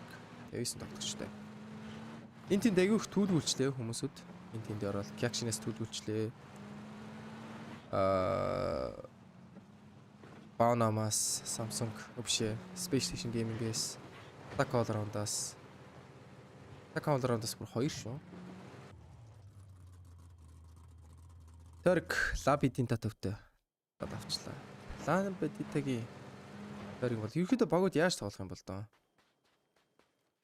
Одоо нэг байлтах юу гүйлэх. Ер нь Мирмар Ирангл хоёрын ялгаа нь бол Мирмар арай нэг тоглоод идэм аа. Төрк хотод төрк тусахгүй ч гэсэн ер нь бол нэг айгүйх овоо товоотой. Тэнгүүд нэг онхорхоод ерөөхдөө cover авах боломжтой. За sharp shot эдгээр явны kill зугаах баха. За яг таамаглаад ичлээ. Өөрөө төлөвчтэй Американо нэг хэрцээтэй. За kill-ийн бол цаанаас Перос булгаад авч байна. Sharp shot-ыг босох боломжтой үгүй буудуулаад ах юм да. Гайгүй юм шиг байна. Ер нь бол нэг хүн алдахгүй юм байна. За ингээд нийт 32 багаас нийт оноогоор New Happy 1-т орчлоо, Ens 2-т орчлоо. Genji 3-т орчлоо. BN United эндээс цаашаа нэмээд оноо авч чадах уугүй юу. Basis бол одоо 3 тоглолтод бол нэлээд оноо авчих байх гэж харагдаж байна. 16-ад бол орох боломжтой гэж харж юм шүү. 5 оноо бол 3 тоглолтод авчих байх гэж харж байна. Навигаас ч гэсэн. За Алия, Джейс дээр. Тэд таарад хилээ зусгах. Джеймс сүүлийн тоглож байгаа. Жанков тэг Глумсиг бүр анхаалцчихсан. Энд бол Али зүгээр өрөхгүй хаа. Ер нь бол нэлээд шунаад цус сунирцсан. Төршин чонод шүү дээ бас.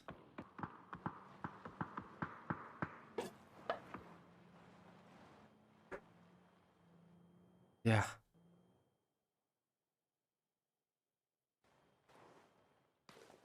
Бивний дайрж харагдаад байх юм да. Энэ жоохон ботоодын л асуудал аа. Жижиг хөл алдаа, жижиг алдаанууд ирэхэд их гараад байна.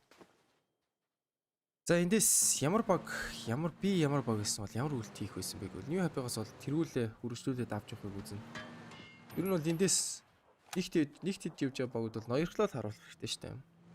Энд бол ердөөс бол нэгт орно гэдэг бол хичээж байгаа. Нэгт орохгүй бол гэж энэ багууд дээр өөрсдийнхөө өсвөр төлөвлөл харуулж чадахгүй гэсэн үг болж байгаа шүү дээ. За Данава BN United, Mat Clan, Navi Face, PlayStation Gaming, KPI гэх багуудыг ямар өөрөөр оролцож байгаа. Тэрүүгээр боломжоор оноо зулгаад 16 батуулах хэрэгтэй. За Mat Clan батуугаа ч гэсэн хойд хідэн багууд нь гүйцэд ороод ирэхэд Mat Clan $10 унаад bottom 16-аар унах боломжтой. Гэтэ bottom 16-ад орлоо гэвэл weekly survival-д 15 тоглолт тоглоно. За нээд маш гоо орж ирсэн James тоглолтоос хасагдлаа. Ихний 2 кил амжилттай гүйцэтгснээр 2 оноотой.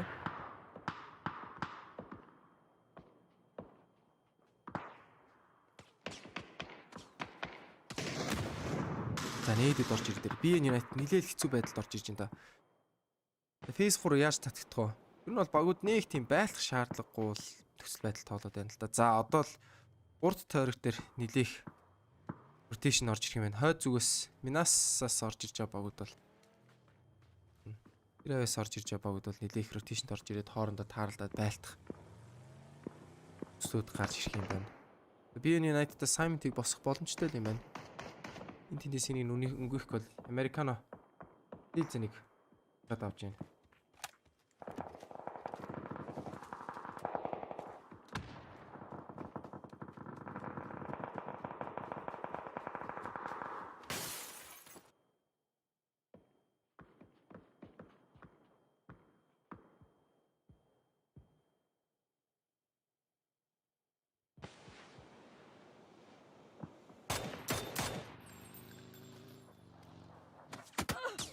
хараасаа бодуулсан. Ер нь навигууд нэлээд хэцүү л харагдаж байна. Ерөнхийдөө бүр захлаад бүр тойроод урдуур тойрог руу оруулах боломжтой. Мат клам. Улаан шоуны яг дээгүүр байгаа баг. Улаан шоуны доогор байгаа хэрэгтэй яг. Хараад ихэд. Пүнэж энэ тас. Энжид таарсан. Ер нь бол би Dignitas Visual-ыг байлдахгүй байхыг л үзэндээ. Ер нь бол энэ авиг хаяад өөр газараар тэр тойрог руу орох бодолтой байх. Зүгээр одоогийн оноогоор дүүнхэд бол Dignitas-ийн буудалд айгу муу л байх гэж бодоод байлаа. За Mark-ийн энэ дараас нь буудаад хэлсэн. Нэг л онлоо. Таны нөх байхгүй. KPS United-ийн нөхөлж харагдаж байна. Энд тэнд холын зайны DMR-ийн окууд орж ирж байна. MNPL-ийг эндийн нөхөлц Quiz нөгөө талд нь Flash-ийн нөхөлт болсон. За Mad Clan нэлээд хэцүү байдалд орж ирж байна да. За Seoul-с хил гүйцэх гээд үзээд идэг. Utapig бас нөхөлц. За Mad Clan-с ганцаараа. Тэгээд холын зайны DMR-ийн тоглолтууд бүр яг л ирчимжээд эхэлчихлээ да. Эндийг босгоод ер нь бол тэгээ тойрог руу орох хэрэгтэй дээ. Mailman-ыг алдсан навигаас. What the hell? Starladder. Hello PUBG. Яа өөрсдийнхээ хийсэн алдаа. Биднээс сүүж шууд хэмжүүлэлт зүрсэн юм харагддаг юм байна. Татаасаа. За Dignitas 2 тоглогч алдсан. 3 тоглогч алдсан. 2 ноктой 1 өгсөн. Ер нь бол PGC-ийн production жоохон таарах нь л харагдаж байна. Яг би бас жиг бас шүүмжлээд мохол. Чин бой. Нэлээд улаагаад хэлсэн. Хүмүүсээ дарахад нэлээд хэцүү байна да. Goddess ер нь бол ийм мэдээлэлтэй байвал шууд ороод ирээд оклох боловч тээ. Moshi Flocky.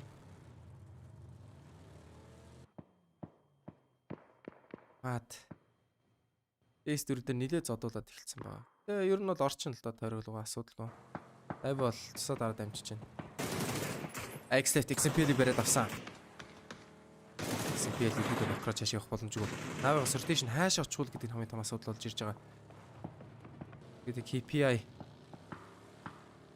Данават бол ерөөдөө таараад хэлсэн байна да. Данава rotation-аас ороод ирсэн. New Happy-гаас нэг хүн чигтгүүгүй. За ерөөдөө нэгч байсангүй. Кана нендийг ноклоод авсан. Килинг Астанмараас гүйцэгээд авсан. XMPL-ийг exit гүйцэгээд United тоглолтыг өргөжлөх боломжгүй болж ирж байхад Navi Данават таараад хэлсэн. Хооронд яг мөргөлдөөд ихшээ Quiz ганцаараа. Ээж хитцээ. Моди дэм Моди дорсноор Rex. Бахан клатч хийгээд тоглолтыг Навигас хассан боловч KP шууд сүнэрлээд ороод ирж байна. Нэг тоглогчдыг унгаагаад авсан. Нокноос ороод ирж байна. Хойроос нээд залгуудад орсон. Нээд орж ирээд гүйцэх юм болоод үгүй ээ. Цогцсон дээр ороод ирчлээ. Rex. Ганц тоглогч. KP-ийн зүүн гар талд цусаа дараад байгаа. Rex-с клатч тоглолт байх үгүй эсвэл тоглолтыг шифтлж явж байгаад. Decent point авах уу? Тэр яригдчих эхэлнэ. За Mad Clan-аас зооны газар унснаар болтыг өргөжлөх боломжгүй болж Nemeth Unique дээр баригдаад. Юу нэлээ хэцүүж эхэлж байна да.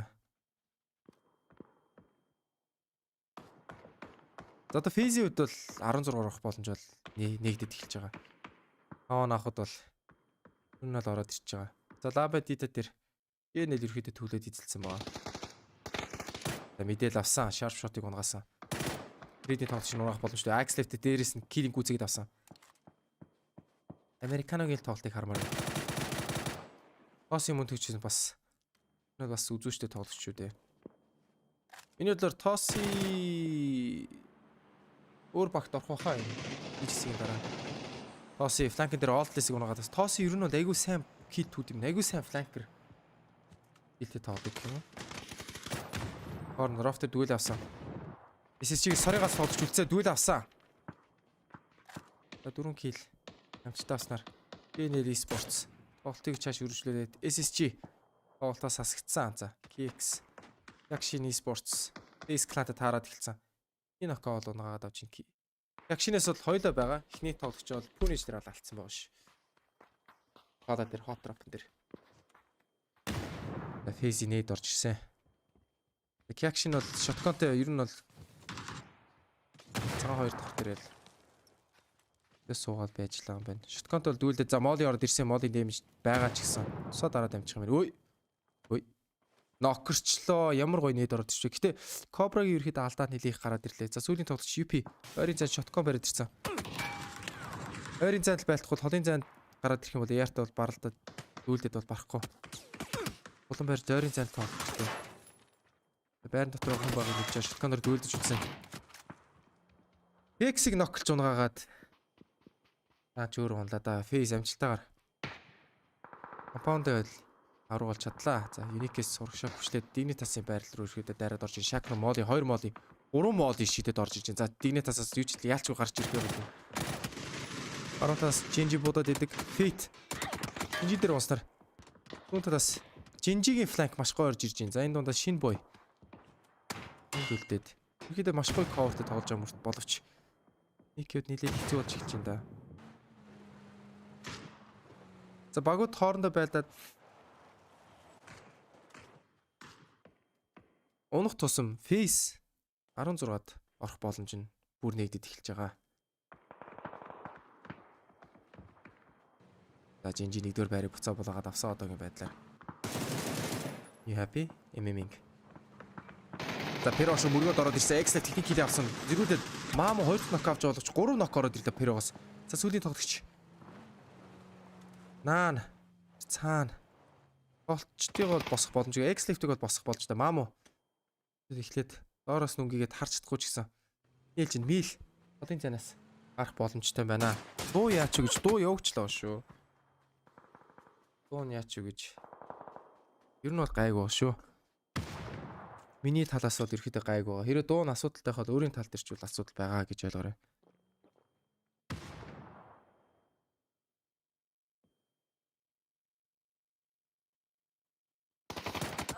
За тэгвэл явсан. Ауга. Аамог ерөөхдөө улаалгаа хийсэн. Баазу багийн гүн хагалчвал нааны нилээцүүд тэр нээд орж ирлээ. За ерөөдөө 19 тэмж үзүүлсэн. Which-ки Unique Оклод KPS гүцэгээд авч байна. Pass face ер нь бол байлтахгүй бол дайжгүй. Face ер нь бол байлтахгүй яваад placement point аваад батны 16-г авчвал их дайжгүй. Санаа амар тоглоно шүү дээ тэгэхээр. Одоо яг нэг улаан зураас нь доогуур болохоор жоохон дарамт. Тэг pressure орж иж магадгүй байна. Энс. Харин захаар. The face 6. KPI дээр үргэлжлээд дийлинг татсан. KPI-ийн chicken dinner-ийг хармаар байна. Аргентины өмнөд Америкаас төлөөлж ирж байгаа ганц баг байгаа. За уцанд асуудал байсан болоод яамаа да учраа болсон болоо шүү дээ. Бичсэн PGC-гийн Монгол тайлбарт оролцоод тавд үзэж байгаад баярлаа. Тавтаа морил гэж хэлье. За face бид бас гарах. Тэр нөр өндөрлөгөөс буух шаардлагатай болж байна. X-Left EAP-ийн сүүлийн тоглогчийг болоод топ 8 баг үлдэж байна. За одоо бүх багууд бол placement point хамгийн багадаа 1 оноо авч байгаа. За Faces баруун дараад rotation-д орж ирж байна. Pass Faces дээрээс харж эхэлж байна. Inonix нийт толох тоглогч. Genji-гээс.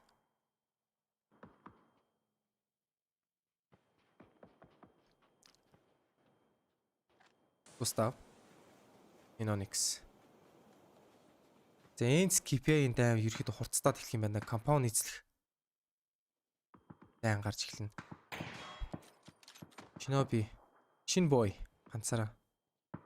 Энс DraftKing дунсан. KPI-уд нилээ даавал талтай л олж чи нээд ёстой гоё орж ирсэн. Стилзэн Роза 3 сет авсан баха да дропноос авч яхахыг бодвол.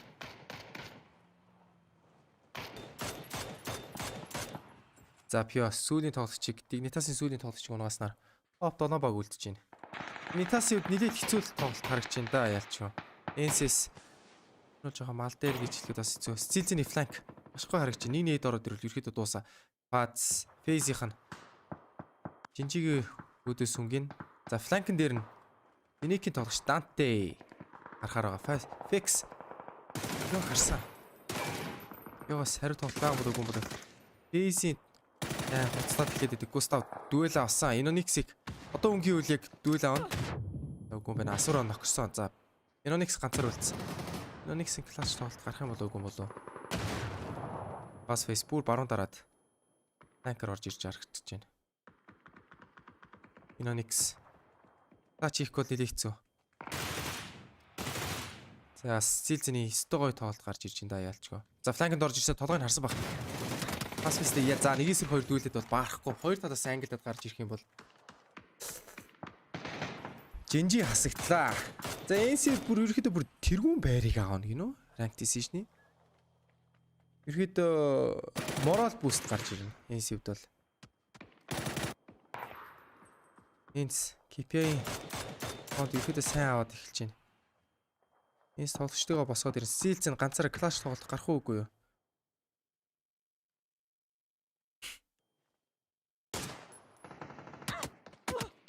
За Unique сүүлийн тоглогч Phase-с олсон. За Phase ерөөхдөө топ 16 руугаа орчиж байна.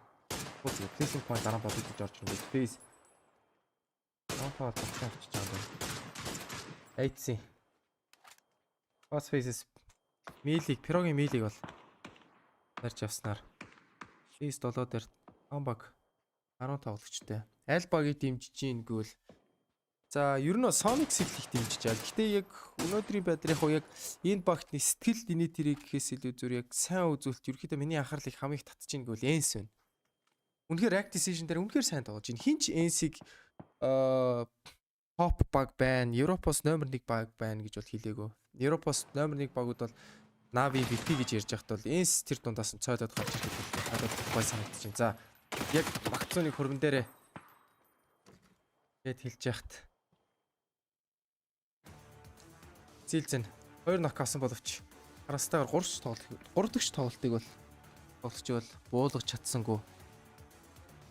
Нэг KPS тоглолтыг үргэлжлүүлэх боломжгүй болоо 5-4 баг. Base дөрүлээ Ens тоглогчоо босгоод ирэх юм бол гуруулаа. За Перо дүнгийн унснаар Данава үлдэж байна. Топ 3 баг. Base чинь баг Chicken-д чүүл 14 рүү ороод ирэх юм шүү. Данаваг унгаагаад аваад өшөө 2 киллтэй гараад ирэх юм бол Данава ч placement point авчиж байгаа юм байна. Энэ бол ерөөхдөө 14 дүр байр бол батны авчиж байгаа юм байна л да.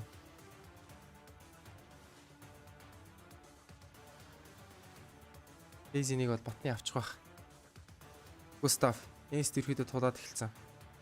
Эзийн chicken dinner face up boys гэл байгаа юм байна да. Face энэ дэр бол авчих баха. Густавын байрлаас Густавын тоглолтоос ерөөхдөө шийдэгдэнэ. За Энс голны Густав тулаад ирсэн гэдгийг мэдээл байгаа юм болов уу болов. Тэгвэл байгаа юм шиг өнгөхгүй байхыг бодвол зүр чеклээд байхыг бодвол зүр шижиглж байгаа болохоос байгаагүй бол хийж мэдгүй. Rex хоёр багийн хооронд тулуулаад одоос зүр кил тоншиж аваад авал даваа талтай. За Face 7 хаагадаад Face 8 гарахад 1 секунд. Face 8 ихэд хохортол байдал дээр гарч ирж байна да. Ер нь аль багт давуу тал бол их байхгүй. Rex бол нэлээд сүулд орж ирнэ. Тэр кил зул авах баг. Rex юу. Би Rex-с бол ерөөдөө байлтахгүй шууд хүл атгаас он. За Phases хүчлээд ороод ирж байна. Энс ч бүр 9 килтэй бас нэлээд амар явж. Phases өсөөс 9 килтэй орж ирж байна. Энэ нь бол нэлээл эрчимтэй л явж эхэлж байна да ялчгүй. Танаа Esports. AC Rex-ийг унгаагаад авах юм бол өндөрлөг байрлал аваад скаутын байдал бол нэлээсээ авчна. Map control-а нэлээсээ авчнаа л гэж байна. Багон чихтэр Энс бариад иждэг. Тойрог хаагтлаа Phase ерөөдөө тэгээд багон чихнээс бол гарах шаардлага болно. Phases ерөөдөө байлдах шаардлага байхгүй. Зүгээр яг багон чихнээс гарахт нь л бариад авах хэрэгтэй. Тэр үед бол Phase-үүд бол даваа талтай байна. За Rex тойрог шахтаад эхлээд байдаг.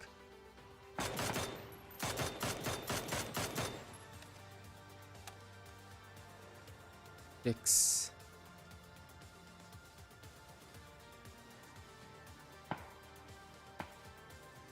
Хадвал нэг цул кил авчих санаатай. Чалныгийн баг бол ерөөхдөө Европын плейстайл ороод ирчихжээ. Айгүйх ротейшн бариад байлтахаас илүү ихтэй байрлаа барьдаг стил ороод ирж байна.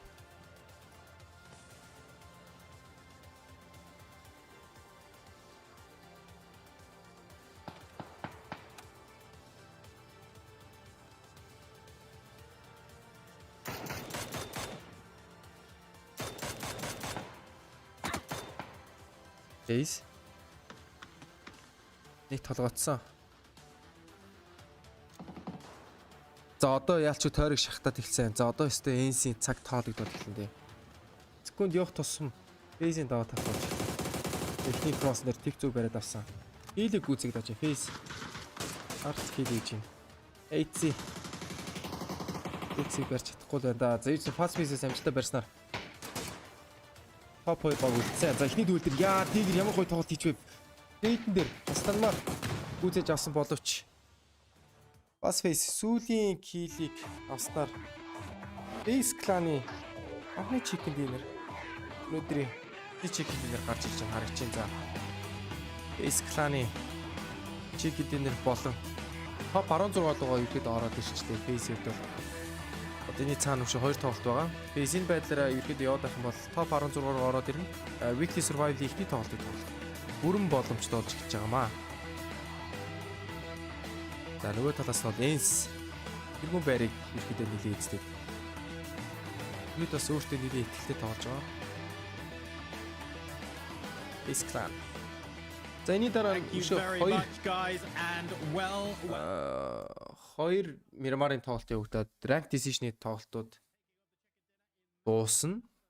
Тэгээ фейс багийнханд бол баяр хүргэе. За тэгээд аналистуудын тайлбар нэлээд богинохон явах гэж бодож байна. Яг бол тоглолт ер нь бол хамаг боломжоор л урт явлаа шүү дээ. Ер нь фейс 8 9 хүртэл л явсан гэхээр хүлээх цаг бол богинохон байх гэж бодож байна. За тэгээд нийт байсан хүмүүсд бол баярлалаа гэж хэлмээр байна. За тэгээд асуулт байвал ерөөхдөө уншаад хариу өгөөд явах болно. Тэгээд нийт байсан үзэгчдод бол маш их баярлалаа гэж хэлмээр байна. PGC 2021 rank decision-ийн тоглолт дуусахад 2 тоглолт үлдсэн байна. За тэгээд хэсэг хугацааны дараа аналистуудын яриануудын ярилцаад сонсоод автогейм руугаа эргэн уулзлаа. Түр баяртай.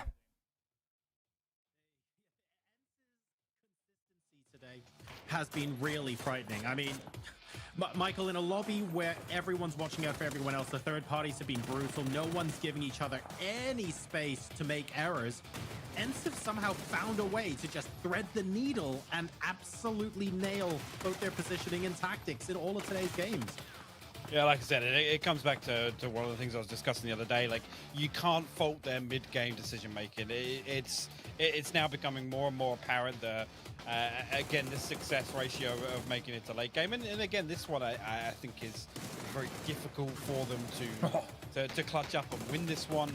I mean, Diggory certainly gave it a good stab there with that. But again, credit to Rex as well in kind of drawing so much pressure from FaZe. FaZe are actually split in 2-2. Formation basically to hold down both things. So great heads up kind of I guess focus from FaZe Clan in the late game there to make sure they're eliminating or at least mitigating all of that secondary risk from the final member of Danawa. We can't ignore as well the 13 points scored by Petrichor Road in this game. As far as top 16 is concerned, some might argue it's too little too late, but at the end of the day, I mean, come on. Every single point counts right now, and if they want any chance at leapfrogging as many of that mid-pack as possible, they've put themselves in a good position to miss a minimal number of games. And that top 16, Michael, that's actually still alive for Petrichor Road. It's definitely still a possibility. I mean, these are some of the teams that we're talking about. Even at the start of the day, it's not a massive swing requirement, but obviously the concerns come from when they have such a slow start that it's almost like, okay, well, now it's looking like more and more of a swing required. This is definitely a good step here coming into Miramar for them. Gustav there topping the kill leaderboard with Ike's left and Rex joining him. But it's actually DraftKing that's going to have the most damage on that particular map. The only player over 500, but only just behind is Rustanma. An absolutely delightful game, and ENCE once again taking a lot of valuable points away from other teams. So it really is coming down to who could steal as many kill points as possible. Early on in the game, though, I have to say, I think Toby was mentioning it on the broadcast, Martin. I was watching the start of that game going, I'm not really sure that Kaisin and Dignitas should be in the same town right now. They seem to disengage okay, but my heart was in my throat for a while.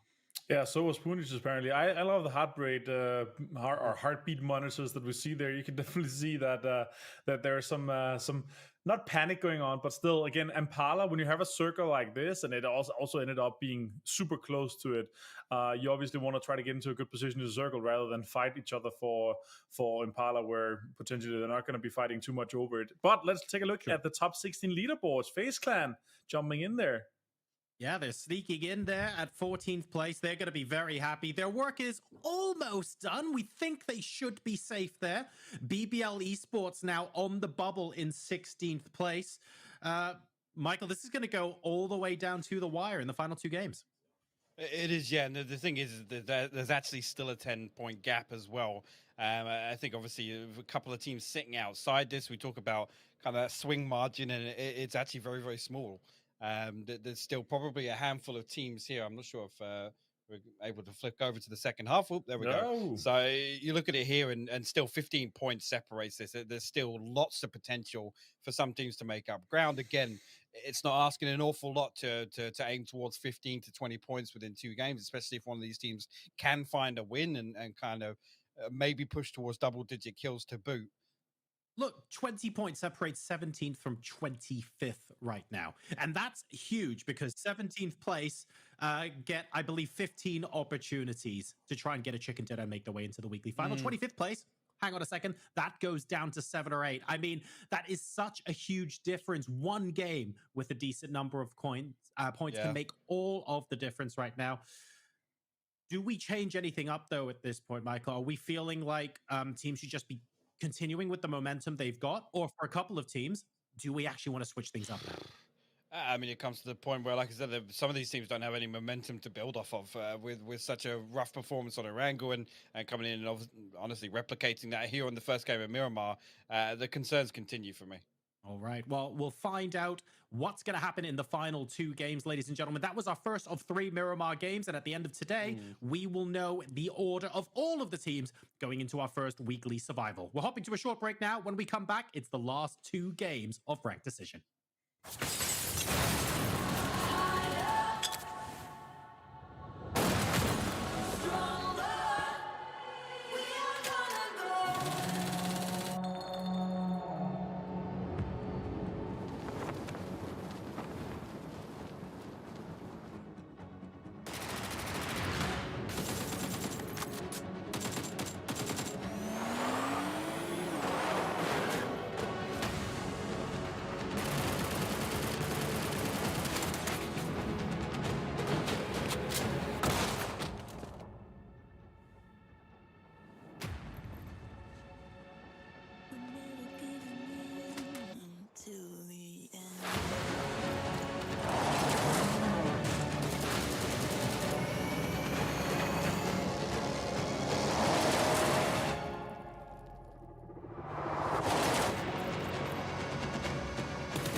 안녕하세요.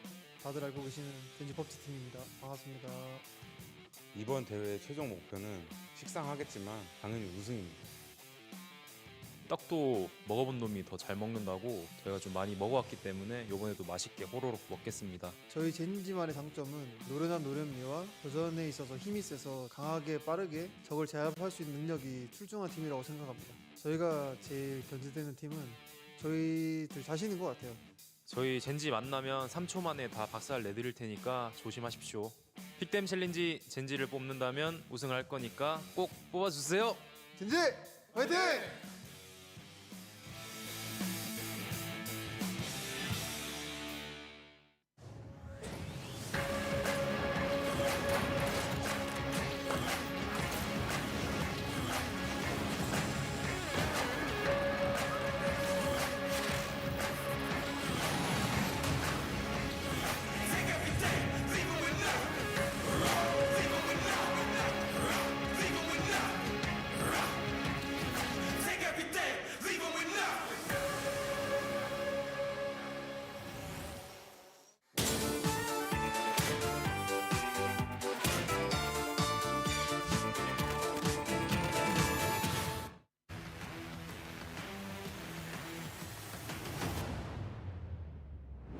Thunder 1, this is Zeus.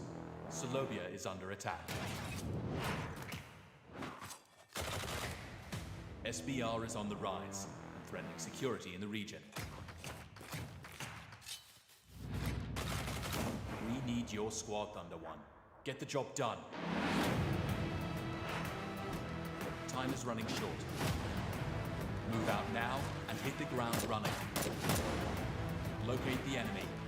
Disrupt their operations. Oh, and one more thing. Bring the thunder. Operation Red Sword is a go. Move up. Copy that. Suppressive fire. Deploy the camera. Hostiles nearby.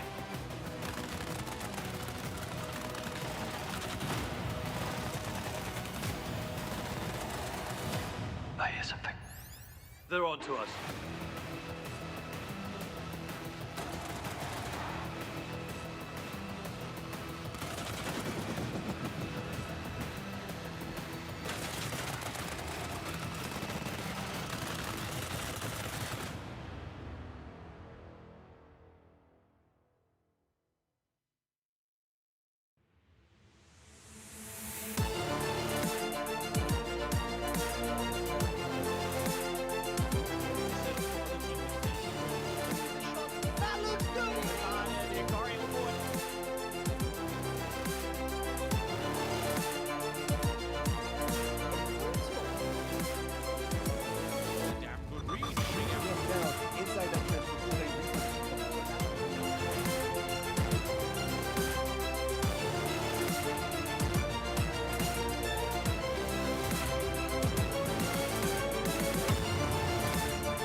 안녕하세요. 이번에 PGC 2021에 진출하게 된 그늘 e스포츠입니다. 저희 팀의 강점은 근접에서 이제 팀들하고 붙었을 때 강팀들에 비해 꿀리지 않는 팀이라고 생각합니다. 저희가 이제 패고 저희가 이제 땅 뺏어서 저희 전략 준비한 거 보여드리도록 하겠습니다. 이번 대회에서는 저희 랜드마켓 핫바트는 아무도 넘볼 수 없다라는 모습을 보여드리겠습니다. 눈에 띄면 다 죽여버리겠습니다. 이번 픽댐 챌린지 저희한테 투표해주시면 후회하지 않는 경기로 보여드리도록 하겠습니다. GNL e스포츠 화이팅!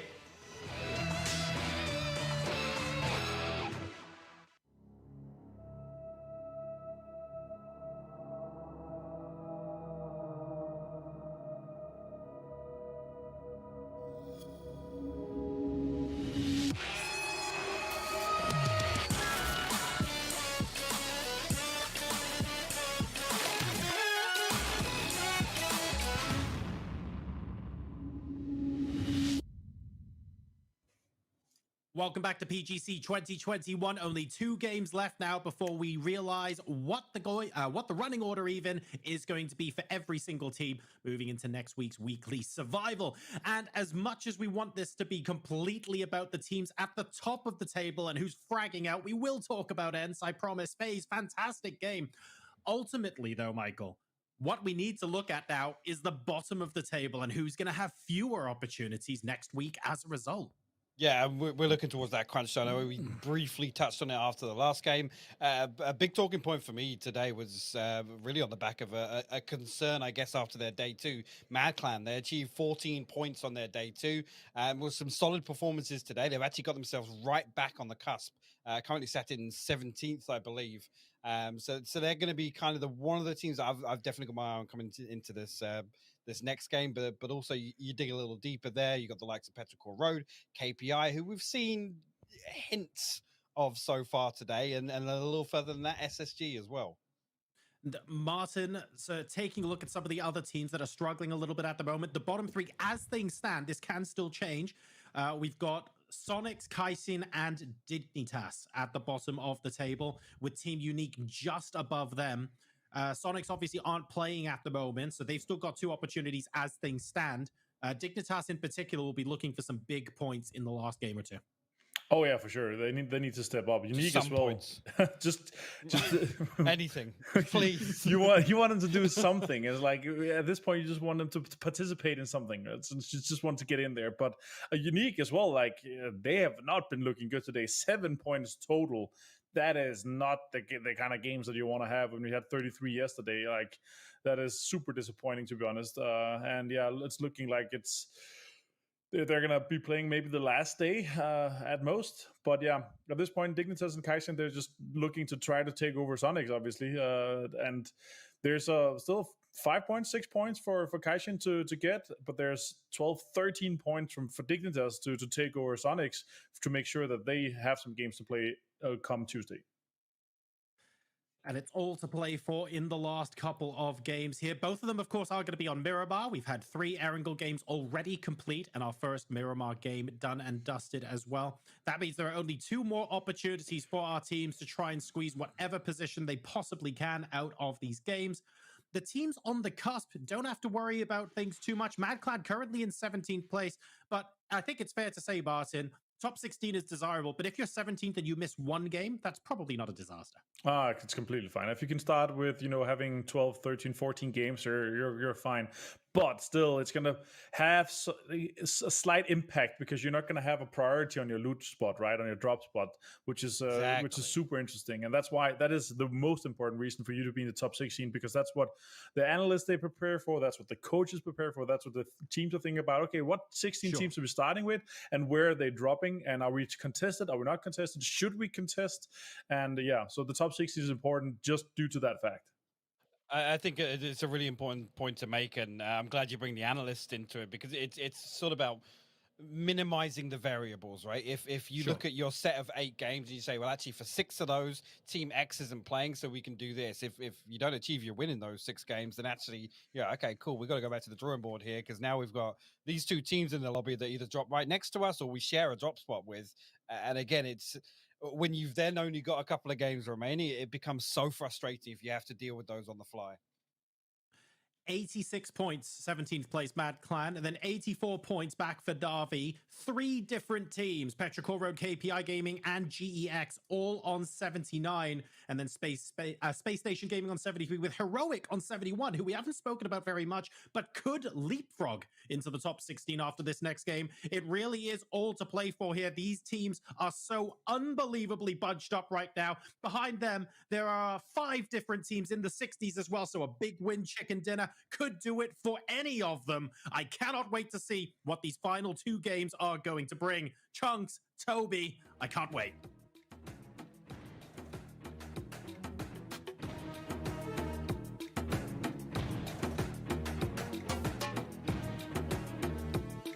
За тавц тоглолт эхэлснээр Эйсийн чикен динерээр тоглолт эхэлчихэ. За Торик Огсон мистик Бозоос урагшаа Puerto татсан мистик ирэхэд явж байна да.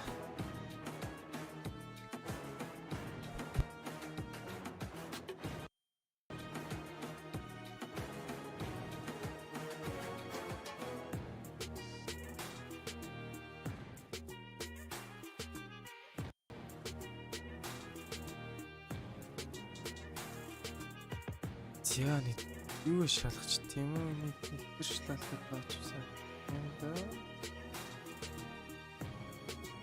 Тэр тэлхцээ хаах хэрэгтэй болчиход байна манай авчлаарай.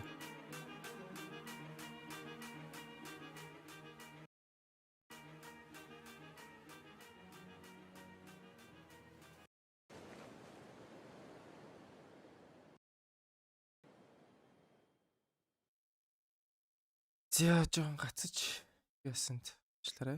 Тгөө дахиад дахны байдлаар Торик урагшаага татсан Торик гарч ирж байна. Ерхэд арлын Торик гарах боломжтой. Торик гарч ирж байна.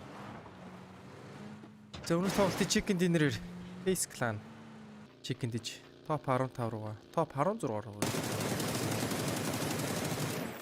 За саундны зөрүү офсинк үүсчлээ.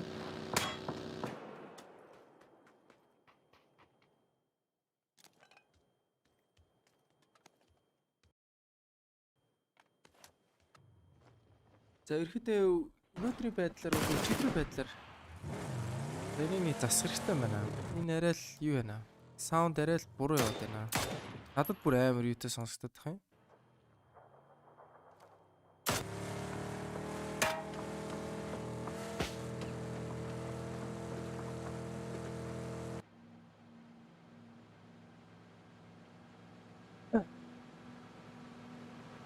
Саунд зөрөөд байна ялчгүй.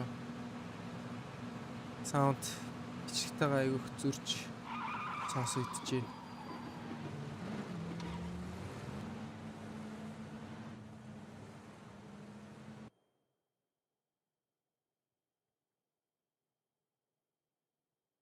Impala дээр Нитасас гэдэг бууцсан ганц тоглогч буус харагдаж байна.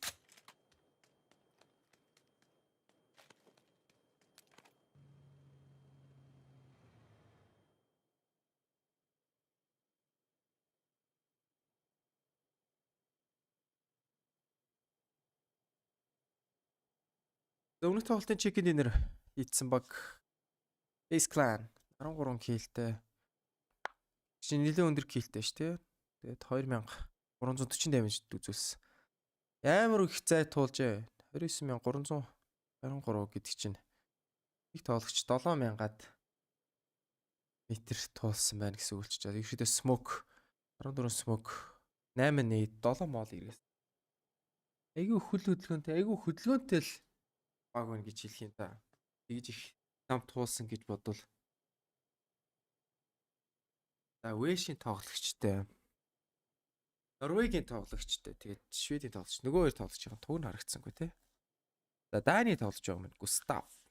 X-Left. Станмар Rex гэсэн тоглогч нартай. За тэгээд PGC-г зохион байгуулах болон шууд дамжуулалт эрхийг өгсөн PUBG Craft-д их баярлалаа гэж хэлмээр байна. За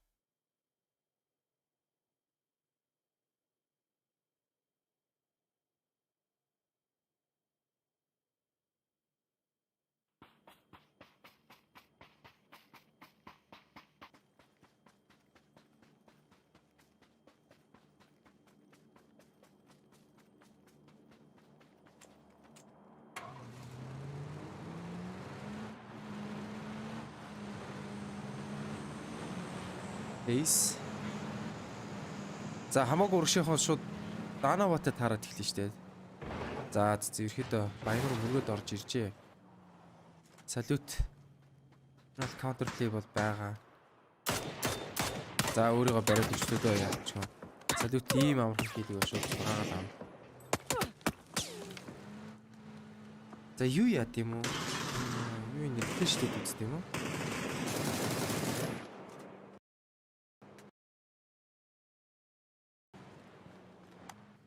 Чул сауны асуудал шийдэх ч байхаа л гэж бодож байна. За энэ бичлэг нь clean feed гэдэг ерөөхдөө хоёр төрлийн дүрс өгж байгаа. RTMP YouTube гэдэг хэмжээс өгж байгаа хоёр дүрс байгаа. Тэгээд энэ бичлэг нь бол мэдээж шууд олон нийтэд бол байхгүй байгаа. Хэд хэд хүмүүс зориулаад аналист байдлаар бол вебсайтыг бол өгж байгаа.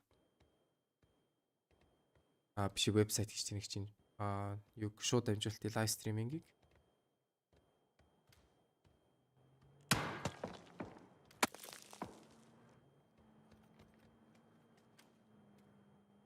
за лос дээр EPA болон New Happy яа энэ оф синк ямар хэцүү харагдав юм бэ тий. Бон зүрөөд тахаар ингээд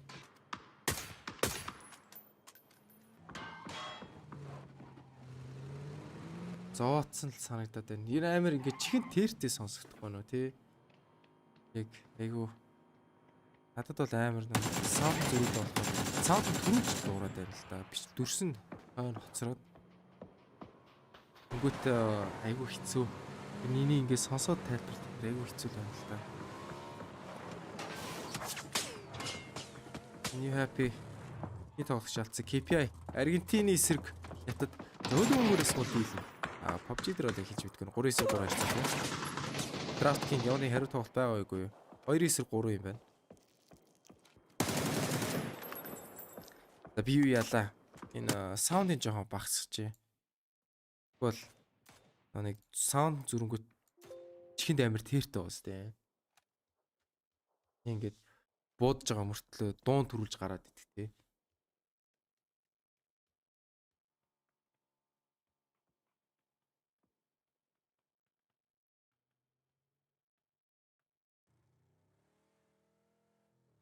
За Mad Clan-ы таамаг гарч иржээ. Ер нь арлын тойрог байж магадгүй гэд. Тэгээд лал эзлээд авч байна.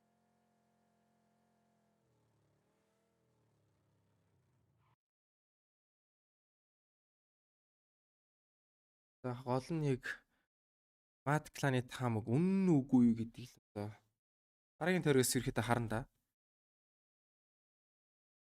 За гүүрээ гаталж чинь энд UP-д бол таарна. UP-гээс явны хариу тоглолт байгаагүй. Нэг сплиттэй KPI. За нааныг бариад авсан. Нааныг үүцгээд авчих юм байна. За ер нь энэ байдлаар бол New Happy-г бол нэг хүнээ алдаад ах юм бол нэлээ хэцүү. Яг хоо топ 16-д орж байгаа. Гэхдээ ерөөдөө нэгдүгээр байраа авч чадахгүй л гэдэг болчихж байгаа л да. Эндээс юу харагч байгаа гэхээр New Happy өөрсдийнхөө сул талаа бусад багуудад харуулж эхэлж гин гэсэн үг. Тэгэхээр ерөөдөө New Happy-гээс яаж тоглох уу гэдэг арга болоод эхэлнэ.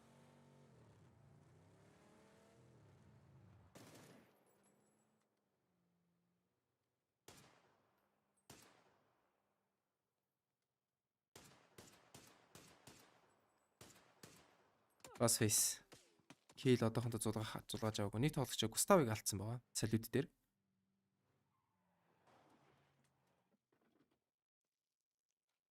За эхний тойрог хаагдахад 55 секунд.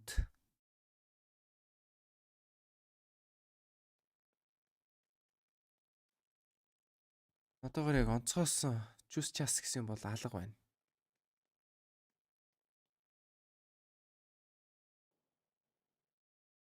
За яалчгүй цаанаасаа дуудурсан офсинктэйс юм байна.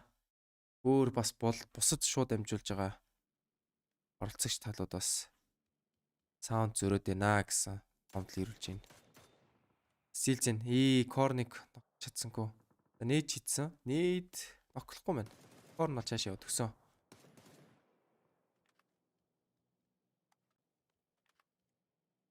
За фейс нэг хаагдахад хүн ойрхон болсон байна. 5 секунд. Face 2-ыг хараад авъя да. Тэр уршаа арлын тойрог байх байсан бол за үгүй юм байна. Алч их арал руугаар нилээ татаа явчлаа. Face-ийн fix тоглогч төр тойрог төв. За манай ерөөдөө хойд зүгээс Пикадогоос болон Чумакерагаас ирж байгаа нэлээх багууд бол гарч ирээд тойргийн ертөнцийн зүгээр ярих юм бол баруун хойд талаар бол нэлээх багууд хөл хөдөлгөөнтэй байх юм байна. Зүүн урд руу ерөөдөө шахаад руу тийш нь тойроод орох юм бол айгүй даваа талтай.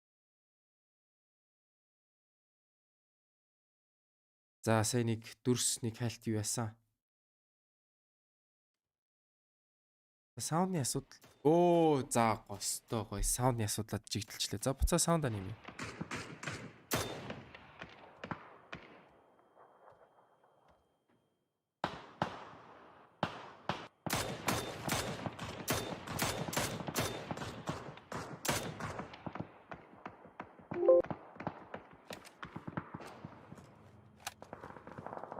Esports. За Jace хамгаалтан дээр Ротиг авч rotation дээр ротиг барьж. Оо ямар гоо машинаар өөрсдөө блоклоод.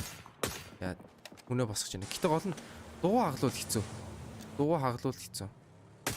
Jace нэг дуу хаглахад л хэцүү дээ шүү дээ. За нэг дуу хагасан. Так all round 27-д явж байна. Тэгвэл MNPL дээр азгарч исэн л баг шүү дээ. Тэгэхэд азгарч исэн баг 27-д явж байгаа гэдэг чинь MNPL-ийн нэг нь болж байгаа билеттэй юм уу гэж боддог.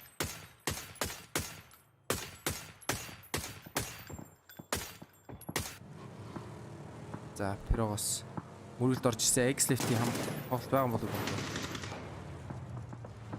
Тэд Минг байгаа мэдж байгаа X-Left дүүлээ авсан. Сүүлийн тоглогч. PGC HSM ямар тоглолт хийх вэ? За ерөөдөө өөрийгөө бариад өгсөн. Баруун дараад харсан. Нэг даатаад хоёр талаас зэрэг бодуулаад. EIP 16-д орсноо. Энэ бол топ 1 бол авахгүй болоод эхэлж байна да. James sharp shot-ыг нөхлөд авлаа. Бүр гүцээд авчлаа. Эргүүлээд сөүл James-ийг нөхлөд авч байна. Simon T хүлээгээд ээждэг. За Young Pig-с хилийн гүцээд авч байгаа юм байна. Sharp shot. Хакендер хойдоо тэрвэд авсан. Урагшаа энэ гүгээд байдаг. Ихэд одоохонд бол амьд гарах юм байна. За ерөөхдөө холын зэний ямар тоглолтууд ороод ирж байна да. Blooms-ийг нөхлөд авч байна. Blooms ер нь бол босох боломжгүй юм байна да. Jersey юм Janko-гээс бол жижиг босохгүй бол ил хэцүүхэн харагдаж байна да.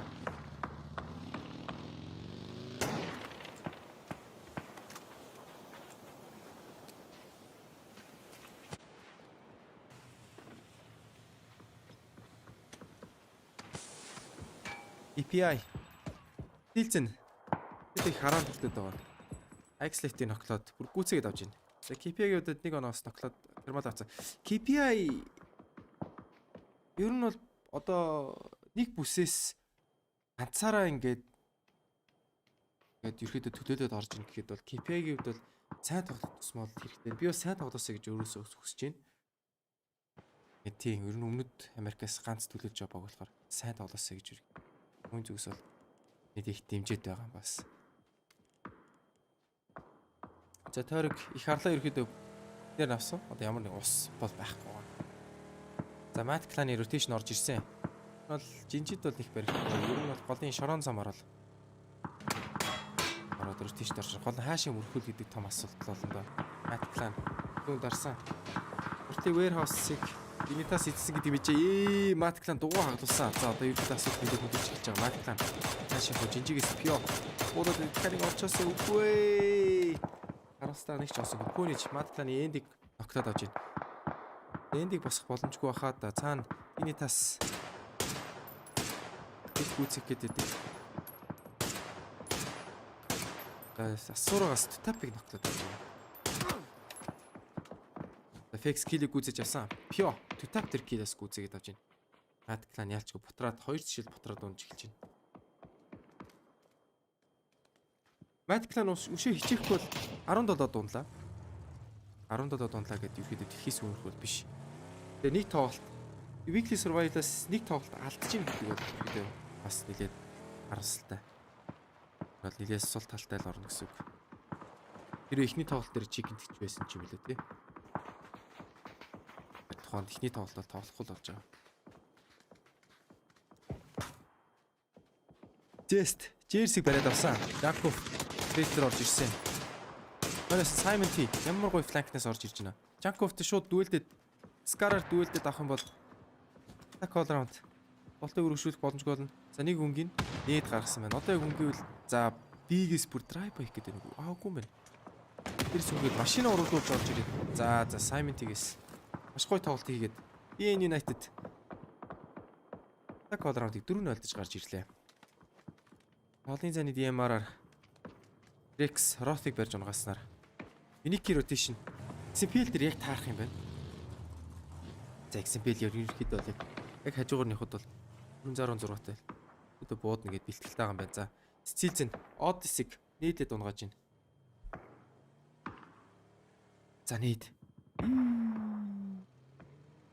Assocation Esports Melbourne дээр таарад гисэн. Melbourne барыг унчжээ. Гүйл ороод ирсэн. Хоёр тал спин мэдсэн. Melbourne court.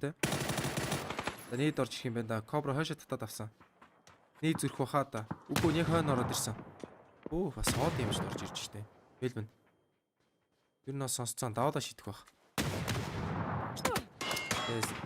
Space Station Gaming-ийн сүүлийн тоглолт шиг Steelzen-ээс багтснаар унгааснаар 13 баг үлдэж байна. Space Station Gaming ерөөхдөө одоо сүүлийн гейм үлдэж байна да.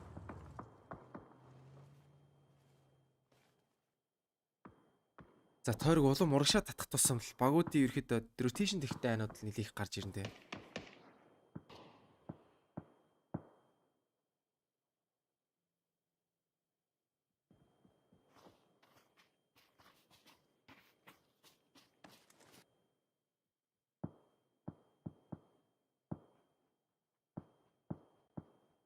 Unique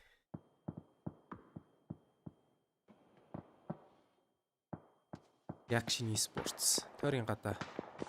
Яг замын дагуу ороод нэг баруун дараад ерөөд орох боломжтой. Гэтэ мал дээр айгүйх буудуулах юм нэ. Энс тик зүү. Assocation Cobra-г бариад авчлаа. За ерөөдөө Assocation Esports-ийг бол нэлээд хэцүү болж эхэлж байна да.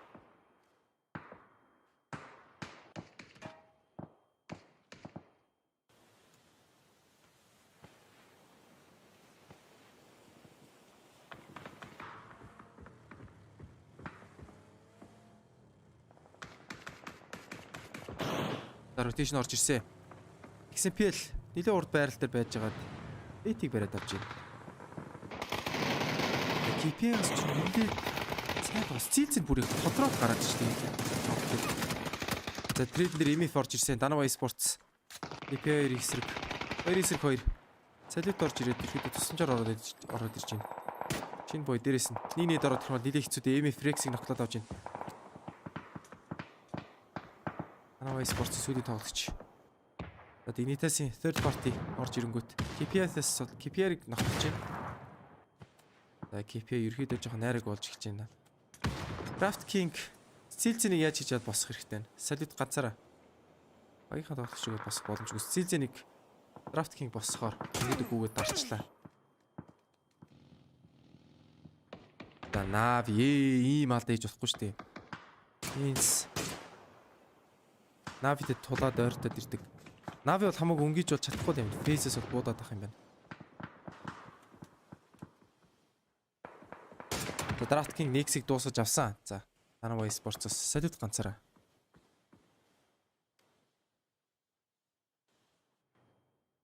Face руу хаагдахад 25 секунд. Героийн тойргийн гадаа. BN United-ийн нь ерөөдөө оруулахгүй гэж үзэн дээ. За Young B хамаагүй эрсдэл алхам хийж байгаа. Юу вэ энэ ч нөдөө. Хөөе. Аа. Чигой. Тестинг нууд авсан. Young B маамог ногтоод авч байна. За Мил ганцаар үлдэж байна. Мил баг ганцаар амиа ботсон дээр энэ байдлаар бол. Тойрог хаагдах гэдэг. За Face 5 ороод ирсэн. За ерөөдөө тойрог хилээ хүчтэй зодоод эхлэв. Буудаад идэг. God Ace-ийг ногтлоод авсан. Simon T зоонд нокроод эхэлж байна. Герогийнхэн зоонд унснаар одоо дараагийн асуулт чинь BN United яаж тоглох вэ гэдэг шүү дээ. BN United зоондоос зодолоод унж байна. Юу л болоод байна да. Ялч тойрог нилээ урагшаад цацгаар багийн rotation нилээ амар унж чинь. Face Навигаас ноклоод, Навигаас XMPL ганцаараа. Биш ээ. Velvet хамт. За KPI багийнх нь ер нь нэлээд сайн тоглож байгаа. Тэгээд өөртөө 11 тунаад тоглолтыг өргөжлүүлэх боломжгүй болж байна. Тойргийн баруун талаар тойргийн гадаа нэлээд их багууд суугаад эхэлж байна. Faces бол нойрогт орох хамгийн боломжтой баг байгаа. Гэтэ мэдээж зүгээр орохоос илүү эдгээр багууд нэлээд шавар хаагаад хил зулгаа гэсэн колтол тоглож байгаа юм байна. Дантэгийн фланк Инстер яаж орж ирэх вэ? Хамаагүй гэвэл Мелманаас харах гэдэг. Яа, Растанмар энэ димар. Мелманаас чигтэн. Болгоны баруун шултал. Болгоны мулц авж ийн. Растанмар бисмал тусаад арах байсан баг. Пасфейс Юники Адузиг авч ийн. XMPL нэг өнгийгээд үйлдэх боломжтой. Сонссон. Зик. Растармартай тулаад ороод ирсэн. Растармар тусаад арах уугүй. Хөөе энэ чинь яга баяд тоглож чи би бинийгаа. Тод байна дигнитасаас. Эхний дүүлээ авсан XMPL. Хоёр дахь дүүлээ авах боломжтой үгүй. Килиг үзгээд авсан. Тусаад арж байна. За зоондоо зодуулаад XMPL унснаар Нави 10 дугаар байранд ороод топ 9 баг үлдээд. Их зүү ганц багийнхнаас ганцаараа. Одоо ямар нэг кил энэсээс аваагүй байна.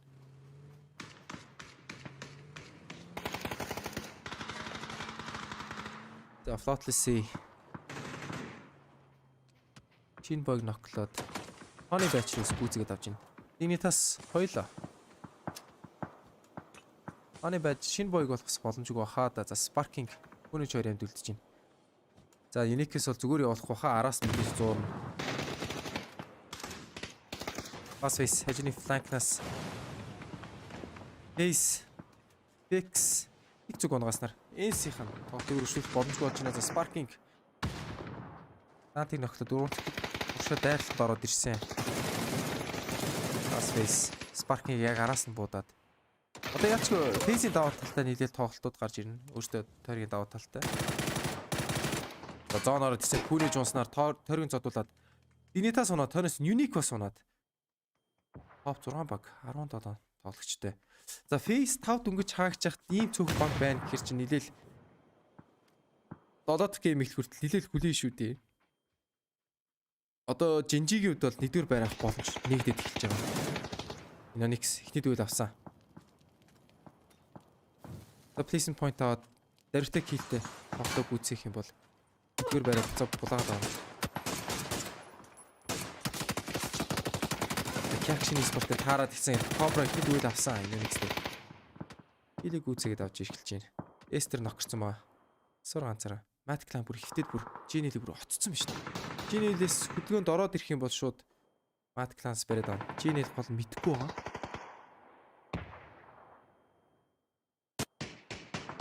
Ямар амар хорны хөвтөлгөө.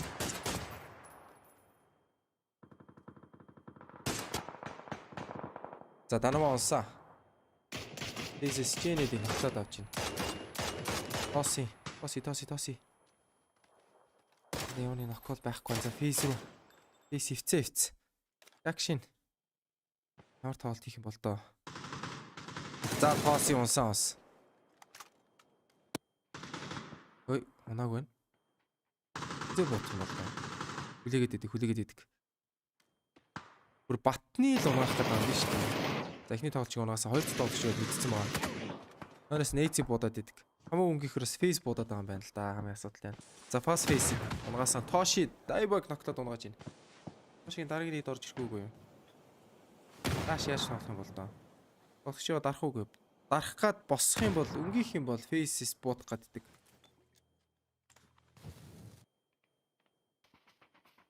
Action-ийн бараг чигэнд нэр юм шүү дээ. Рейд орж ирсэн. Даш. Ямар сэн тоглолт хийж байна. За топ 4 баг үлдсэн. Дөнгөж Face 6 хаагчих топ 4 баг 3-2-1-1 гэсэн харьцаатай. Action-ийн чекин динер баг гарч ирэх чинь үгүй юу? Face Clan ингэж явах тусам нэлээд ашигтай. Genji-гүүд бас ерөөдөө нэгдүгээр байр авах боломж нь бол ерөөдөө нэгдэд эхэлж байна. Face Clan сүүлийн тоглолтууд нэлээд дөрөвтэй тоглож эхэлж байна. Зяк. Баачихны дээр. Сура. Бид нэг элит тал руу тоглох сколтой. Ер нь бол нэг батны л амархан л килүүд авна уу гэхээс ерөөд асар бас нэгж тэгж хамаагүй өнгийж зөрөгтэй агрессив тоглох бах. Айц ганцаар хөвцсөн. Дунд хөвцсөн байгаа. Замааг урагшаа гүөх юм бол G-нэлээ таарна. G-нэл удахгүй. За одоо хүлийн сонсоод ихсэн баха. Дүүлээд ихсэн. AC зүүн дарсан.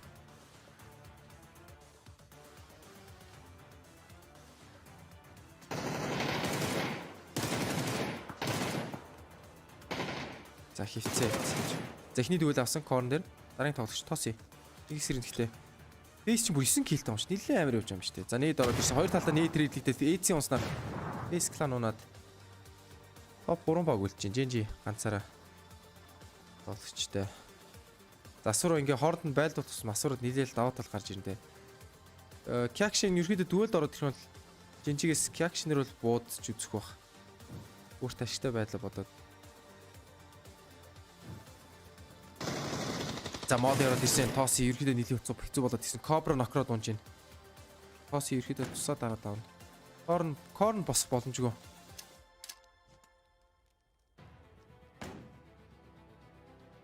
Reaction. За Тосиг унгаагаад авах юм бол тэгэл хэцүү шүү дээ.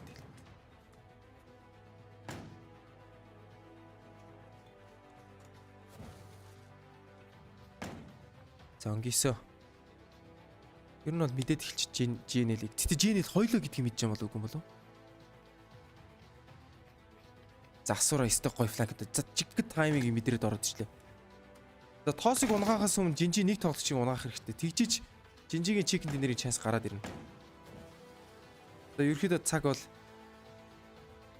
асуура эсрэг яваад шүү дээ. Тосыг бол чикэн динерийн чанс нэлээ бага. Хүүе ингэж алдчихж байгаа асуура. Нөө. За сүүлийн тоглож байгаа мэдцээ одоо. Тосыг нэлээ зөв ороод ирнэ.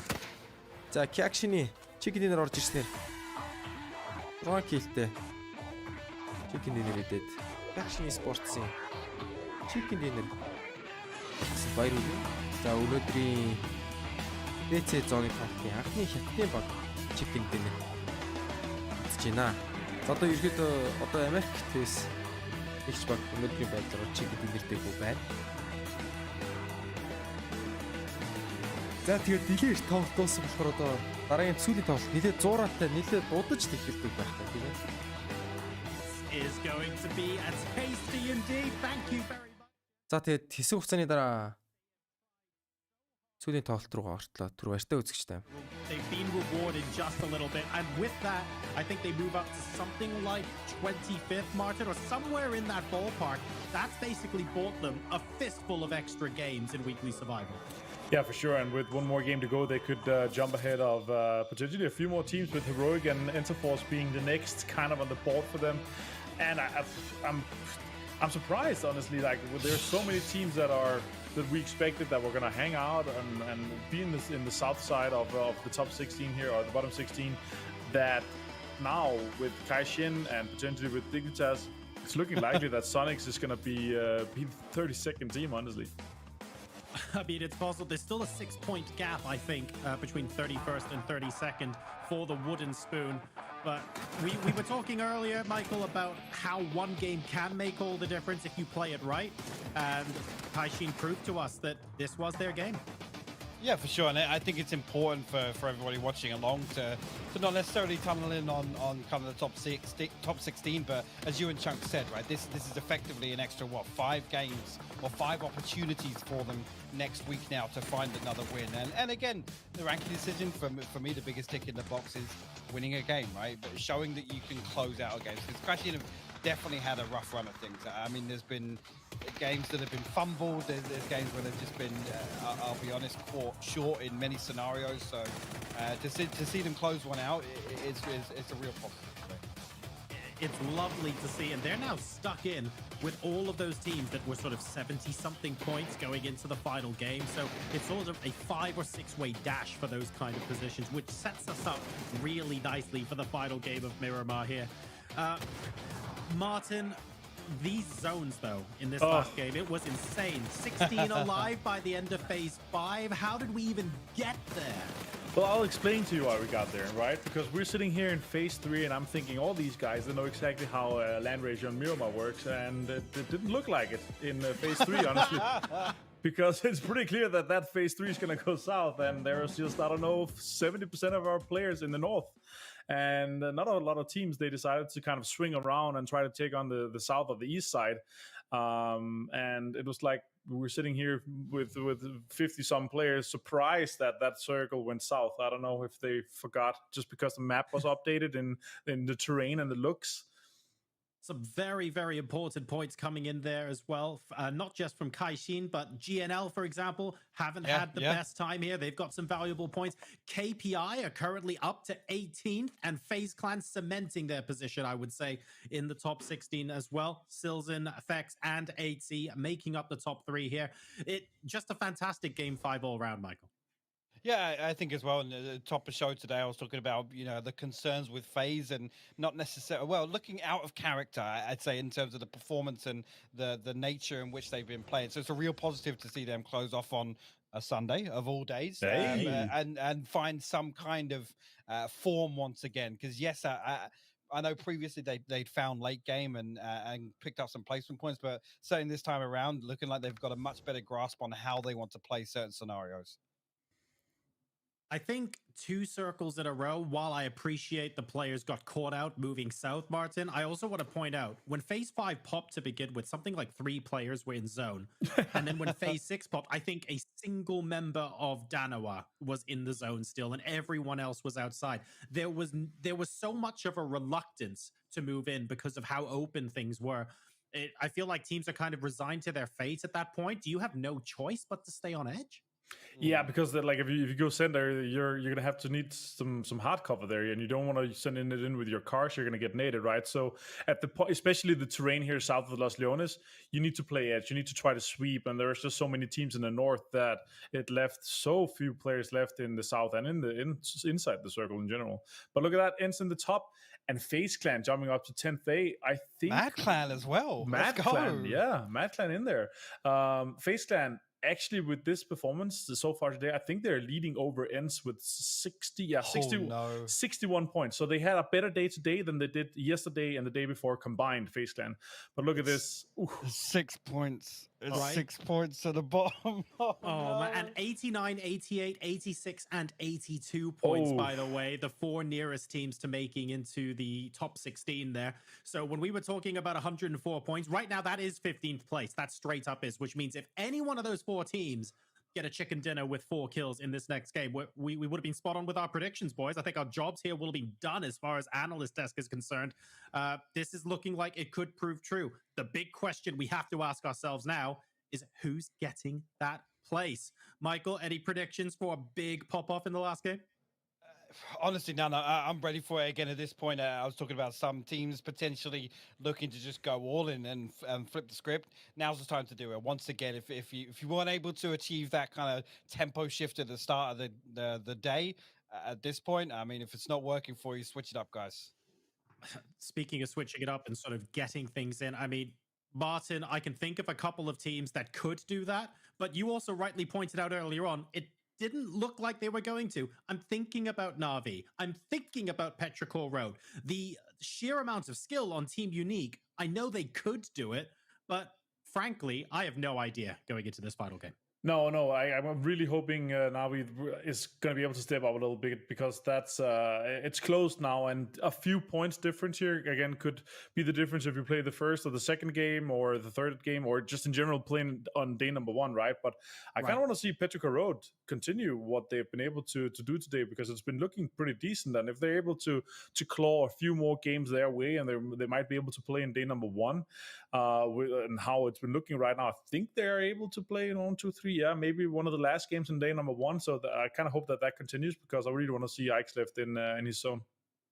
So 4 groups of 8 teams each. They have been grueling, grinding it out over the last 3 days, ladies and gentlemen, and ranked decision comes down to this one game on Miramar. A lot of our top 16 teams fairly safe and home at this point. However, the mix of teams, the ones that will get 15 games to get a chicken dinner down in 17th, or the ones in 32nd that won't get a chance at all, it all comes down to what happens in this game. Toby, Chunks, take it away.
За. Шууд сүүлийн тоглолт бол нэлээд шахаад эхлүүлжтэй. Өмнө нь 11 цагаас эхэлнэ гэд ойлгож байсан чинь ер нь бол цагаа шахаад эхлүүлжтэй. Тэгэхээр надад бол тэр тусмал илүү таалагдчихэв байна. За сүүлийн тоглолтын дээр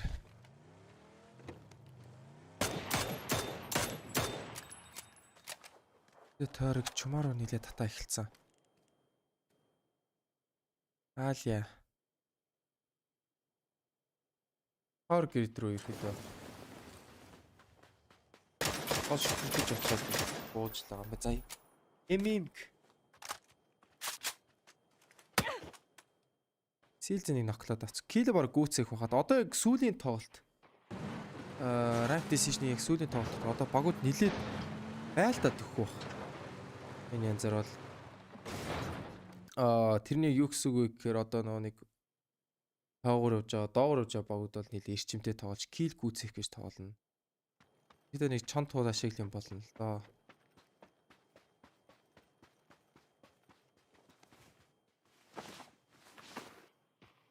За эмиминг чудахгүй л нэг загнуулах юм дээ. Энэ юм зөвшөөрөгдөхгүй зүйл дээ яг үнд бол. HD болох бол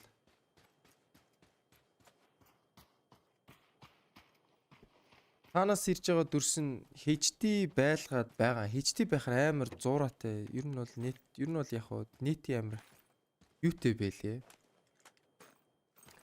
Дүрслээ амар хурдан алдаад байлээ. Одоо шууд амжилтууд бол амар гацаад байгаа гэдэг байхгүй. Энэ дуусаад хасагдаад 16 хасагдаад 16 үлдэх. Үгүй тийм бол биш шүү. Энэ дуусаад 16 баг нь шууд нөгөө доор байгаа 16 баг шууд хүлээлтийн баг руу орчиж байгаа. Weekly survival-ийн. За эмингч new happy торгуулччээ. Энэ байдлаар бол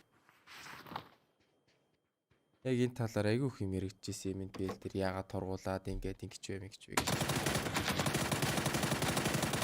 За new happy-гаас ч нэлээд том загнуулах юм байна да ялч. Энийг бол ер нь зөвшөөрдөггүй байгаа. За энэ нэг супер руулийн энэ гоё яриад үү. Супер рул 3 PUBG. Супер рул 3 PUBG дээр ингэж заасан байт юм да.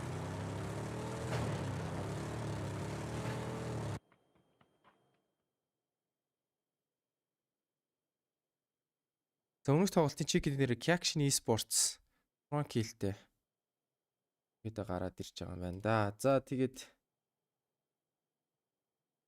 Супер рул 3-ын даалт байдаг.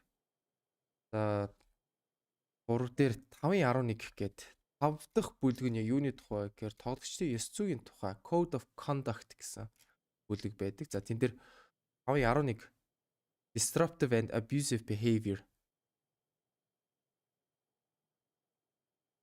гэсэн заалт байдаг. За тэр нь бол ерөөдөө яг одоо бивнод оруулсан ч юм уу эсвэл дарамтсан тийм эцэн талаар бол үйлдэлийг хийдэг байгаа. За тэгэд англиар уншдаг competitors shall not take any actions or perform any gestures which is insulting, mocking, disruptive or antagonist a competition and may be conducted and broadcast in any country including teams from any country in the world. Competitors are responsible for being aware of sensitive of cultures of the hosting country, broadcasting and participating team competitors with regard of avoiding any comments, actions or activities may be responsibly constituted as insulting, mocking, disruptive or antagonist. All determination of any disruptive or abusive behavior is the sole discretion of the administration. За энэ яг юу гэсэн үг вэ гэвэл ямар нэгэн тоглогч эцэнд оролцож байгаа хүн бол ямар нэгэн байдлаар өөрсдөө даам үйлдэл маш их харах хэрэгтэй. Ямар нэг үйлдэл одоо дорвсон юм уу эсвэл хорон санаатай байвал Эсэг PGC алигийн килийг ихийг бол гүйцэгээд авчих юм байна. Хорон санаат за тэгээ дөрөн дээр бол хорон санаат юм уу дорвсон байдалтай байх юм бол ерөөдөө эзний зохион байгуулагчдаас шийдвэрлэх хэрэгтэй байгаамаа гэж байна.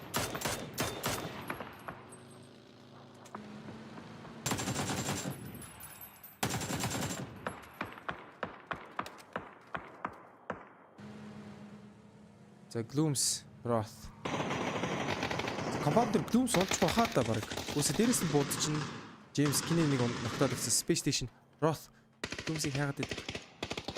Цэг хайгаад идэг. Glooms яг тойроо цусаад ороод идэг. За бариад бууд чиг хэр цааш цухтаадах юм. За. Glooms-ийг ургаснаар. Таколор тоглолтыг өргөжүүлэх боломжгүй. Glooms тоглолтыг өргөжүүлэх боломжгүй. За Junk of Jace хоёр. Ерхэд яаж тоглох вэ? За тэгээд ер нь CS:GO-д бол нэг нөгөө үнэ алчаад тэгээд дээр нэг шүршгийг бол ер нь бол хүлийн шүрдэг. Айгүй бүдүүлэг гэж авч үздэг. Тэгээд эхний байдлаар сануулдаг хоёр талаас ерхэд тэмцэнээс багийг ерхэд тэмцээд урхаас айгүй дургуутсаж эхэлдэг тийм ээ. Уус айгүй муухай харагддаг. Одоо жишээ нь сэний үйлдэлийг хийснээс хойш одоо PUBG-г Аргентинууд үзэж явах тим хийгээд бол хятад айгүй дургуулна. Хятад баг гэр ямар муухай ийм байх вэ яах вэ гэдэг. Бас нэг төрлийн нэг хүндэтгэх хэрэгтэй шүү дээ. За бөхөр ярий. Бөхөр бол ярил амар гоё жишээ татах тий.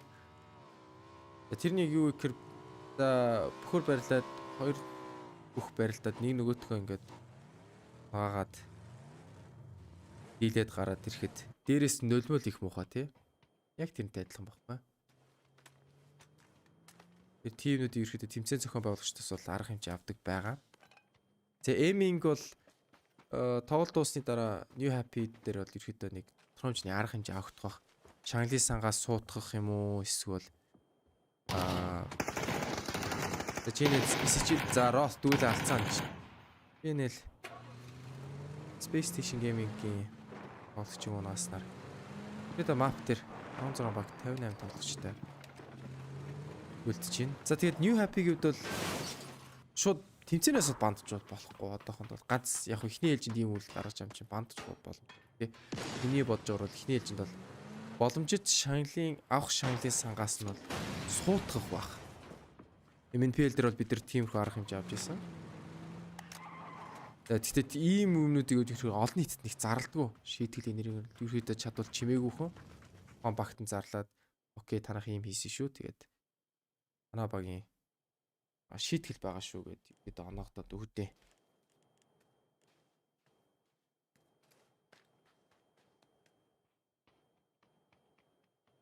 За хамгийн анхны яг энэ гейм юм доромжлдог хийсэн зүйл хаана ихэлсэн бэ гэхээр CS:GO дэрхлэг байд юм аа. Хамгийн ихэндээ бол Halo гэдэг тоглоом дэр ямар нөхд T-bagging гэдэг яриа гарч исэн. Тэрнийг юу гэхээр Асууныхаа цогцон дээр нь очиод ингэ сууж босоод идэг. Тэнгүүт яг нууник цалтаагаараа ерөөдөө нүүрэнд нь ялж яана гэсэн утгатай байдаг. Айгуу дорсон үлд гэж хүмүүс айгуу дургуутч хүлээж аваад ерөөдөө тэрийг үдийн шүрэг байдаг. Шууд багаас нь 40 оноо хасах бас хитрхи хэрцгий. Тэгээ 40 оноо хаслаа гэд гол нь New Happy-д ямар нэг хохирол бол байхгүй. Тэгэхээр тодорхой хэмжээний хохирол оногдуулах ёстой. Хохирол нь миний бодлоор бол мөнгөн дөөний шанглаас суутах байх гэж бодож байна. Энийг бол олон нийт зарлахгүй байх л та.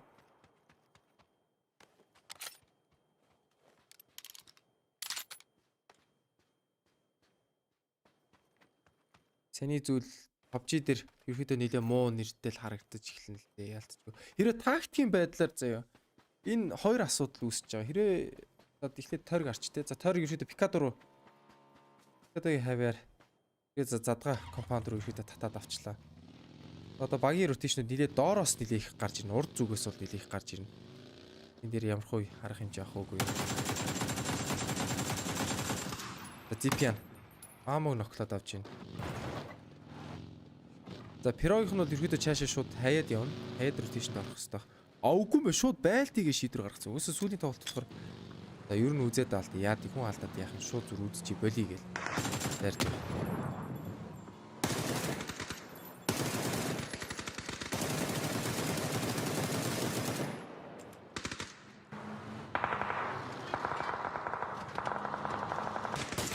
За энэ бол барахгүй мана гэдэг юм шиг нарж байна.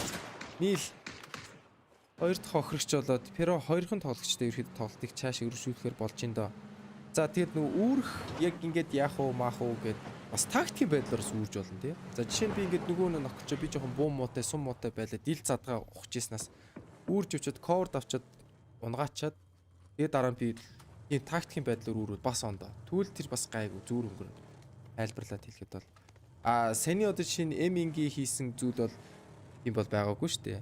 Үүрээд яваа, тойроо, тоглож моглоод, алчаа дээрээс нь шүршин гэдэг бол угаасаа ойлгомжтой.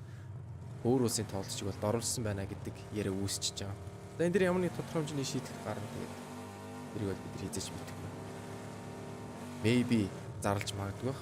Энэ одоо ерөөхдөө яриа болоод эхэлнэ л дээ. Одоо өөр стримнүүдээс харъя л та. Ерөөхдөө ямар комент явуулж байгаа үгүй гэдэг.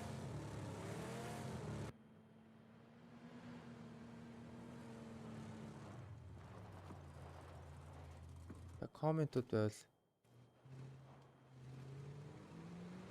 яригадад эхэлчихжээ.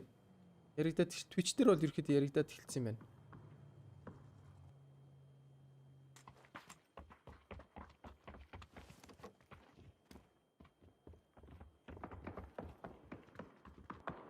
Тэр одоо яа ихтэй.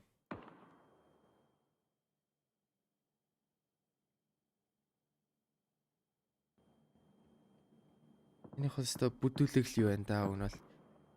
Би номер 1 баг ийм хахаа үйлдэл хийж ийн гэдэг чинь хятад ус. Тийм PUBG ийм муухай гэж шууд нэр өгчөж байгаа л даа.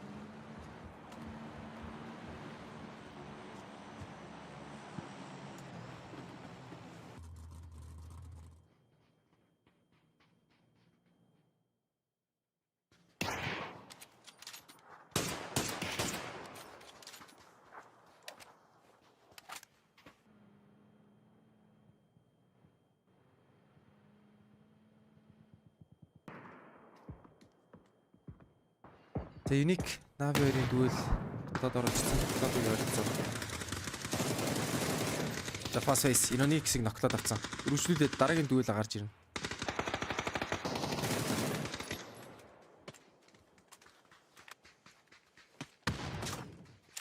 Ирэхэд баруун дараад тэрийн захаар фланклж орж ирсэн кол. За face 3 татагтана. Face 3. Picador ирэхэд түүлээд тачин. За Picador-гийн тойрог сүүлийн тоглолт одоо тэр ирэхэд дуусах юм байна. Асуура. Ставыг ноклоод авч байна. За фейсүүд бол 4-2. Шээ. 2-3 кейс гарч эхэлж байгаа юм. За Unique Navi-гийн тулаанууд улам хурцтаад эхэлсэн. Тэгээ барыг байлтахгүй хаа та. Unique бол байлтах гэж үзэн. Face бол байлтах байхыг илүү дэрвэлцэх баг. За Face Clan хасагдсан. Тэгээ Face Clan-ид бол өнөөдөр 50 амрах боломжтой. Мэдээд 10 топ 16-д орсон. Хоёр өдрөөр шууд ихний тоглолтоор орохоор болчихж байгаа.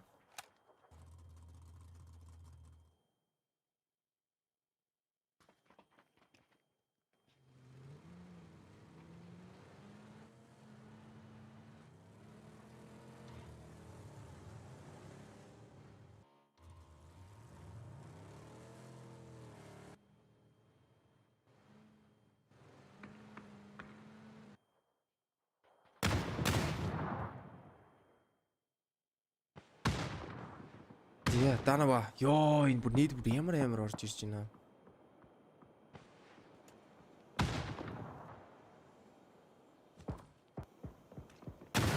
За, corny need.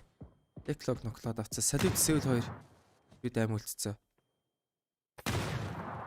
Хамгийн гол нь тэр цаанаас нь Space Station Gaming-ийн нөгөө талаас нь буудаад байгаа юм биш үү? Яа, Digri-ний Seoul-ийг шууд ноклоод авсан. Salute ганцаараа. Declog-ыг босоо авч байна. Энэ яг дундны core бүр шахаад ороод ирсэн. Нэг өнгийг л буутахад бол нэг squad-ыг шууд хасгаад байна тоглолтоос. За Emil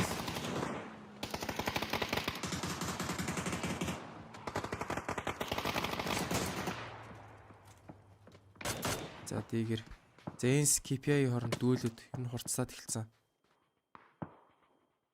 KPI Тооны хариу тоглолт байгаа болов уу болов. Би тоглолтоос алдсан шүү дээ. Одоо хойлохно. BS мод шууд цааш явах л байхсан да.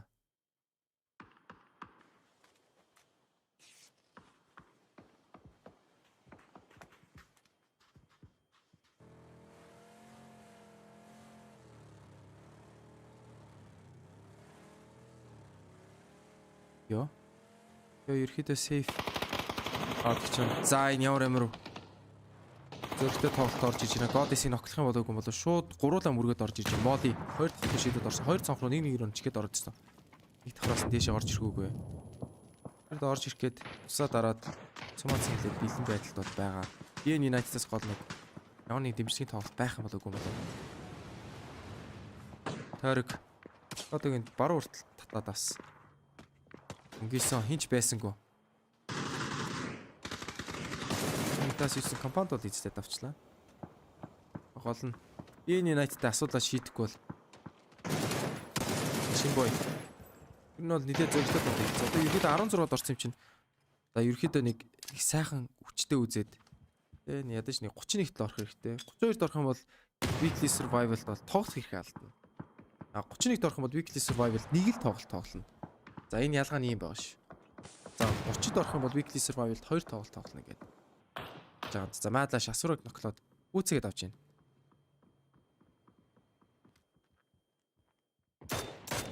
Шинбой.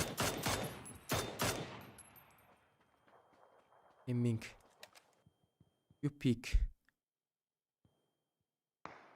Цаад авч байна.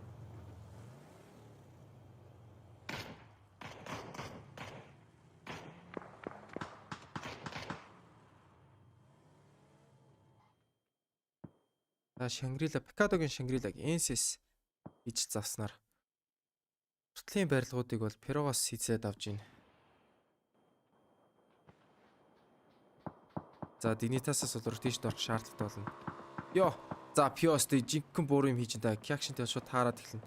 Хөөе. Үгүй эзэдэд ороод ирлээ. Шууд нийдэ бариад Пио. Үгүй. Тооны тоглолт хийсэн харъя да. Бүр амар юм их гэдэг чинь Пио. 3x гаргаж байгаа. 3x гаргаж аваад дэрэлэр шүшүүлээ гадаа л да. За. Ачиж тусаад арах шаардлагатай болсон. Пиогийн нээд гэхдээ Кобраг ноклоод авч байна. За машин дэлбэрээд Кобраг бүрэн унгаачлаа. Тойрог нь шахаад ороод ирсэн. Пиогийн за Пиост өөрөөс чиг ганцаар байсан болохоор ялчгүй юм. Цэвэрлд бол хийх шаардлагатай. За Дигнитас мад дээр баригдсанаар Дигнитас үнэхээр л 32-т орчжээ. За ингээд шууд ботом 16-ын тоглолтод орж ирээ. Дигнитас юу нэлээд тун харамслаа. За Пиог унгаагаад Жинжи энэ шууд 2 дахь өдрийн тоглолт руу амрахаар боллоо. API гейминг данаа эсүүлийг бариад авсан. Young B зоондоо унж байна. Дигнитас одоо ингээд ирэх 7 хоногийн нэгтгэд тоглоно гэсэн үг. Маргааш биш. Тэрний дараагийн нэгт өдөр bottom 16-ын тоглолтод тоглохоос өөр сонголт бол байхгүй. Тэгэхээр 7 хоног ерөөхдөө амралт авлаа гэж ойлгож болно. Одоо тэгэхээр 16 6-аас дээр доор орохын төлөө хамгийн юм шийдэгдэн дээ. За та дотор хаашаа татах вэ? За яг New Hack-ийн төвтэй болоод ихсэн.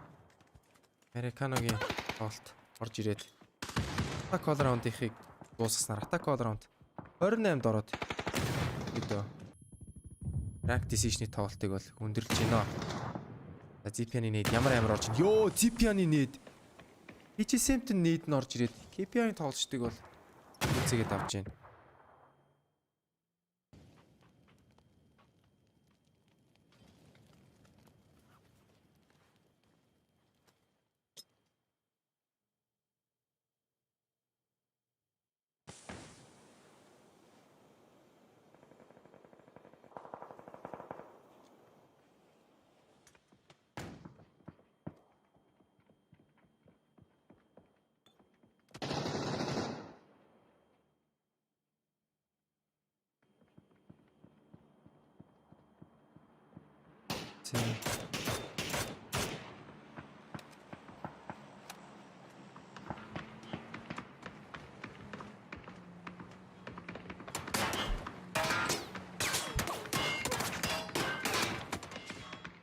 За. Mad Clan.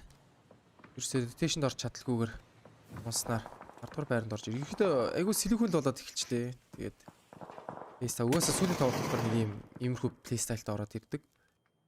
Ерөөдөө багууд point цулгаах гад айгүй эрчимтэй байлдаж эхэлдэг. Одоо яг энэ тоглолт дээр хамгийн анхаарлын төвд байгаа багууд яг юу вэ гэхээр Navi. Navi-гийн хувьд бол одоо ердөөсөө placement point аваад сайн kill аваад ер нь бол 5 оноо л авах хэрэгтэй өшөө нэмээд. За энэс өөрөөр бол бодох хэрэгтэй. 6 оноо ч юм уу placement point аваад. Ядаж 2-т орох эсвэл нэг хитэн kill аваад placement point авах гэсэн байдалд байгаа.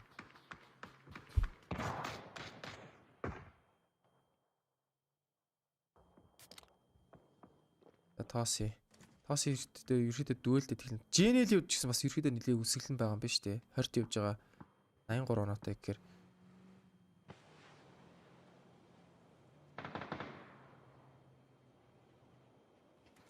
за ерөөдөө тойргийн баруун талаар нэлээд шахаад эхэлсэн. Бид энд нэлээл цус асгарах юм байна л да. MNPL батны л нок шүү дээ залуу минь. Зүүн дараад аач ирэхэд бүр эзлийгээд. За дүүлээд ирсэн фолтс. MNPL гүцэгээд авсан. За Navi-гийн 16-д орох мөрөөдөл зүүдл болол эхэлж байна да. За фейс 6. Тэрхүү дээшийг угц татсан. Одоохондоо тойрогт байгаа багуудын New Happy Unique. Ийм Unique гэсэн багууд бол орж ирж байна. Space Station Gaming тойргийн гадаа. Тэгээд Salutic бол багтаад авч байна. Horn. Дараад ямар хөө тоглолт хийх үгүй. Ерөөдөө шахаад Panama Esports-ыг унах боломжтой. За ер нь бол дарж байгаа гэдэг мэдээлэл юм ижээ. Тойроор гараад орох үгүй. За boost эргэлж байгааг бол Данаваас сонссон баг. За буруу шиг мод ицсэн.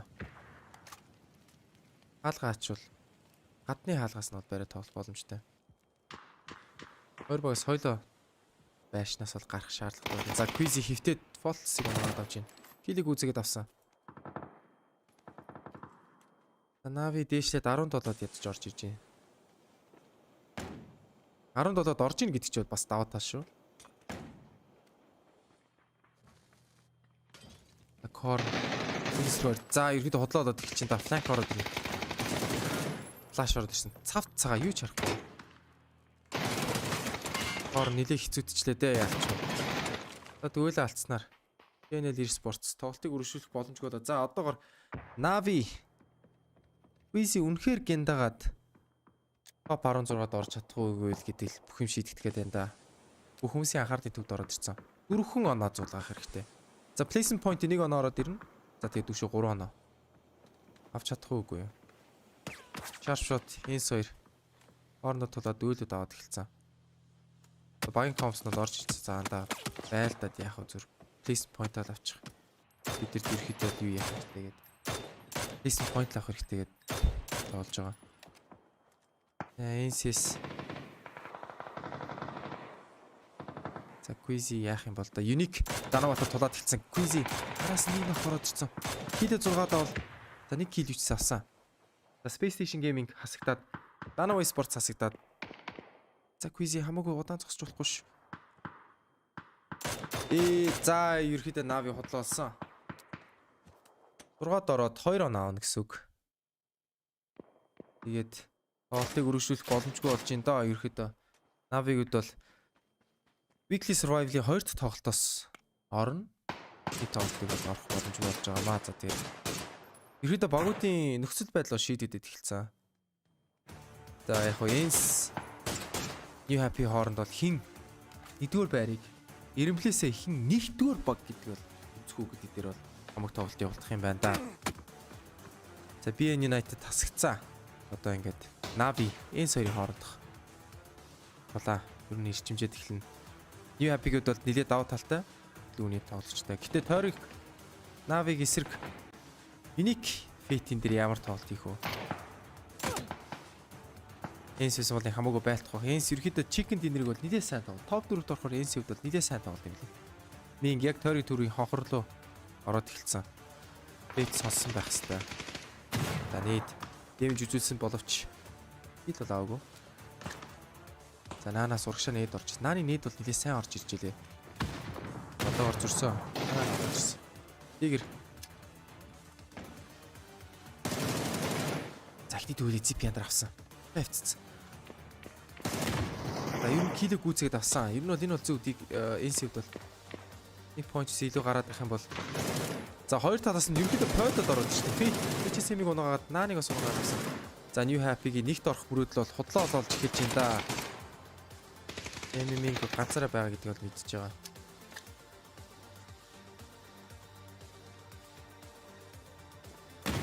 За ерөөдөө гүйцэснээр Энс тэргүүн байрыг аваад Энс баг rank decision-ийн номер 1-ээр гарч ирж байгаа баг болж байна. Хин ч бол энийг төсөөлөөгүй. За Fate нэг эсрэг 3 дахь chance бол нэлээ бага. Таны юусэн тойрог руу оруулж аваад босхийг гэсэн call гарч ирж байгаа юм байна.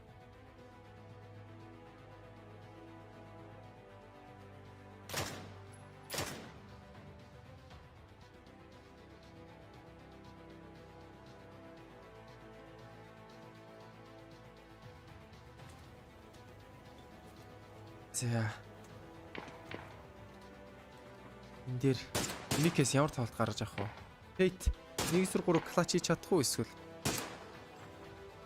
Fate-д бол яг үнэхээр чикэнд ерөөдөө Fate-д бол хамгийн их нөлөө үзүүл. Хэрвээ Fate нэлээд сайн тоглох юм бол ядаж 21-т ороод 22-т ороод бүр 21-т орох юм байна. Тэгээд ядаж нэг 10 тоглолт болох юм уу? Weekly survival дээр. Тэр нэг чухал байгаа. Fate-д бол Эшэ байр эзэл тусам. NC-д бол нэгдүгээр байр бол батны авчлаа.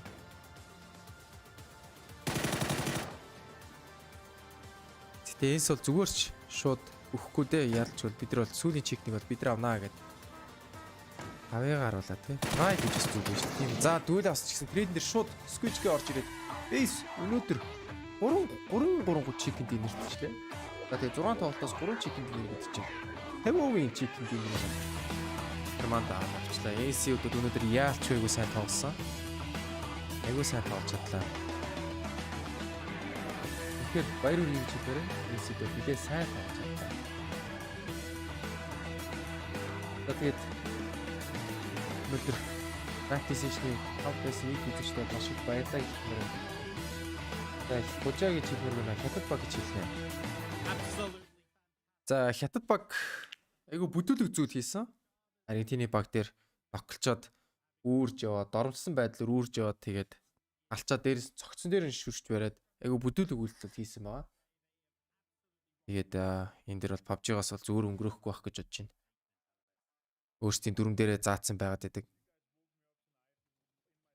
Ингиж шүрсэн байгаа байхгүй. Ингиж шүрч бас болохгүй цогцсон дээр нь. Энэ бол айгу бүдүүлэг зүйл. За тэгээд Энс ялч нэгдүгээр байрыг авсаг бол маш баяртай байна. Тэгээд баяр үргээ гэж бас хэлмээр байна. За тэгээд маргаашийн биш хоёр дахь weekly survival дээр тоглох ихний 16 баг бол Ents, Genji, New Happy, Off Gaming, Virtus Pro, Team Liquid, Fury, Ghibli Esports, 17 Gaming, Face Clan, Multicircle Gaming, Dano Esports, BN United, TSM, Buriram Esports, Mat Clan гэсэн багууд бол тоглохоор болж байна. Тэгээд хойноос нь дараагийн survival тоглолтуудаас орж ирэх багууд нь бол Navi, BBL, KPI, GNL Esports, Pero, Space Station Gaming, Jax, Team Unique, Kyakushin Esports, Heroic, Interforce, Attack All Around, Archangel Predator, Game Home Esports. Тэгээд хамгийн сүүлийн weekly series-ийн weekly survival-ийн тоглолтын дээр Sonics орж иж тоглох юм. Харамсалтайгаар Dignitas weekly survival-ийн тоглолтыг үнжин эх 7 хоногийн. Тэгээд хамгийн ихний bottom 16 тоглолтонд шууд орж тоглохоор болж байгаа маа. За тэгээ нийт байс үзэгчдээ бол маш их баярлалаа гэж хэлмээр байна. За тэгээд хэсэг зураг бид нартай хамт байсанд бүх хүмүүстээ бол маш их баярлалаа гэж хэлмээр байна. За тэгээд стримээ ерөөдөө ингээд өндөрлөөд айда.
you.